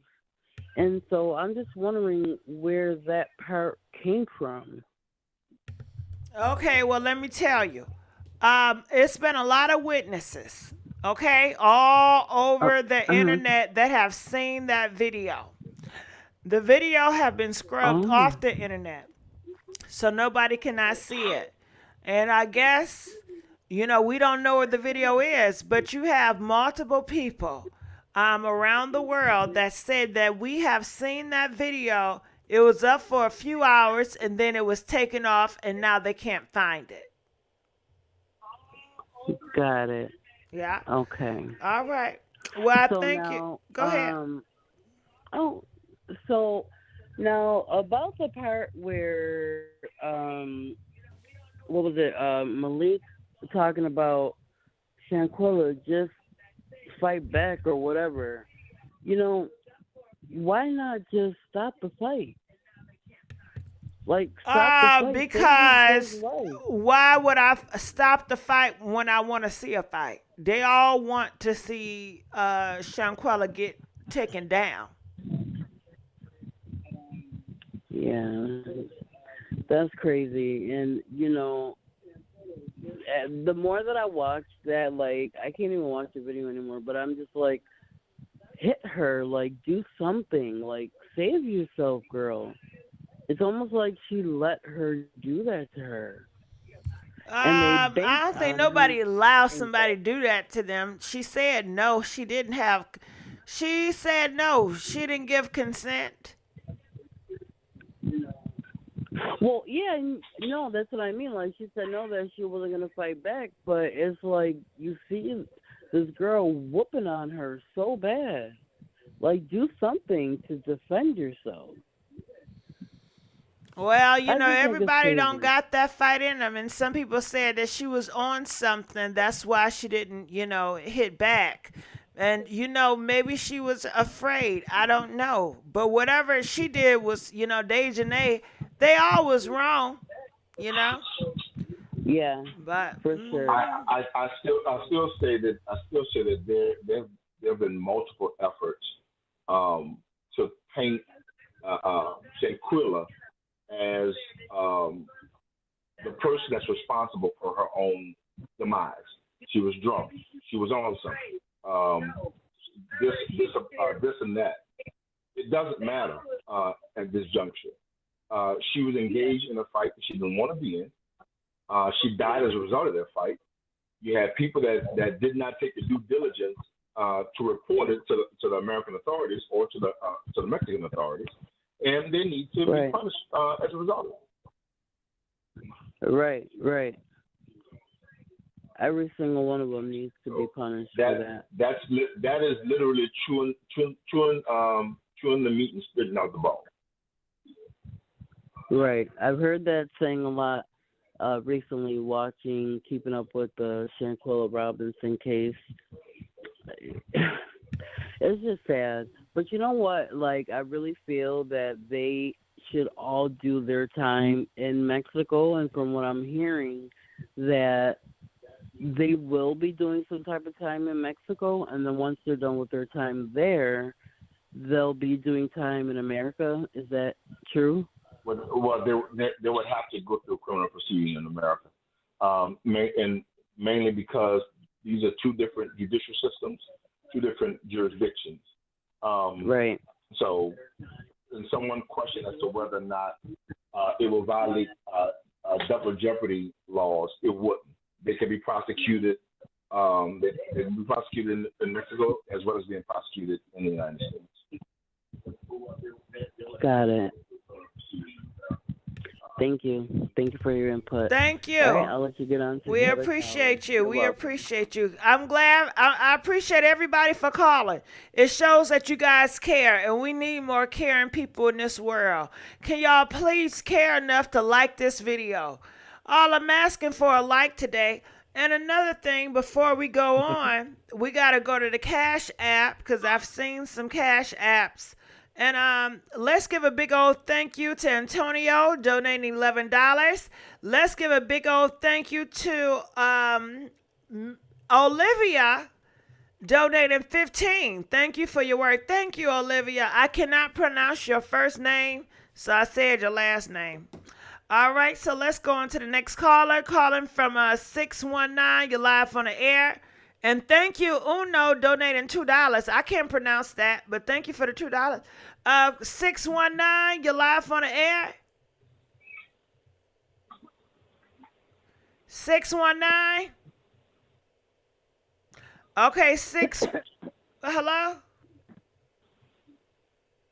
All right, we're going to let you go, okay? All right, we're going to let you go. Calling from 817, you're live on the air. Hey, Gigi. Hey, how you doing? What are your thoughts about all this? My thoughts are all parties involved, they need to throw the book at them. And I do believe, I agree with Q. I believe that there is something going on where Mexico's going to fumble this thing due to the fact that initially when the claim of femicide was made, there were rumors going around that Daejanae, however you say her name, could have possibly been male. So I believe there can potentially be a loophole in that law that may get them to avoid prosecution in Mexico and kind of pitch it back over to the United States, whether or not we are in a position to pursue it as such. If there's evidence that they're plotting to harm her, I don't think that I don't believe that they intended on killing her. I think that they were jealous. I think that they were envious. I think that their initial reaction was just to try and harm her, and they just went too damn far. And now, as a result of it, she's dead. I don't believe there's any conspiracy killing the family or anything like that. I believe that they were in a panic. So if Khalil did, in fact, bring people around the family. It was all in an effort to cover their, you-know-what, try and cover their tracks with everything. Let me ask you a question, just from observation point of view. Who was the person, GG, and to the caller, who was the person that was doing the recording? What was his name? Malik. I haven't heard. It was Malik okay. and Alysse. I haven't heard anything. Alysse and Malik. It was two people. Alysse was recording, and you seen her fingernails, and then you see another person recording Alysse. And that is Malik. Okay, so, Malik has the POV of Alysse recording, and then he turns, and you can see Khalil in his POV. Go ahead. Gotcha. Who's the person that supposedly got in there late and was rubbing her head and playing soft music? That's Wiggins. Wiggins. Yes. Okay. And he's right, suspect. my main I question, don't believe anything that's being said by him. Okay. My last question before I get to my point is who returned the clothes back to the mother? Khalil. It's my understanding that Khalil is the best friend. He allegedly is his best friend and was in contact with the mom. He was the one that was relaying information that she was inebriated or... Yeah. Okay, he was just I'm asking sorry, that one go question. Go ahead. Okay. If anything, 4 people are very guilty of being an accessory to taking of a life by omission, because I'm 100% certain that they all got on a plane and headed back to the United States, knowing the condition, even after they got to the United States, and they understood that she was deceased. At some point, someone was supposed to say exactly what happened before the video hit the internet. And even after the video hit the internet, they still had the responsibility to bring to the attention of the authorities what took place. So someone during the murder released the video. Somebody there released them. If somebody within that group is releasing that in order to position themselves on a defense. Wait, hold on. Let's stop you there. Nobody is releasing that. They already released the video footage after they put pause on a girl. They didn't realize that they took her out of here. Once they did that, they tried to backtrack and take that video out, but it was already out, circulating. Gotcha. So the video was out that basically to try and say, look what we did. I don't understand. Yeah, it was bragging. That's why we videotaped it, because we wanted to show the world how I knocked her out. Yeah, that's what we do.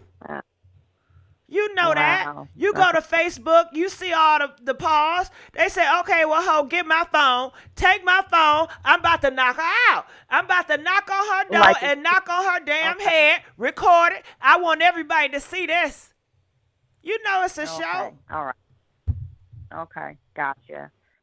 Yeah, that's unfortunate. They went too far. Everybody's in panic mode. They're just trying to do damage control at this point, but they will all start singing like canaries. They will start to point fingers and start making deals. That's all they can do. Now, if they get prosecuted, from my understanding in Mexico, deal or not, worst case scenario, and maybe Q, you can shed some insight on it, they are facing, what, a minimum of 20 years?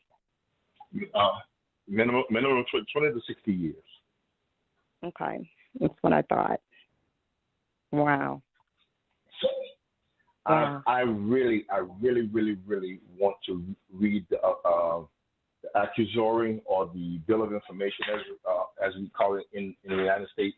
I really want to read what they're accusing them of. But I'm very troubled. I really am that they are charging them with homicide.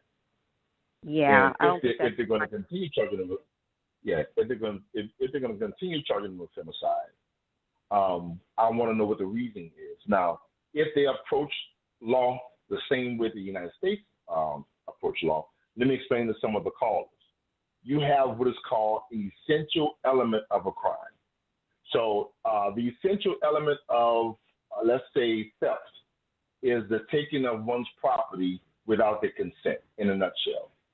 All right, the essential element of first-degree murder in some states is the killing is the murder of someone in the commission of another crime, a premeditated murder, or you can say the essential element of involuntary manslaughter, where you took someone's life and you didn't intend to. All right, those are essential elements. When it comes to trying to charge these people with that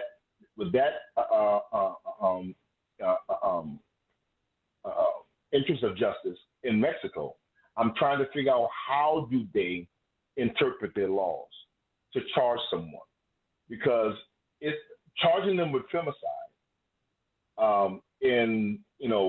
without the elements of that, either trying to prove that she was a female, or she was feminine, or something of that nature, is equivalent to trying to charge someone on trial for murder with stealing a bike. If that's what's on the bill of information, it's not going to meet the elements to charge them with that. Does that make any sense? That makes perfect sense, and I agree with that perspective, because I'm looking up Mexico's federal penal code on femicide, and they would have to prove that they attacked her and it had something to do with her being a woman, and I don't believe that it had anything to do with that.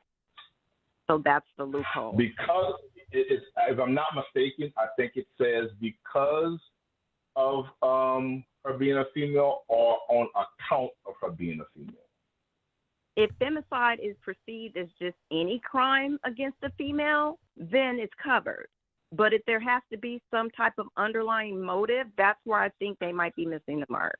But if all crimes against women fall under the law of femicide, then they're good. No, Judge Brown has never heard of femicide because Mexico has went through an overhaul of their judicial system, and there's a new system that completely describes their laws in a totally different light. Yeah. Someone mentioned in the chat that Judge Joe Brown mentioned that he never heard of femicide. It's definitely, yeah. Go ahead.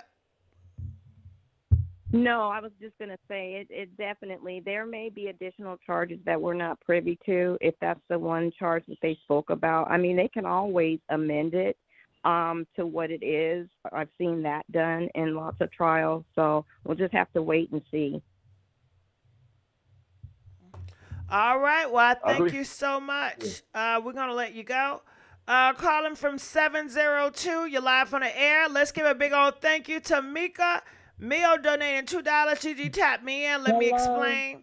All right. I'll get you, Mika. Hold on. Hey, 702. Give me 1 second.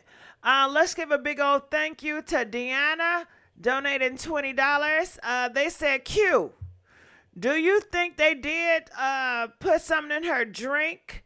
That's why they told mom alcohol poisoning, because there is no way for them to know why she died.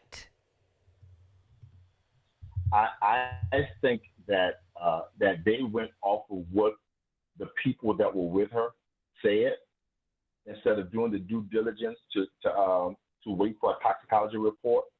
But to my understanding, I could be wrong, there was no sign of any drugs and alcohol in the tox report.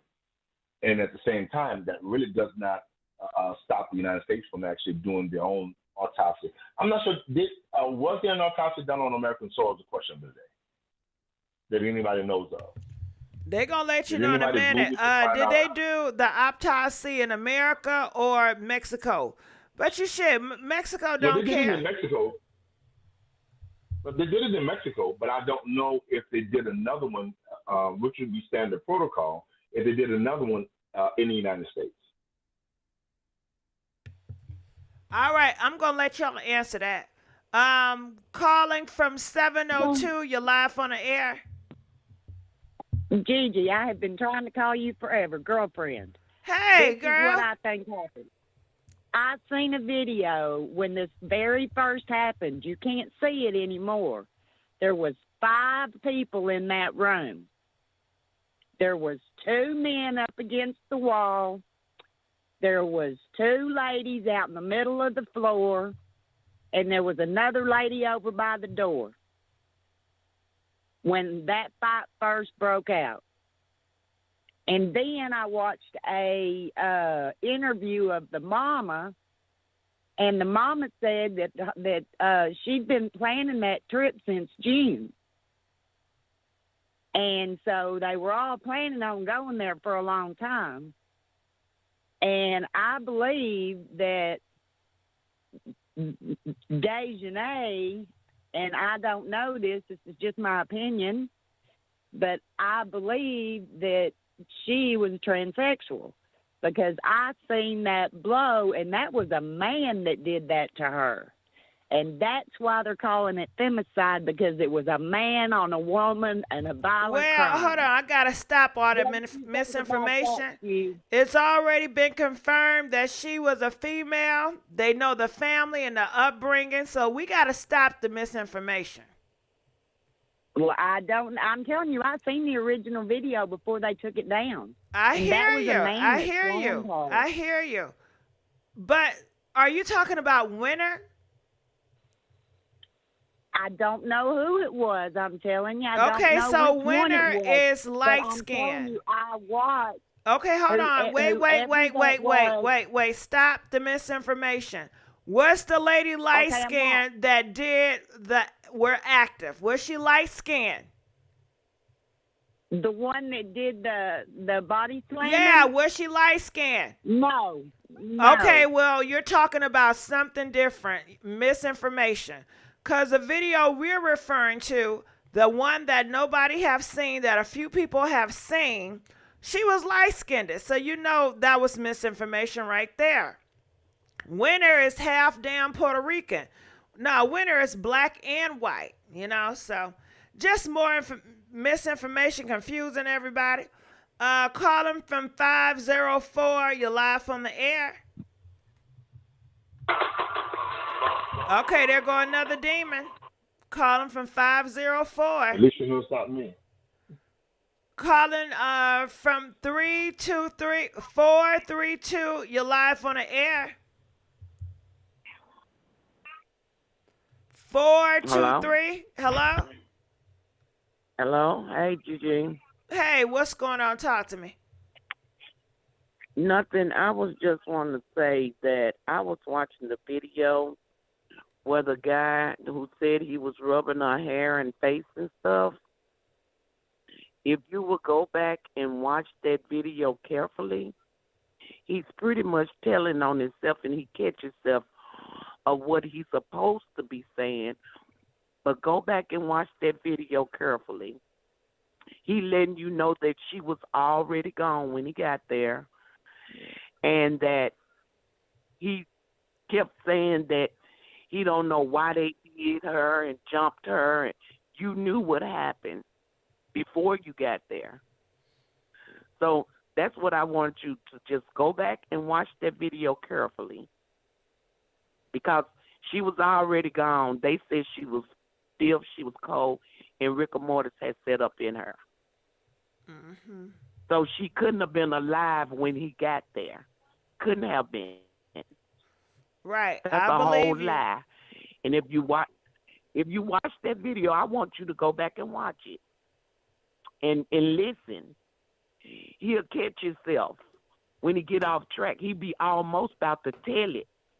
And he'll catch himself about to tell it, and he'll try to get back on what they said happened, what they plotted to say that happened. Mm-hmm. And if the winter girl grabbed her around her neck and slammed her, she was already dying. That's probably why she ran up to her and grabbed her and slammed her, because she wouldn't get up. She couldn't get up because she was already dying. Right. So I that's believe all I you. had to say. I believe everything, guys. Hold on, let me get in this goddamn comment section. Listen, if y'all spreading misinformation, you will get blocked. If you with the demon shit, you will get blocked. All them demons and misinformation, Y'all will get blocked. All of y'all together. Now continue on. And that was me called a few minutes ago from the 423 number. I was saying hello, but you didn't hear me. I sure didn't. But I'm not a demon. Oh, You okay. didn't hear Were me. you screaming? Yeah, so I called back. No, Ma'am. I said, were you screaming? No, I was like, hello. You kept saying hello. I said, hello. Hello. Oh, I didn't hear you. But yeah, that's what I wanted to say. I want you to go back and watch that video and just listen to him. No, I Because believe he's you. pretty much I'm on your telling it. side. Whatever you just Yeah. said, I agree. I don't combat that. Yeah. Well, all right, thank you, and I'm following you. I'm listening. I appreciate you. All right, let's keep going. Edge donated $10. Says, does the video being out prior to death mean it was manslaughter versus murder? Question mark. Well, Q, do you want to answer that? Because I'm not into law, so Intent means everything. If they intended to just have a confrontation and she died as a result of it, then that's manslaughter. That's the unintentional killing of a human being. All right, y'all got that? Let's keep on going. Calling from 617. You're live on the air. Hello? Yes, 617. Hi, how are you? Good. How you doing? I'm doing well, thank you. I'm so happy to be on here. So basically what I wanted to say is I think somebody made a point about beating her because of jealousy, or killing her for jealousy or because of her money. I don't think it was that. I think it was just pure jealousy, because what's the point of grabbing all your cameras as if it was an arena and you're about to watch a show and let's film it? Like, there's just no point, because if you do it to her and she lived, she would have just got back and done better for herself. So I don't think it was to kill her. I think it was just more to disgrace her. Also, I mean, and if they plan to actually kill her, I mean, they must be some sick kids to sit down and plan somebody's death in Mexico. Overall, for me, I think the Nancy Grace podcast was excellent. I feel like even to the point of her bringing experts, bringing her mother on, and then also even correcting the language, meaning the words or the vocabulary that certain experts were using, she actually corrected them to use the appropriate language because it's on air. It's becoming public knowledge, and I really appreciated her for that. I'm also, a little bit older, so for me, I'm pretty much disappointed when I look at that because the world kind of views, I love the Black community, I'm a Black woman, I just feel like sometimes when the world looks at us as a certain kind of way, we pretty much gave them like a platform or platter to look at us and say, hey, look at these people, see how they act. And that's what disappoints me because they're so young and they're in college or they're working and they're just starting their lives. They're 20-something years old. You have so much ahead of you and you decided to go disgrace yourself, Yeah, your mother, they bought your into auntie, all the stereotypes. You pretty much gave them that on a platter, and it just. But shit, so hip hop, disappointing. the rappers do it 24/7, don't they? Oh, I think you're cutting off. I'm so sorry. Oh, I didn't hear I'm what you sorry. said. I said yeah, she did, but I said these rappers do it 24/7. Yeah. So I just feel like we just got to do better. I mean, say that again. I'm so sorry. You guys I'm are, cutting in off. and out. GG is cutting off. Oh, I'm Yeah. sorry. Yeah. I'm cutting off. It's okay. Yeah. So I'll just keep going. So for me, I think that as a community, we got to do better. If it comes to retaliation, I mean, I don't care for like the other factors or if they feel like, oh, it was a setup of this past and that person and this sister. The present moment is that somebody's daughter or somebody's sister was killed. And if it came down to retaliation, why don't you wait for your maker to correct that situation? Especially us being a Black community, we're so into church and God this and, Christianity. Like, why retaliate in another country? Why retaliate, period? Do better in your life if that's what it has to take, Now, you do know religion is very violent, right? It's very what? violent.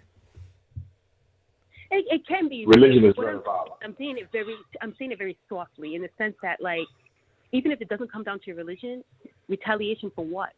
For you to have to go sit in a cell for the rest of your life? Because when you go to sleep at night, you're going to see Shanquella's face. When you wake up in the morning, Well, you're going to they see thought that they person's was going to face. get You're gonna away remember with what it you because people get away with murder all the time. did. And that's true. People do get away with it. I just feel like, your conscience will get the best of you. They don't That's care. how I Some feel. demons don't have consciences. Yeah. Yeah, that's exactly what I was about to say. You have some people that will commit crimes like this, and they can see well at night as long as it's not them. Yeah, most of them do. That's pretty deep. That's pretty deep. I think you guys also underestimate people too much.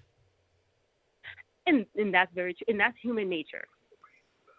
There's some blood pumping in my veins. Mm-hmm. That makes me conscious.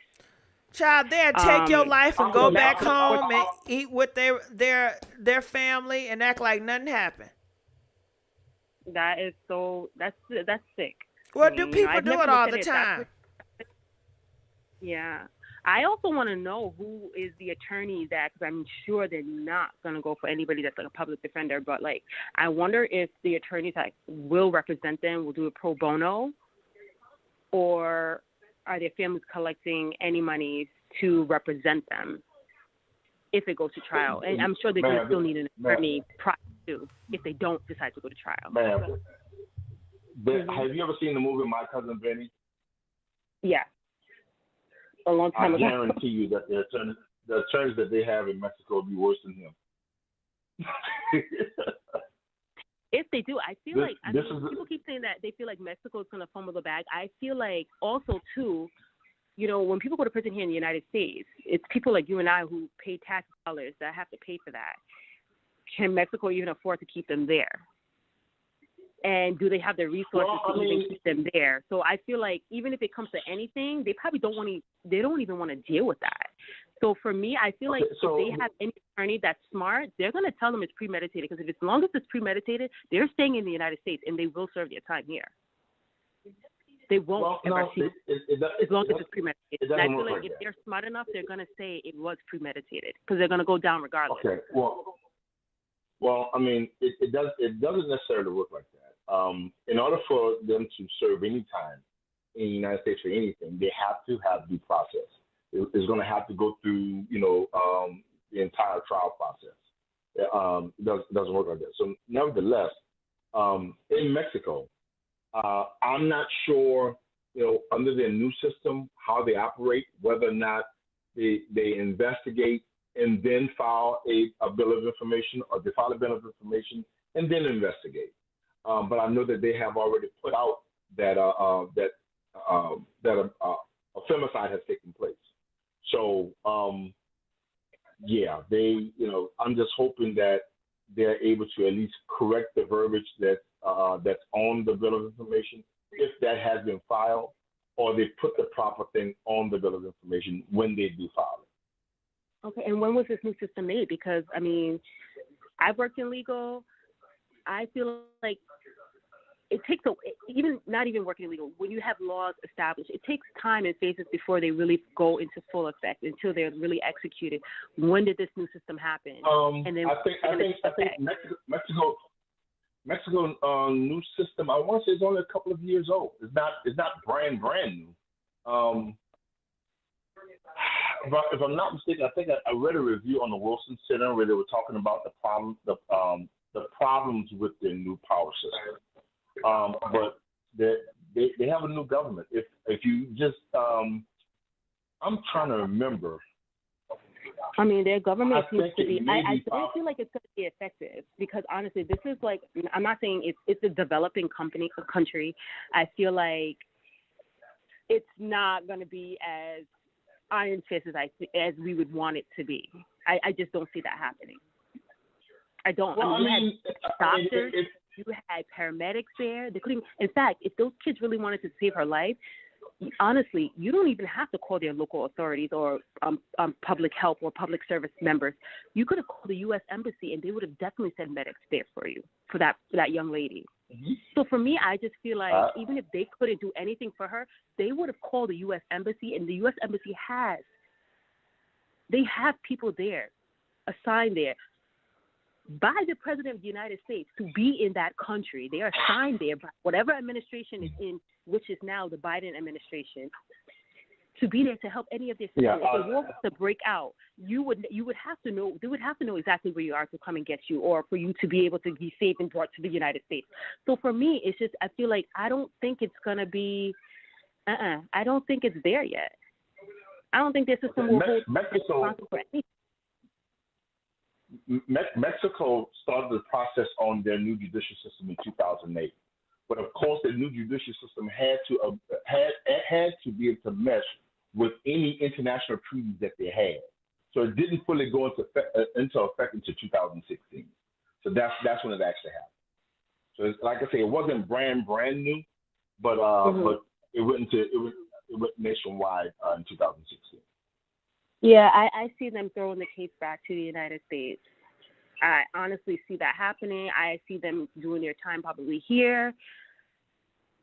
I mean, you still have cartel members who go on resorts that are supposed to be excluded from their actual regular citizens.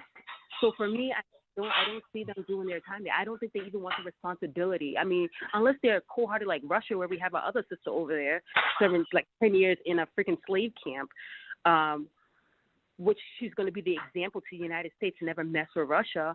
I feel like these people don't want that responsibility. They don't want that dirty look on them. And it's already going to be that way for them because, listen, it's just going to be a bad stain on Mexico. That's how I see it. You know, and to Mama Shanquella, I always will say this. In my country, we say the patient dog eats the fattest bone. And that means it's a virtue of patience. Anything that she reaps, everything she will get in the end. It's a slow process, and I know she's probably hurting, she's mourning, but patience, she'll get what she deserves. She will get the justice for her daughter, and that's all I have to say. All right, thank you so much. All right, let's... Huh? No, thank you. Have a good evening. You too. Call me back. Calling from 910. You're live on the air.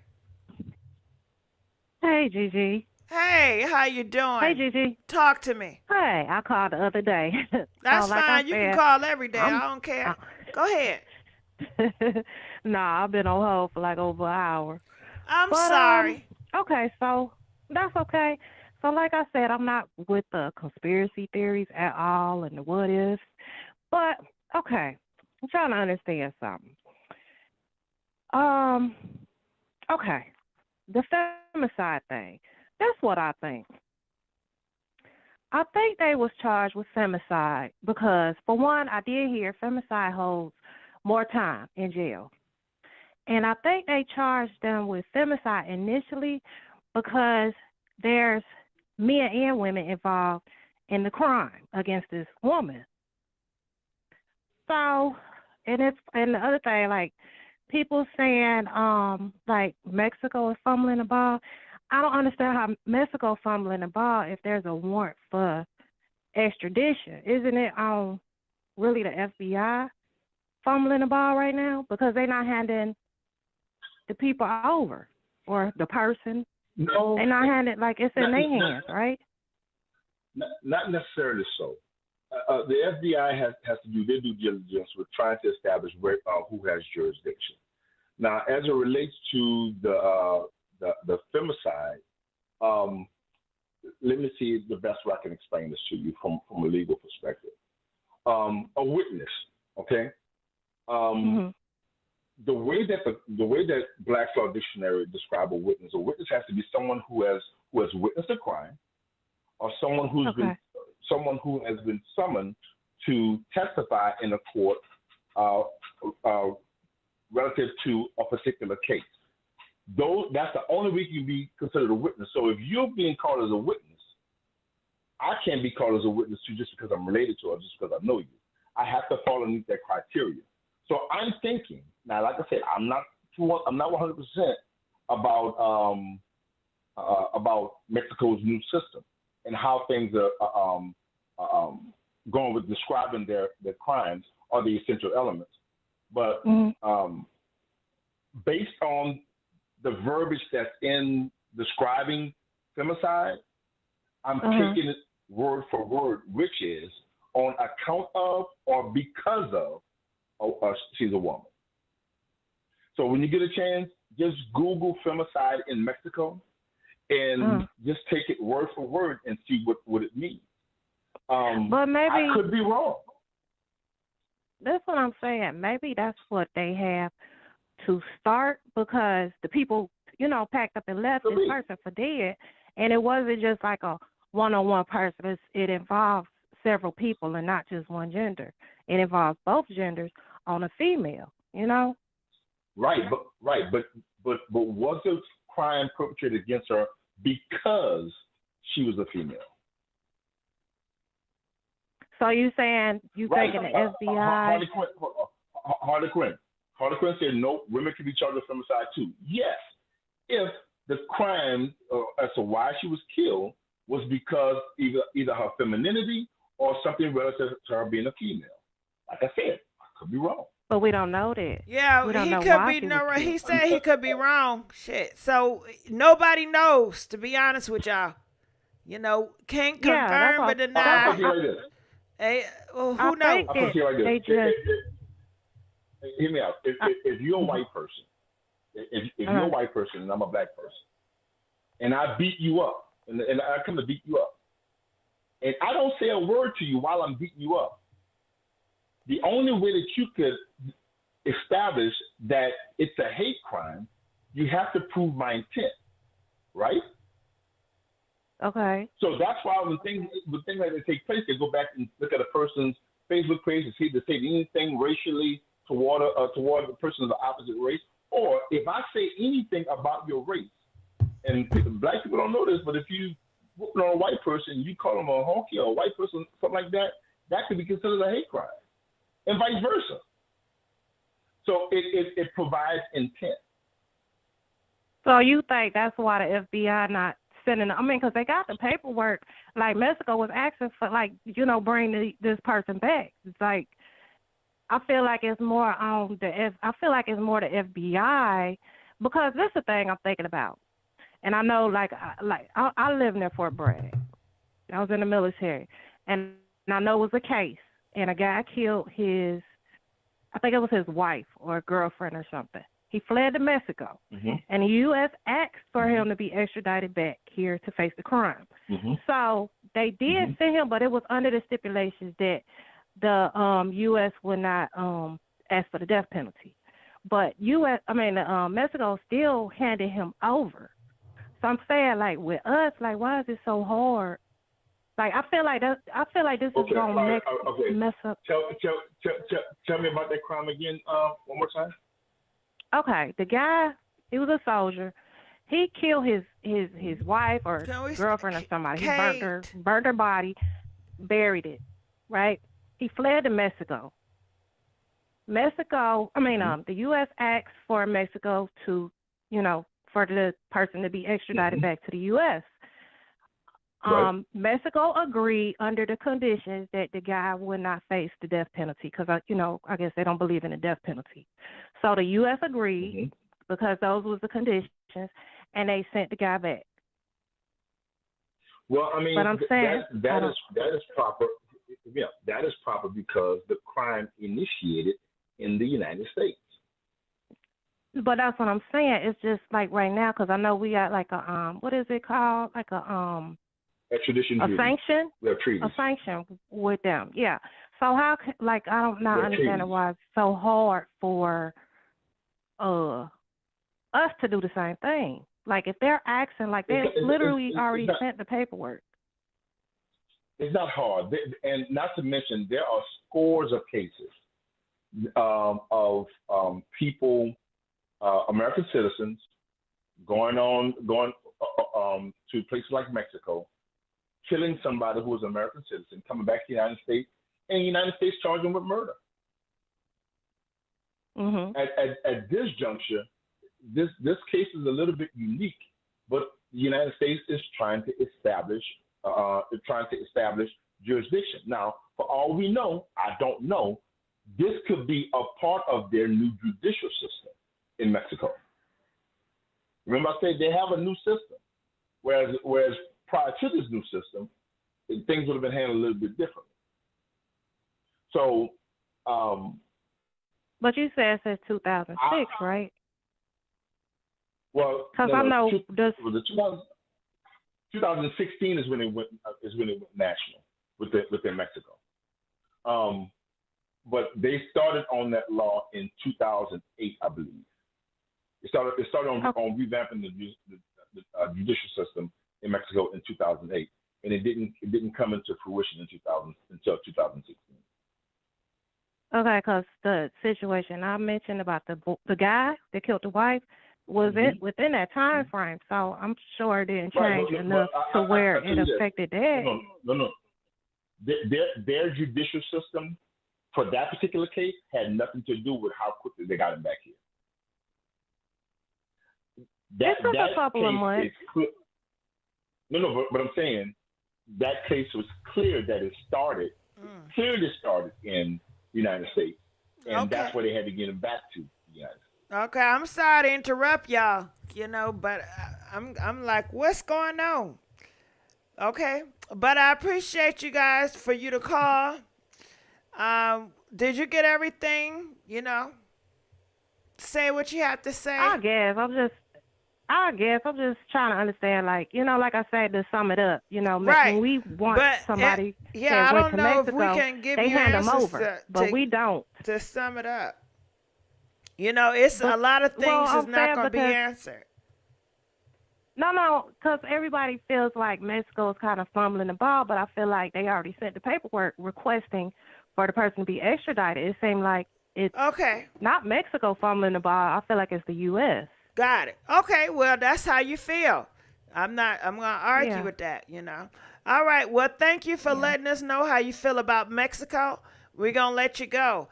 All right. I'm not sure if I can open the phone lines again because, Blog Talk Radio. I just want to say thank you, Q, for staying on and talking to our party crashers. We appreciate you. I appreciate you guys, and much love to Gail. Who else I don't want to miss anybody. Gail, Queen Entity. I also want to give a shout out to Light Visions. I can't remember this young lady's name. It's all right. It's all right. He want to shout out everybody. All right. Well, I got to end this thing. All right. Thank you, Q. All right. So we ending the phone calls. No more phone calls tonight. I'm just checking in. DJ Stop the Beat. How y'all doing? Are y'all doing all right tonight? It's going on 2:00 a.m. on my time. And I'm going to ask y'all one more again. Can you please like the video? We are begging to like the video. And Nancy Grace, she definitely did her thing. If you guys have not taken a chance to listen to Nancy Gray interview, I put the link down below. It's in the credits. All you got to do is go below. And it's the full interview with all her experts. She did a great job. Go ahead, Nancy Grace. She's a GOAT. She's a no-nonsense type of individual. Maybe I'll get there one day. Hello? Okay, because Nancy, I like Nancy. All right, well, we're going to get ready to go. How often do y'all want me to go live? If you want me to go live, 3 times a week, press 1. If you want me to go live 5 times a week, press 2. If you want me to go live every day, press 3. How y'all feeling? I know some people's like, nah, you haven't been live in a while. I was giving you a break.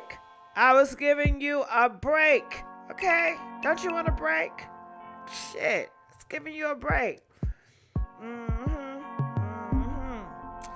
Well, I'm thirsty and I'm hungry and I'm sleepy. All right, so I will see you guys on another video. I'm about to be out. DJ, turn me up.